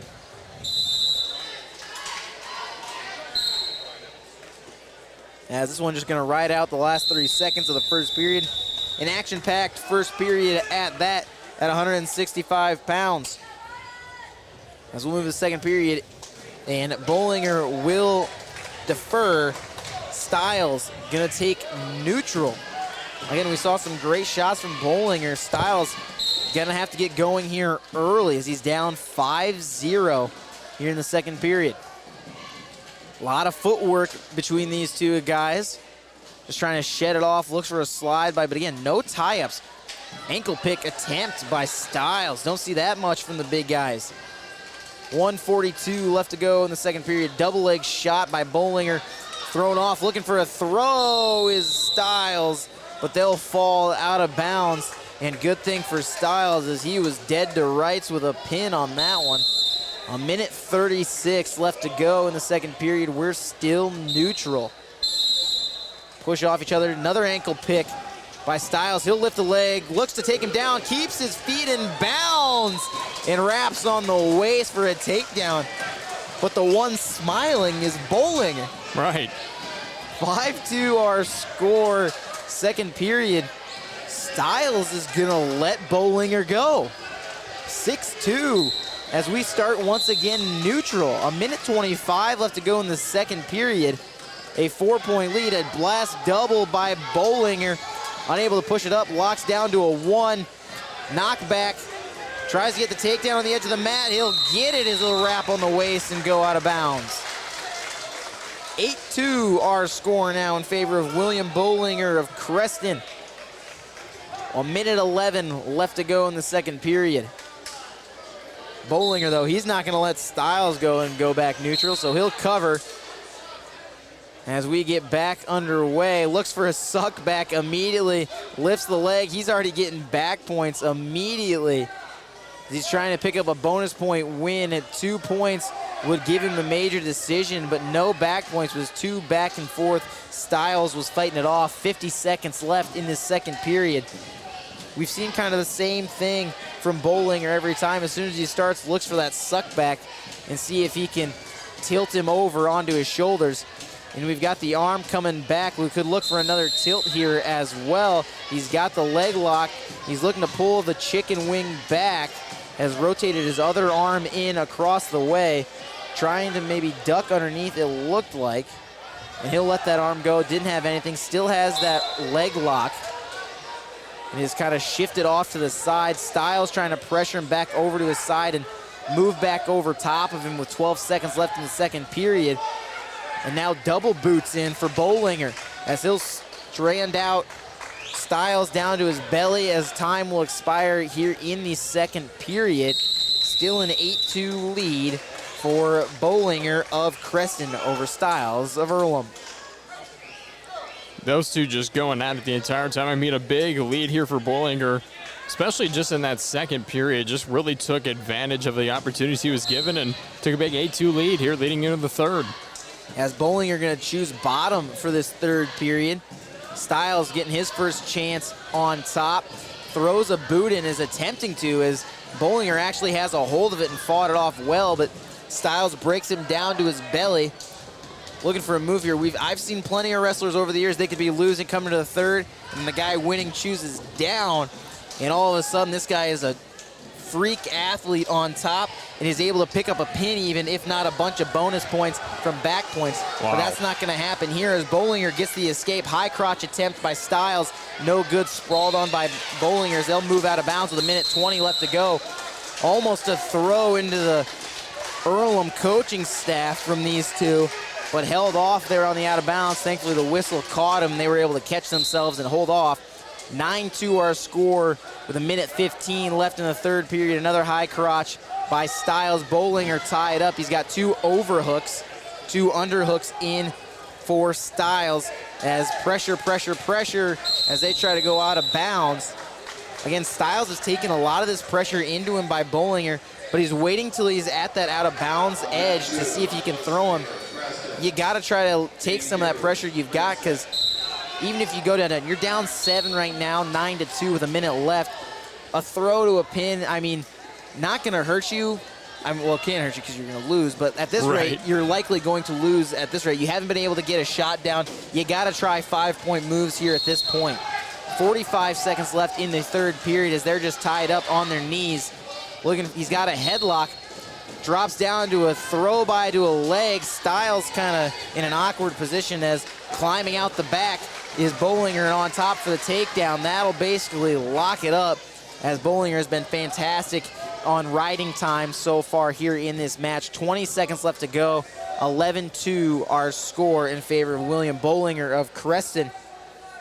Again, Bollinger ranked 8th in Class 2A at 165 pounds. Ryan Styles is actually ranked 3rd in Class 1A at 165 pounds. So when you're looking at just ranking numbers, this is an upset. But again, this is 2 different classes.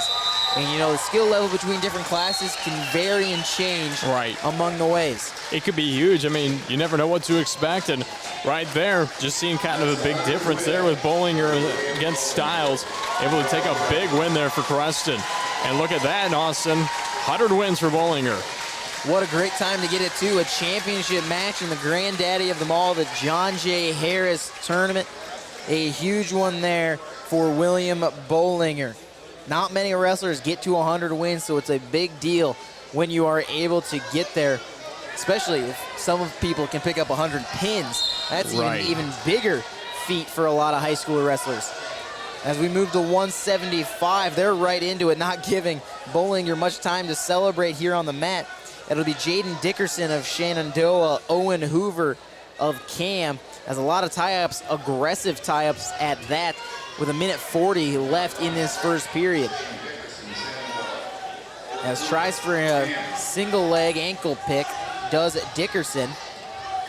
A lot of tie-ups, just kind of tap the top of each other's head, looking for wrists here on their feet. Under a minute 30 left to go. Back center shot, reshot now by Dickerson, back to the top. That's what you like to see, shots and reshots from these 2 wrestlers. They're doing great so far. It looks like an even match as it's a minute 10 left to go in the first, as they'll tie up with each other. A Russian tie here for Dickerson.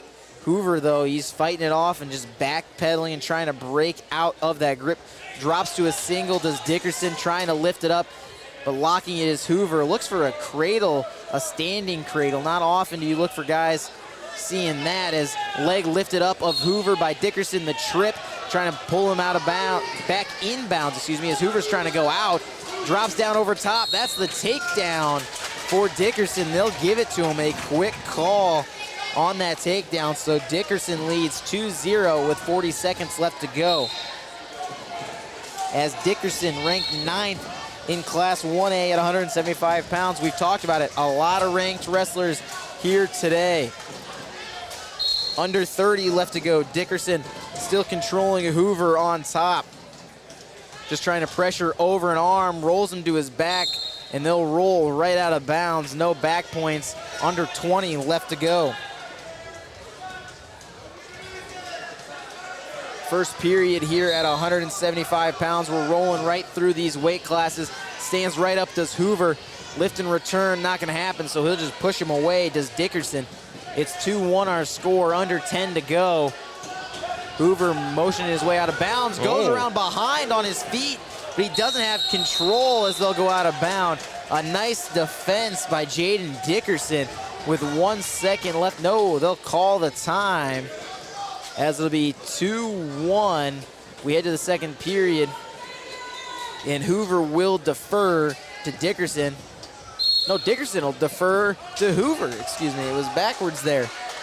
As Hoover gonna take down, as he's only down by 1, 2-1 as we head to the second. Dickerson getting pressure on early. And these guys, 2 tall 175-pounders as well. So they're long and lanky 175s, not short and stout 175s that you tend to see. A little less bulk on them compared to some.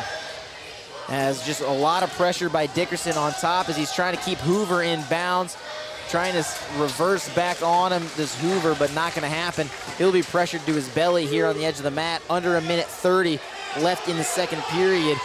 2-1 still our score as we'll go out of bounds and we'll head back to center.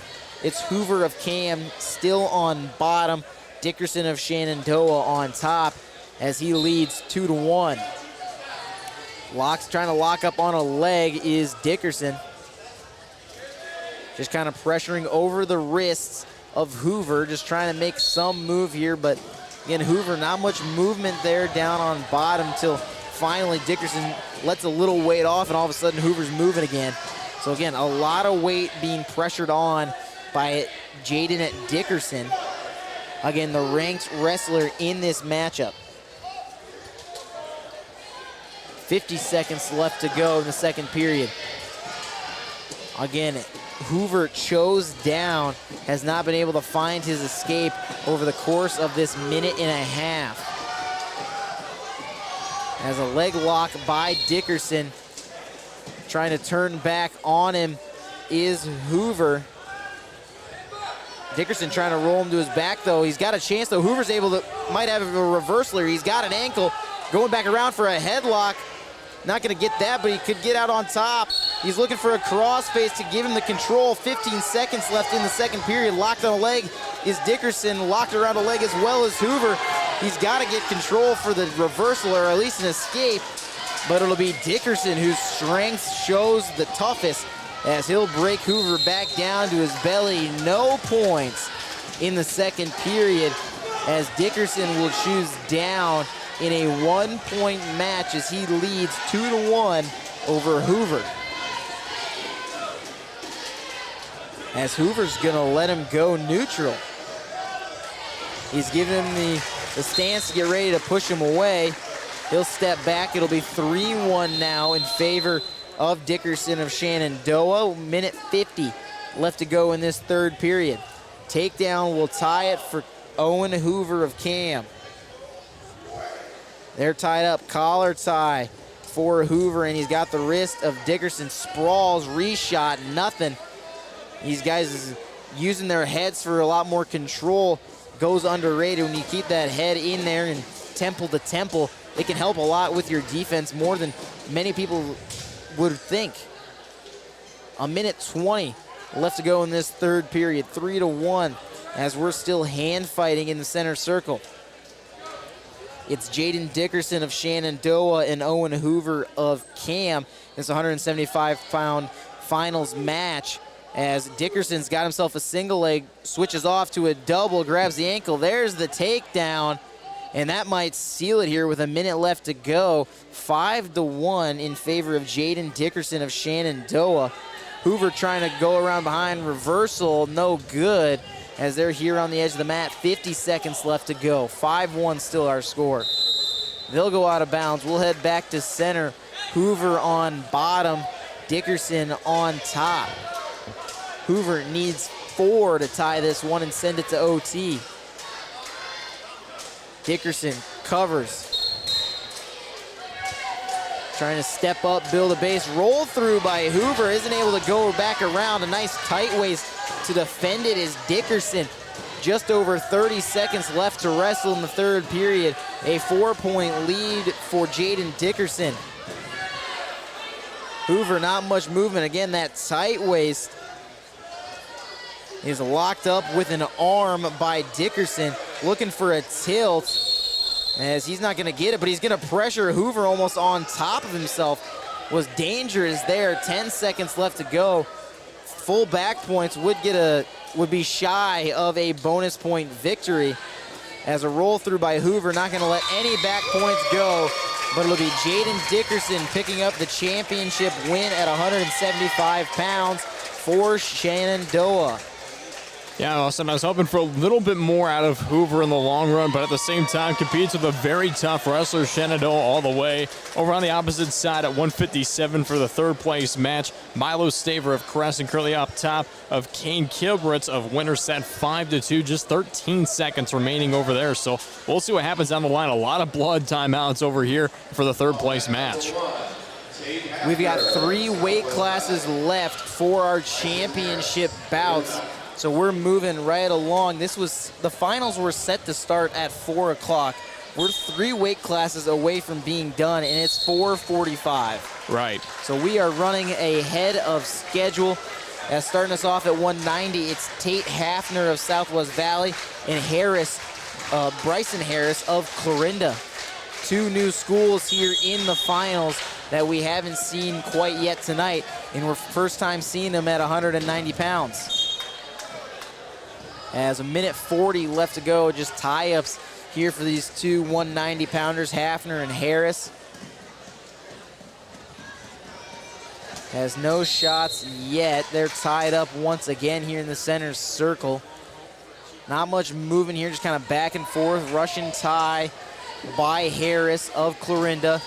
Trying to rotate around to that right leg of Hafner. Unable to rotate it there, just lets go of the tie. They'll spread back out and hand fight a little bit more. Collar tie for the both of them. Shrug by Harris. No shot out of it. Snap down, not gonna go anywhere. Strong neck and lower back by Hafner. Shot by Hafner, sprawled on by Harris. Go around behind, no, it'll be stood up, mid-go behind by Hafner. So nice defense by him. We stay zeros, just under 45 left to go in the first period. We are scoreless. As we've already got some other finals wrestlers warming up here alongside the mat, including Sorensen of Atlantic. He'll be a big one to watch as well. 20 seconds left to go in this first period at 190. Hafner, Harris. No points for them. Just a lot of tie-ups and hand fights and a lot of rotating around, which has been good defense for the both of these wrestlers. 13 seconds left to go in the first period. High crotch by Hafner right off the bat, but it'll be defended well. It's a headlock for Harris. He's got 5 seconds if he wants to do something, but holding on to the elbow. It's a cradle off your feet, but not enough time for Harris to run it through. If he runs that through, that might be a pin. So we know what he's going to go back to look for in the second period if they head back neutral. But it'll be Harris's choice. He will not defer. He will take down to start the second period in this scoreless 190-pound championship bout. We've seen a lot of these matchups go scoreless through these first periods. Right. And then open up extremely in the second and the third. So whether they start 0-0, we could still see bonus point victories in a lot of these matches here in the championship bouts. Usually about 30 seconds into the second period, you're going to see the score change down the line. As a quick breakdown of the base of Harris by Hafner, but Harris gets it right back. He's got a figure 4 in on the leg. He's trying to pressure and bring that arm back, but the strength by Harris to defend, he's trying to go around behind. Careful, but potentially dangerous here. As Harris has got an ankle, he's looking for the reversal. He's got his own leg lock as he's gonna reverse it on him, looking for a reverse cradle, not gonna get it. Roll through by Hafner, but it will be a takedown for Harris. But Hafner's fighting it off with his own leg. Harris still hasn't been able to really have control behind. He'll get it for the first time here after 30 seconds-ish of scrambling. A minute 12 left to go. Looking for the cradle. Got too far out in front, I think, as Harris. As Hafner's got a leg, but he'll break the grip. But now he's off to the side. Drops to a single. Knocks back down Hafner to the mat. 2-0 still our score. Under a minute left to go in the second period. Again, I think the story of this one might be where the weight shifts when these guys are covering each other and whether or not reversals can come out of it, or maybe you reverse a pin move back on the other guy. 40 seconds left in the second period. Hafner fighting to his feet. Hasn't dropped down to a leg yet as Harris. He's wrapped around the body, pressuring him out of bounds. He'll trip him as they go out. No stall call there for trying to pressure him out, as it was a good forward trip by Harris. 32 seconds left on the clock. 2-0 is our score. Bryson Harris of Clarinda leading Tate Hafner of Southwest Valley. Tate Hafner ranked 12th in Class 1A at 190 pounds for Southwest Valley. Tries to roll through on the pressure, does Hafner, but Harris reads it well, lets him roll, and then covers once again, but back to his back is Hafner, but Harris is turned around. So Hafner's got a leg. He's got two legs. He's got a hold of both. Switches off to one as Harris is unable to go back around behind. Could be a huge opportunity with 10 seconds left in the second period for Hafner. Stands up to his feet. He still has that lock on that single leg. 3 seconds. Underhook in. The counting is an escape. No, time will expire. Southwest Valley was looking for it as well. It'll be Hafner's choice, as he'll take a moment for a breather, chooses neutral. Shaking his head, not sure if that's about maybe potential soreness, injury, or the not escape called there at the end of the period. It was very close. They had arms locked up, so a close one as time was expiring. And we'll stay neutral for this third period again. 2-0 still our score for Harris and Hafner. Harris of Clarinda leading. Tie-ups once again. We saw a lot of these in the first period. Double overs for Hafner, as he'll be pressured out of bounds. Looks like Harris is trying to jack him up. Throw, it'll be Hafner with the takedown. Tie that thing up, as they'll go out of bounds at 190 pounds. 1:27 left on the clock in the third period. Just a nice way to stay in bounds. Just kept both feet in, and then right next move, other foot goes out of bounds. You kind of get a reset here. Dragging the toes like it's playoff football, as NFL playoffs going on right now. Texans, Ravens, Niners, Packers later tonight. A minute 20 left to go in the third period. 2-2 our score. We are having Hafner on top, but Harris is looking to come out and pop his head out and get a huge reversal here to break this match open. A minute 5 left to go. We could call stalemate, and there it is. A close one for Hafner. He was in dangerous territory, but was able to hold on and keep Harris out of the reversal. And Hafner, he's gonna let Harris up. Instead of giving him the opportunity for a reversal and let him ride out the win, he's letting him up, giving the escape. Now see if he can get a takedown to take a 1-point lead with a minute left to go here in the third period. Again, this is our 190-pound championship bout, shot by Hafner. As it'll be a headlock in for Harris. We saw him try to hit this throw earlier in the first period, before the time expired where we thought he might get the pin if he has 10 more seconds, but it'll be a takedown for Harris. 39 seconds left to go. 5-2 the lead for Bryson Harris of Clarinda. As Hafner down to his belly, 27 left to go. A lot of blood time still happening in our third place matches. Might be the bloodiest matches here of the tournament, and they've all been third place matches. 15 seconds left in our championship at 190. Hafner escape. Takedown. Are they going to give it to him? No. Harris pops out. They'll give him 5 seconds, but it'll be a 5-3 victory for Harris. Hafner had it there on the bottom, just unable to keep Harris down and control it for the escape and reversal. So it'll be Bryson Harris of Clarinda taking the championship at 190. Wow, what a match over there. And we've got a pretty good match here at 165 for the third place match. It's currently 7-2 Woodruff and Rystrom of Clarinda and Shenandoah. Currently in a blood timeout over there in the third place match. So Austin and I are going to start wrestling up here in the Crow's Nest and give you some action up here. There we go. We might actually get us a second match going at the same time.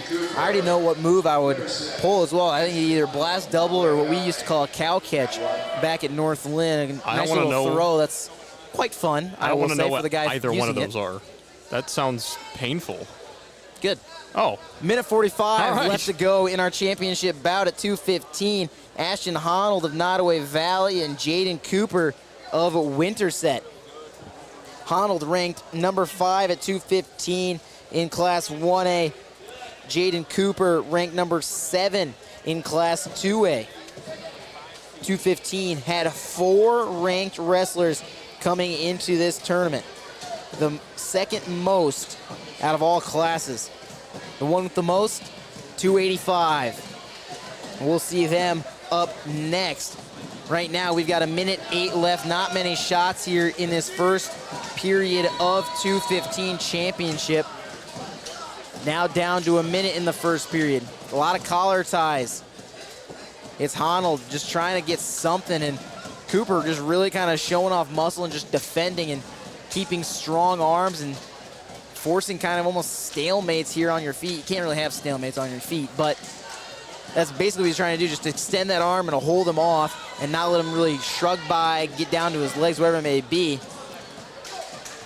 As Honnold's really controlling this inner circle with 30 seconds left to go in this first period. Not much action between these two so far. A lot more feet movement by Honnold as they just kind of stalk back and forth on each other. They'll tie up again. It's a collar tie for Honnold. He'll try to snap down, but again, he'll drop down, sweep single back the other way, try to suck him down to the mat.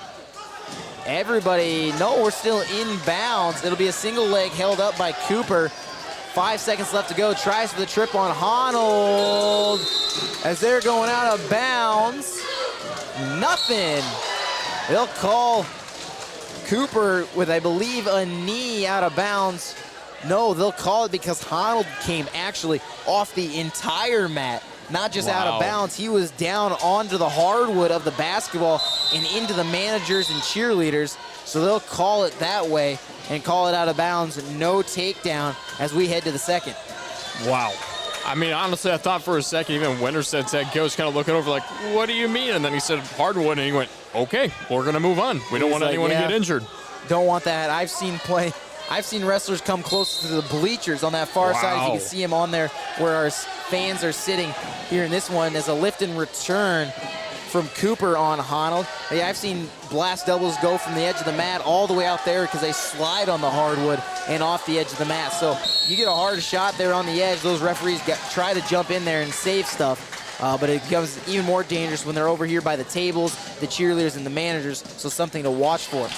As Honnold gets the escape here, he's up now 1-0 on Cooper of Winterset. 2 ranked wrestlers at 2:15 here to sum up the championship match at the 69th annual John J. Harris Wrestling Tournament. I'm Austin West, joined by Zach Collins. 1:15 left here in this second period. If I had to guess, we're not going to see much action until the last 15 seconds of this period, kind of the same as we saw in the first period. We're just kind of a duck under, a tie attempt, a little bit of a slap by Cooper, as Honnold's just kind of ducking underneath him like a boxer, as they'll tie up double unders for Honnold. Honnold will get that in there as loses double under, gets him back, trying to jack him up, doesn't get it, loses one, keeps the other in, has wrist control. He can drop down to the single leg, tries to, but it'll be Cooper pulling it back. Cooper drops down, tries for the single leg, and they'll drive each other out of bounds. We'll stay neutral. 32 seconds left, a little more action than I thought we'd see with this much time left in the period. We're still neutral. It is a 1-0 score in favor of Honnold of Nottoway Valley versus Cooper of Winterset at 2:15. As they'll stand up, catch a breather there mid-match. You see a little bit of that once you get to the bigger guys. 15 seconds left to go. This is where the action usually starts. This is where we saw it in the first period. Tie-ups, they're looking a little bit more active here. Double leg, blast double, runs through him, but they'll go straight out of bounds. It was Honnold on the shot. 5 seconds left to go, and exactly that's probably the biggest shot we've seen all period. As another shot attempt by Cooper, a weak one there to end the period, just kind of dropped to a knee and swung an arm out to see what the defense would show from Honnold, and a nice sprawl there, as it's 1-0 in favor of Ashton Honnold of Nottoway Valley over Jaden Cooper of Winterset in our 2:15 championship match. As the third period will start with Cooper on bottom, Honnold on top. They're already to their feet, not quite neutral, but they are standing up. Weight too far out ahead for Honnold, and that'll be an escape early for Cooper. So tie this thing up at 1 apiece, and the ankle band will come off, and we'll get a time called by the official. You don't see that very often when the strap is loose down there. We'll get it there. Maybe since it was still attached, it could be a tripping hazard. It could slide underneath the shoe. Whatever it may be. 1:33 left to go. We're tied at 1 here in this third period at 215 pounds. As it'll just be a lot of hand fighting here between these two, as we've seen a lot of this match go. Tries for a single, pulls it back. Does Honnold. Cooper trying to fight it off. Over-unders for both of them. Tied up, underhook in, a little bit more of an elbow tie actually than an overhook on the other side for Honnold. As he's trying to kind of move that arm up, not much action between these two, just trying to pressuring into each other, looking for a throw. Honnold went to swing him by, but he's on the edge, and Cooper's strong enough to stay on his feet, so they'll go out of bounds. Just under a minute left to wrestle here in the third period. Next point does practically win it the way this match has gone. Takedown will win it, and we've seen escapes quickly, but that's still a 1-point match. Another throw attempt, but Cooper's arm slides out as they'll double unders their way out of bounds. So this pressure happens late as they start to get to the edge of the match, end of the mat, excuse me, as they just, again, they want to have the no risk type of throw. If they get caught, they're out of bounds. If they're able to keep their feet in, it's a good throw. That's a big takedown to maybe win this match. As we're under 30 seconds to go, still tied at 1. Again, we haven't seen the big shots. We saw the big blast double at the end of the second period from Honnold. Might see that again here. They're in the center circle. This is where we want them. There's the double, but it's well defended and expected by Cooper. So it's over-unders once again, looking for throws. Double unders for Honnold. Cooper's pressuring himself out of bounds, pulling back. 4 seconds left to go. Shucked by nothing for these two as they go out of bounds. As they'll call 1 second left. Is that what he's trying to say? No, he was saying 1 minute. I thought he was trying to put a second back on the clock. But no, it'll be 1 minute. We're going into overtime. Takedown wins it here at 2:15. They've got a minute to score it. It's taken them 6 minutes to score it, and they haven't scored one yet. I'm not sure another minute will help them. We might send this to the double and triple overtime. This is a big one right here. This is the match that you've been waiting for, ladies and gentlemen. Already 30 seconds expired in this overtime. No shot. First shot is Cooper for a single leg. Dropping down is Honnold on the defense. He's lifting it, but Cooper's running out of bounds. Honnold tries to stay in, but he'll step out. Cooper's got to be careful. They'll knock him for stalling if he keeps backing up like that. Has 20 seconds left in this overtime period. Not even in arm's reach of each other right now in this inner circle. They might just ride this 14 seconds out and go to see who can escape and who can't. As looked like an escape there by Honnold. Blast double unders, 3 seconds. They'll tie it out of overtime as kind of expected here, the way this match has gone. So we'll head to a double overtime. Green's choice. It'll be Jaden Cooper of Winterset choosing bottom. Again, if Cooper does get out, Honnold will have a chance to answer if no other points are scored in third one. Honnold slips over the top. It'll be a reversal for Cooper as they'll go out of bounds and they'll give Honnold the escape. So give it 7 seconds off the clock. And we've got ourselves still a 1-point match, and we are neutral as Honnold tried the ankle pick early. Not a bad idea. But it's still 3-2 our score, 20 seconds left here at 2:15. 15 seconds left to go. Might just ride this one out to get Honnold on bottom, see if he can tie it with an escape. And then once again, takedown wins it. Right. Or stalling if we see that for either of these two. But it's been close. So now it's going to be Honnold. Got to choose bottom. You're down by 1. 30 seconds to escape. 30 seconds to possibly decide this 2:15 match. Cooper, pressure early. Both guys standing up. A lot of weight down by Cooper. Cooper will drop to a single leg. Honnold trying to fight it off. Tilt back. It's Honnold taking Cooper to his back, but no. Well, they will give him the escape. Right on the edge of the mat. Tie this thing up. It is 3-3. Gotta fix the scoreboard as they marked the wrong one, because that's the official's fault. It's not the scoreboard. Right. He marked green first. And so we are neutral, 3-3. Under 20 left to go. Takedown wins it once again. Otherwise, we go to sudden death. As we'll tie up 10 seconds. I think we're going to sudden death. 5 seconds left to go. Shot by Honnold. Drive him out of bounds. 2 seconds on the clock. As again, we saw the ankle pick off the whistle from Honnold. We won't get it here. And time will expire. Give us sudden death.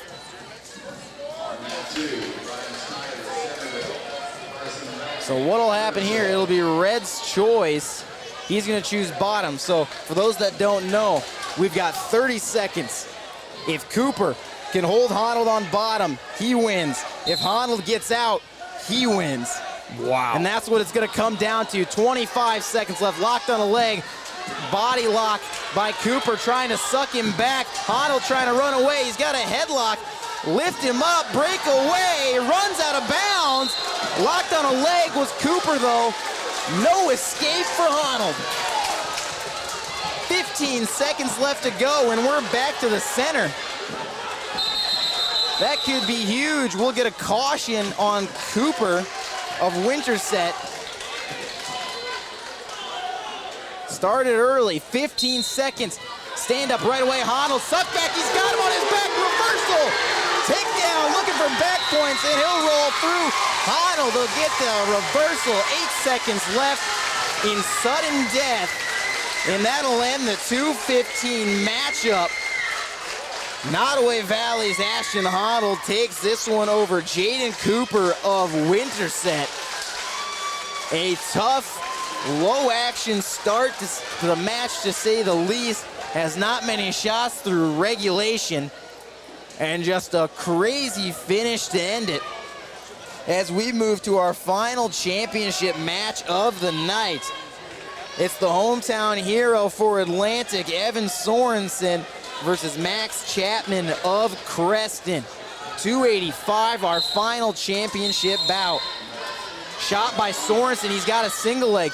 He is slightly outsized here by Max Chapman of Creston. Creston ranked 9th. Well, Chapman of Creston ranked 9th in Class 2A. Sorensen of Atlantic ranked 5th. A minute 40 left to go. Underhook over, high crotch attempted by Sorensen. Cradle locked up by Chapman on Sorensen. Sorensen fighting it off. No movement yet, a minute 30. Still on their feet. Sorensen still able to fight the pressure of the cradle, pushing back into him. As a minute 20, we'll take a quick 10-second break for legal ID.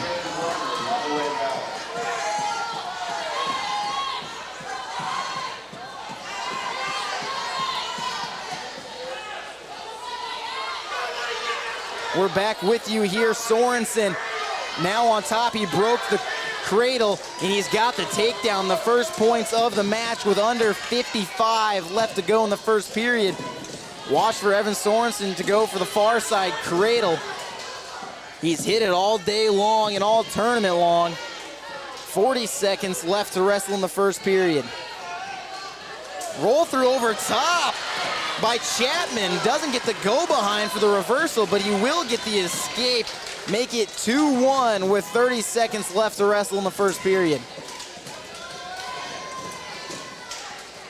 They're neutral, 20 seconds left to go. It's Sorensen, the clear undersized guy in this match against Max Chapman. If I had to guess, Chapman's got at least 5 pounds, if not 10, on Sorensen. 5 seconds left in our first period. Shot by Sorensen, a high crotch, as time will expire. And it's 2-1 in favor of Evan Sorensen of Atlantic. A big thing Atlantic Wrestling's talked about this year is conditioning. So we'll see if Evan Sorensen can outlast Max Chapman if this thing has to go all the way to the end of regulation. Chapman chooses bottom. Sorensen gonna cover. We'll start this second period. Sorensen trying to break down Chapman. Looked for the cradle early. Didn't look like he had the pressure to really look for that quite yet, as he's getting a little high up on the shoulders of Chapman. A little nervous if you're the Atlantic coaching staff for Sorensen. He's got a crossface. No, loses the crossface. Hangs over top. That's a dangerous spot for Sorensen to be as a stand-up for Chapman. Looking for the escape. Just over a minute 30. Lift and return for Sorensen, trying to step back over. Trying to reverse his Chapman. They've got each other tied up over the heads. Looking for a headlock. Are both wrestlers.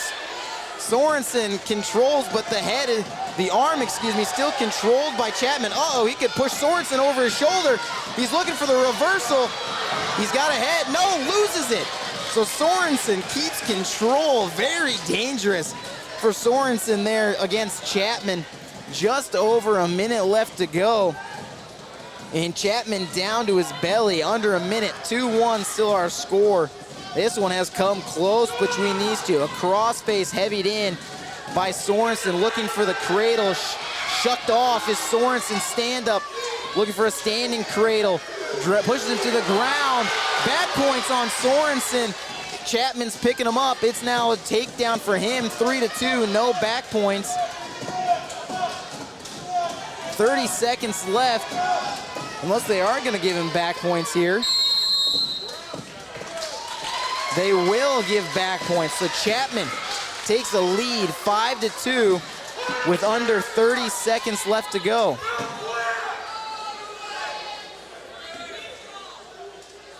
As I think they're trying to clarify the school to see if it was an escape and then a takedown versus just a reversal for Chapman. As he now leads 5-2 as he's on top. 26 seconds left in the second period. As Sorensen trying to make a base and hobble away from Chapman, but the weight of Chapman, a lot of pressure down on the mid-back of Sorensen. 10 seconds left to go in the second period. Again, Chapman leads by 3, 5-2. This is our final championship bout at 285 here from John J. Harris, as time will expire in the second period. Wow.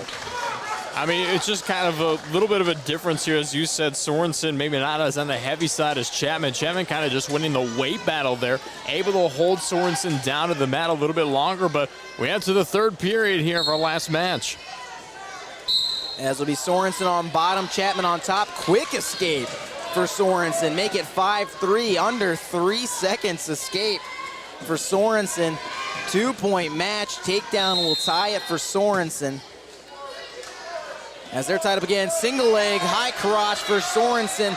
Unable to drive through, the weight heavy on Sorensen's head. As sprawling as Chapman go around behind. Not gonna get there for Chapman as Sorensen was standing up. No, they will give it to him, and they'll give Sorensen the escape, so make it 7-4 now. So a 3-point match in favor of Max Chapman of Creston. High crotch single once again for Sorensen. He's got a lock on a leg, but again, the pressure of Chapman go around behind, give him the takedown. I think this is where Sorensen, being an underweight 285-pounder, comes to hurt him. A minute left in the third period. Chapman leads 9-4. Escape for Sorensen, 9-5 now to go. Just over 50 seconds left in the third period. Underhook, Sorensen, double under, Sorensen. Looking for a trip, throw by for Chapman. Looking to lock up Sorensen onto his back. He's pressuring in. No looks yet, no takedown. If Sorensen can pop his head out, he's got a takedown. Just over 30, it'll be a takedown. There's Sorensen's head. Pops it out, 30 seconds, a 2-point match. 9-7, Sorensen back out in front. Looking maybe for a tilt from the front or a throw from his knees. 18 left to go, 2-point match on the edge of the mat. Reverse cradle, looks like it's locked up by Sorensen. No, the grip will be broken. Trying to shake him off is Chapman, 5 seconds left. Not enough time for Sorensen, trying to run something, but Chapman too strong down low, and it'll be an upset. At 285, the 9-ranked wrestler, Max Chapman of Creston, upsets number 5 in Class 2A of Evan Sorensen of Atlantic. Wow, what a match we got there at 285. You can't ask for anything better than to finish out the finals than with that one right there. You're Evan Sorensen, but I mean, he's able to kind of make it here. And I mean, you said it yourself, kind of outsized here in this case. Yeah, really outside, so a lot of pressure on him when he was trying to take those shots.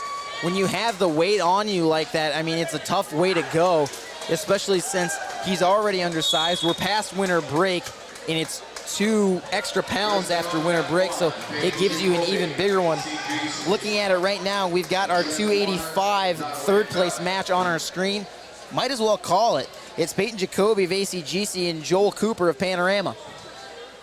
Actually, this one's going to be Trent Warner of Nottoway Valley coming up here. I was looking at my sheet, and I read the top 6 place match as well.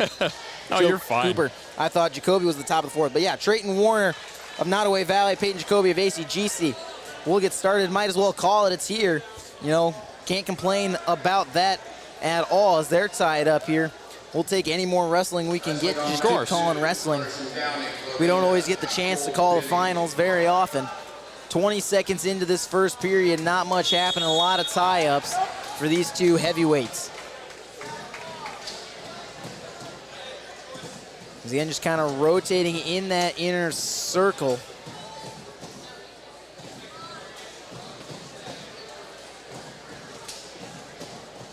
And a lot of hand fighting, a lot of collar ties, look for wrists. No shots yet by either one of these guys.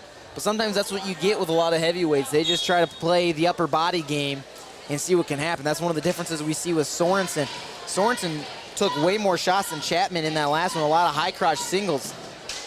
But again, the outsize might, again, just be the problem for him this season. The thing about these two is they've taken on each other once already this season. So these are 2 guys that know each other very well, 2 local guys, ACGC, Nottoway Valley, not too far away. And, man, they're already going at it.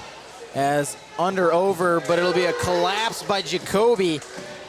And it'll be Warner falling on top of him for the takedown as they go out of bounds. 2-0 now our score in favor of Warner. 34 left to wrestle in the first period. Over in our other match on the opposite end at 2:15, Carson, Donnie Clorinda, and Cole Binding of Clark tied up at 2-all here in the second period. Just about a minute remains. We get going again here with this third place matchup at 285. 25 seconds left. Jacoby looking for an escape. Trying to peel the hands, lift and return, no good. Jacoby skips away for the escape. 2-1 our score, 15 seconds left to wrestle in the first period. As 8 seconds left, they'll tie up once again. While they do that, we'll take a look at our team scores right now. It's looking like Creston is gonna take this team title. But it looks like, I'm trying to see what our wrestlers are over here. I'm not seeing an Earlham wrestler. Nope, we've got Clorinda Clark on the opposite mat that's not on your screen if you're watching on Western Iowa Today TV. And we've got ACGC and Nottoway Valley on your screen if you're watching. And if you're not, well, you can still join us. Absolutely, as the second period will get started. Lift and return for Jacoby on Warner, back to the mat. But that means with no Earlham wrestlers left, Atlantic has claimed the second place spot for the team score with 141 points. Earlham is in third with 139 points. Shenandoah in fourth with 137. As an escape for Warner of Nottoway Valley, makes it 3-1 in favor of Warner. Jacoby of ACGC just 1 point off the escape in the first period. A minute 20 left in the second.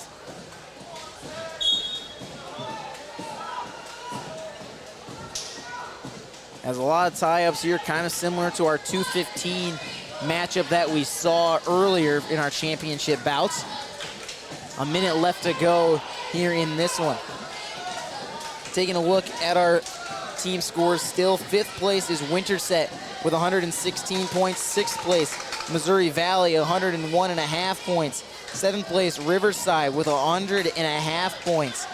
99 points in eighth place is Clorinda, as action suddenly started picking up there at 285. Third place matchup right there towards the edge of the mat with 45 left to go.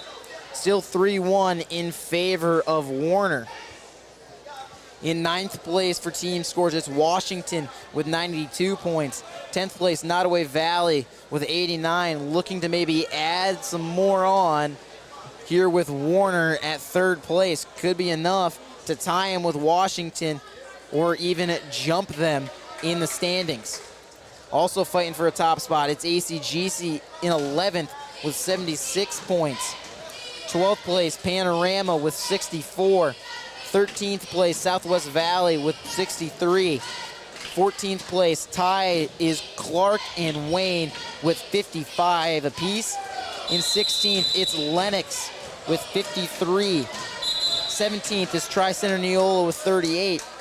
18th, Central Decatur with 36. Mount Ayr with 34.5. And 19th, Centerville in 20th with 34. 21st is Southwest Iowa with 32.5. Red Oak in 22nd place with 29 points. Cam in 23rd with 27. Denison and Griswold tied for 24th with 7 apiece.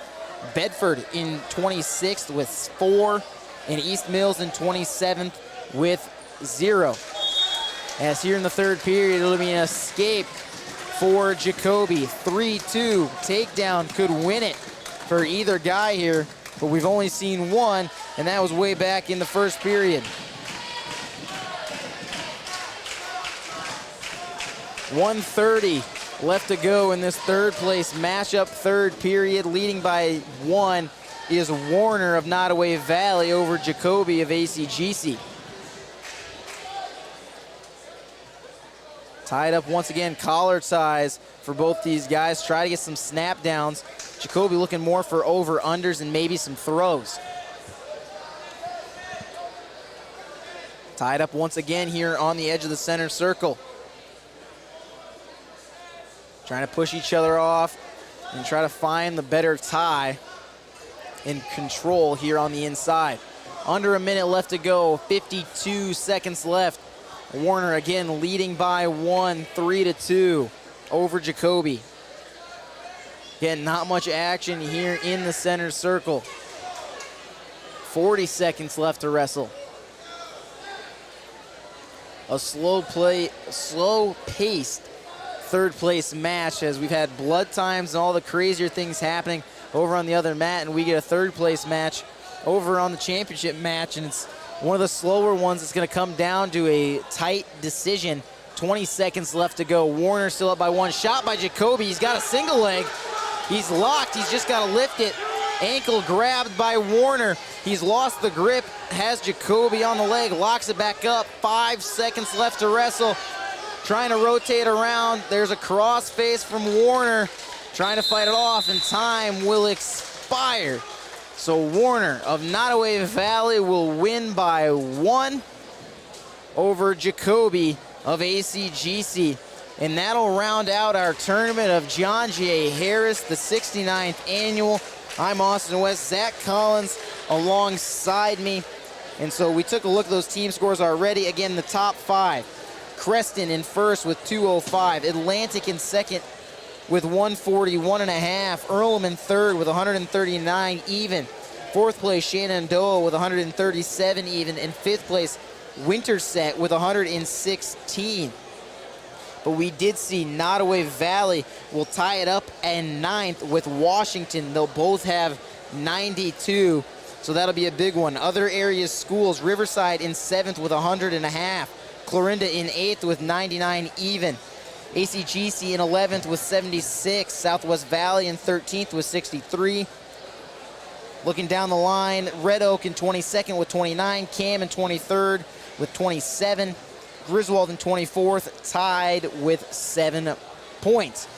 That'll do it for John J. Harris here as well, as we do also have Elvis Haas in your corner all throughout the tournament, and that means the match of the meet here. Zach, which one are you choosing for that? You know, in terms of our finals matches, we're just going to pick from that, because if we're to pick from all of our matches, there'd be like about 23 of them that I pick from. So I'm going to take out of our finals, I'm going to take the 215 with Ashton Huddle of Nottoway Valley and Cooper of Winterset in that competition. I mean, that one just went all the way down to the wire. Those guys are going back and forth at it. I mean, went down to sudden death. Never really seen anything like that before in terms of my skill of watching wrestling before, seeing everything in wrestling. And you don't get it very often. I mean, it's something that's kind of not a consistent thing down the line. And Honnold able to take a win. Ashton Honnold, very good wrestler. Big win for him. And congratulations for taking that first place match. That was definitely my Elvis Haas State Farm match of the night. And we've seen a lot of sudden deaths actually in this tournament. I've seen more in this tournament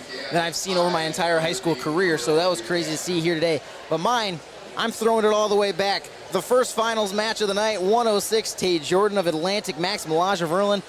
A ranked matchup to start the finals off, and it was close all the way down to the wire. Not a better way to start it, I think, than that one. Evan Sorenso, though, a close second for me in that 285 matchup. Again, just a little outmatched in that one. But I think that's my Elvis Haas State Farm match of the meet. Again, Elvis Haas State Farm always in your corner. You know,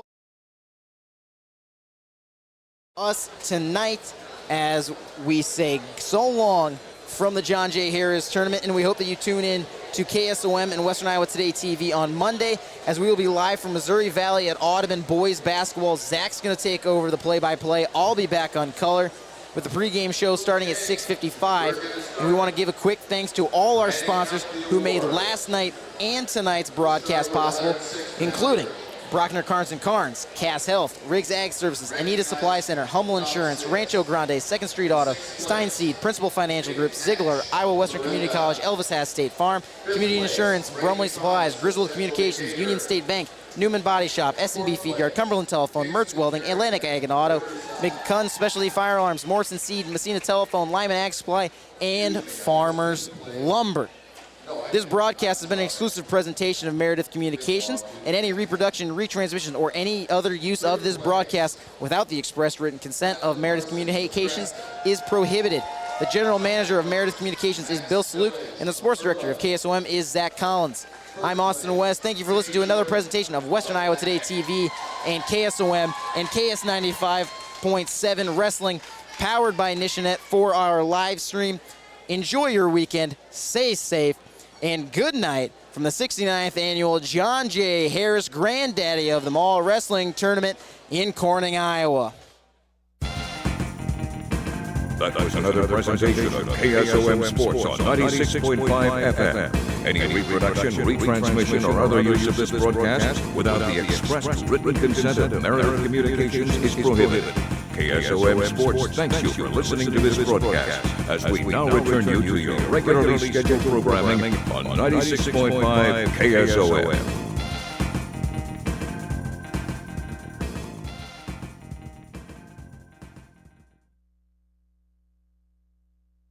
This is Lee Sadoff with Lyman Ag Supply. When you partner with Lyman Ag for your fields, you'll experience our seedsmanship at work. Jim Swanson and I are committed to working with you through year-round customized service. We are committed to your success. It starts with placing products to perform, extends to evaluating crop development throughout the season, and continues well after harvest into planning for next year. Expert advice, customized service, and elite products. We're Lyman Ag Supply, and our goal is your profitability. Give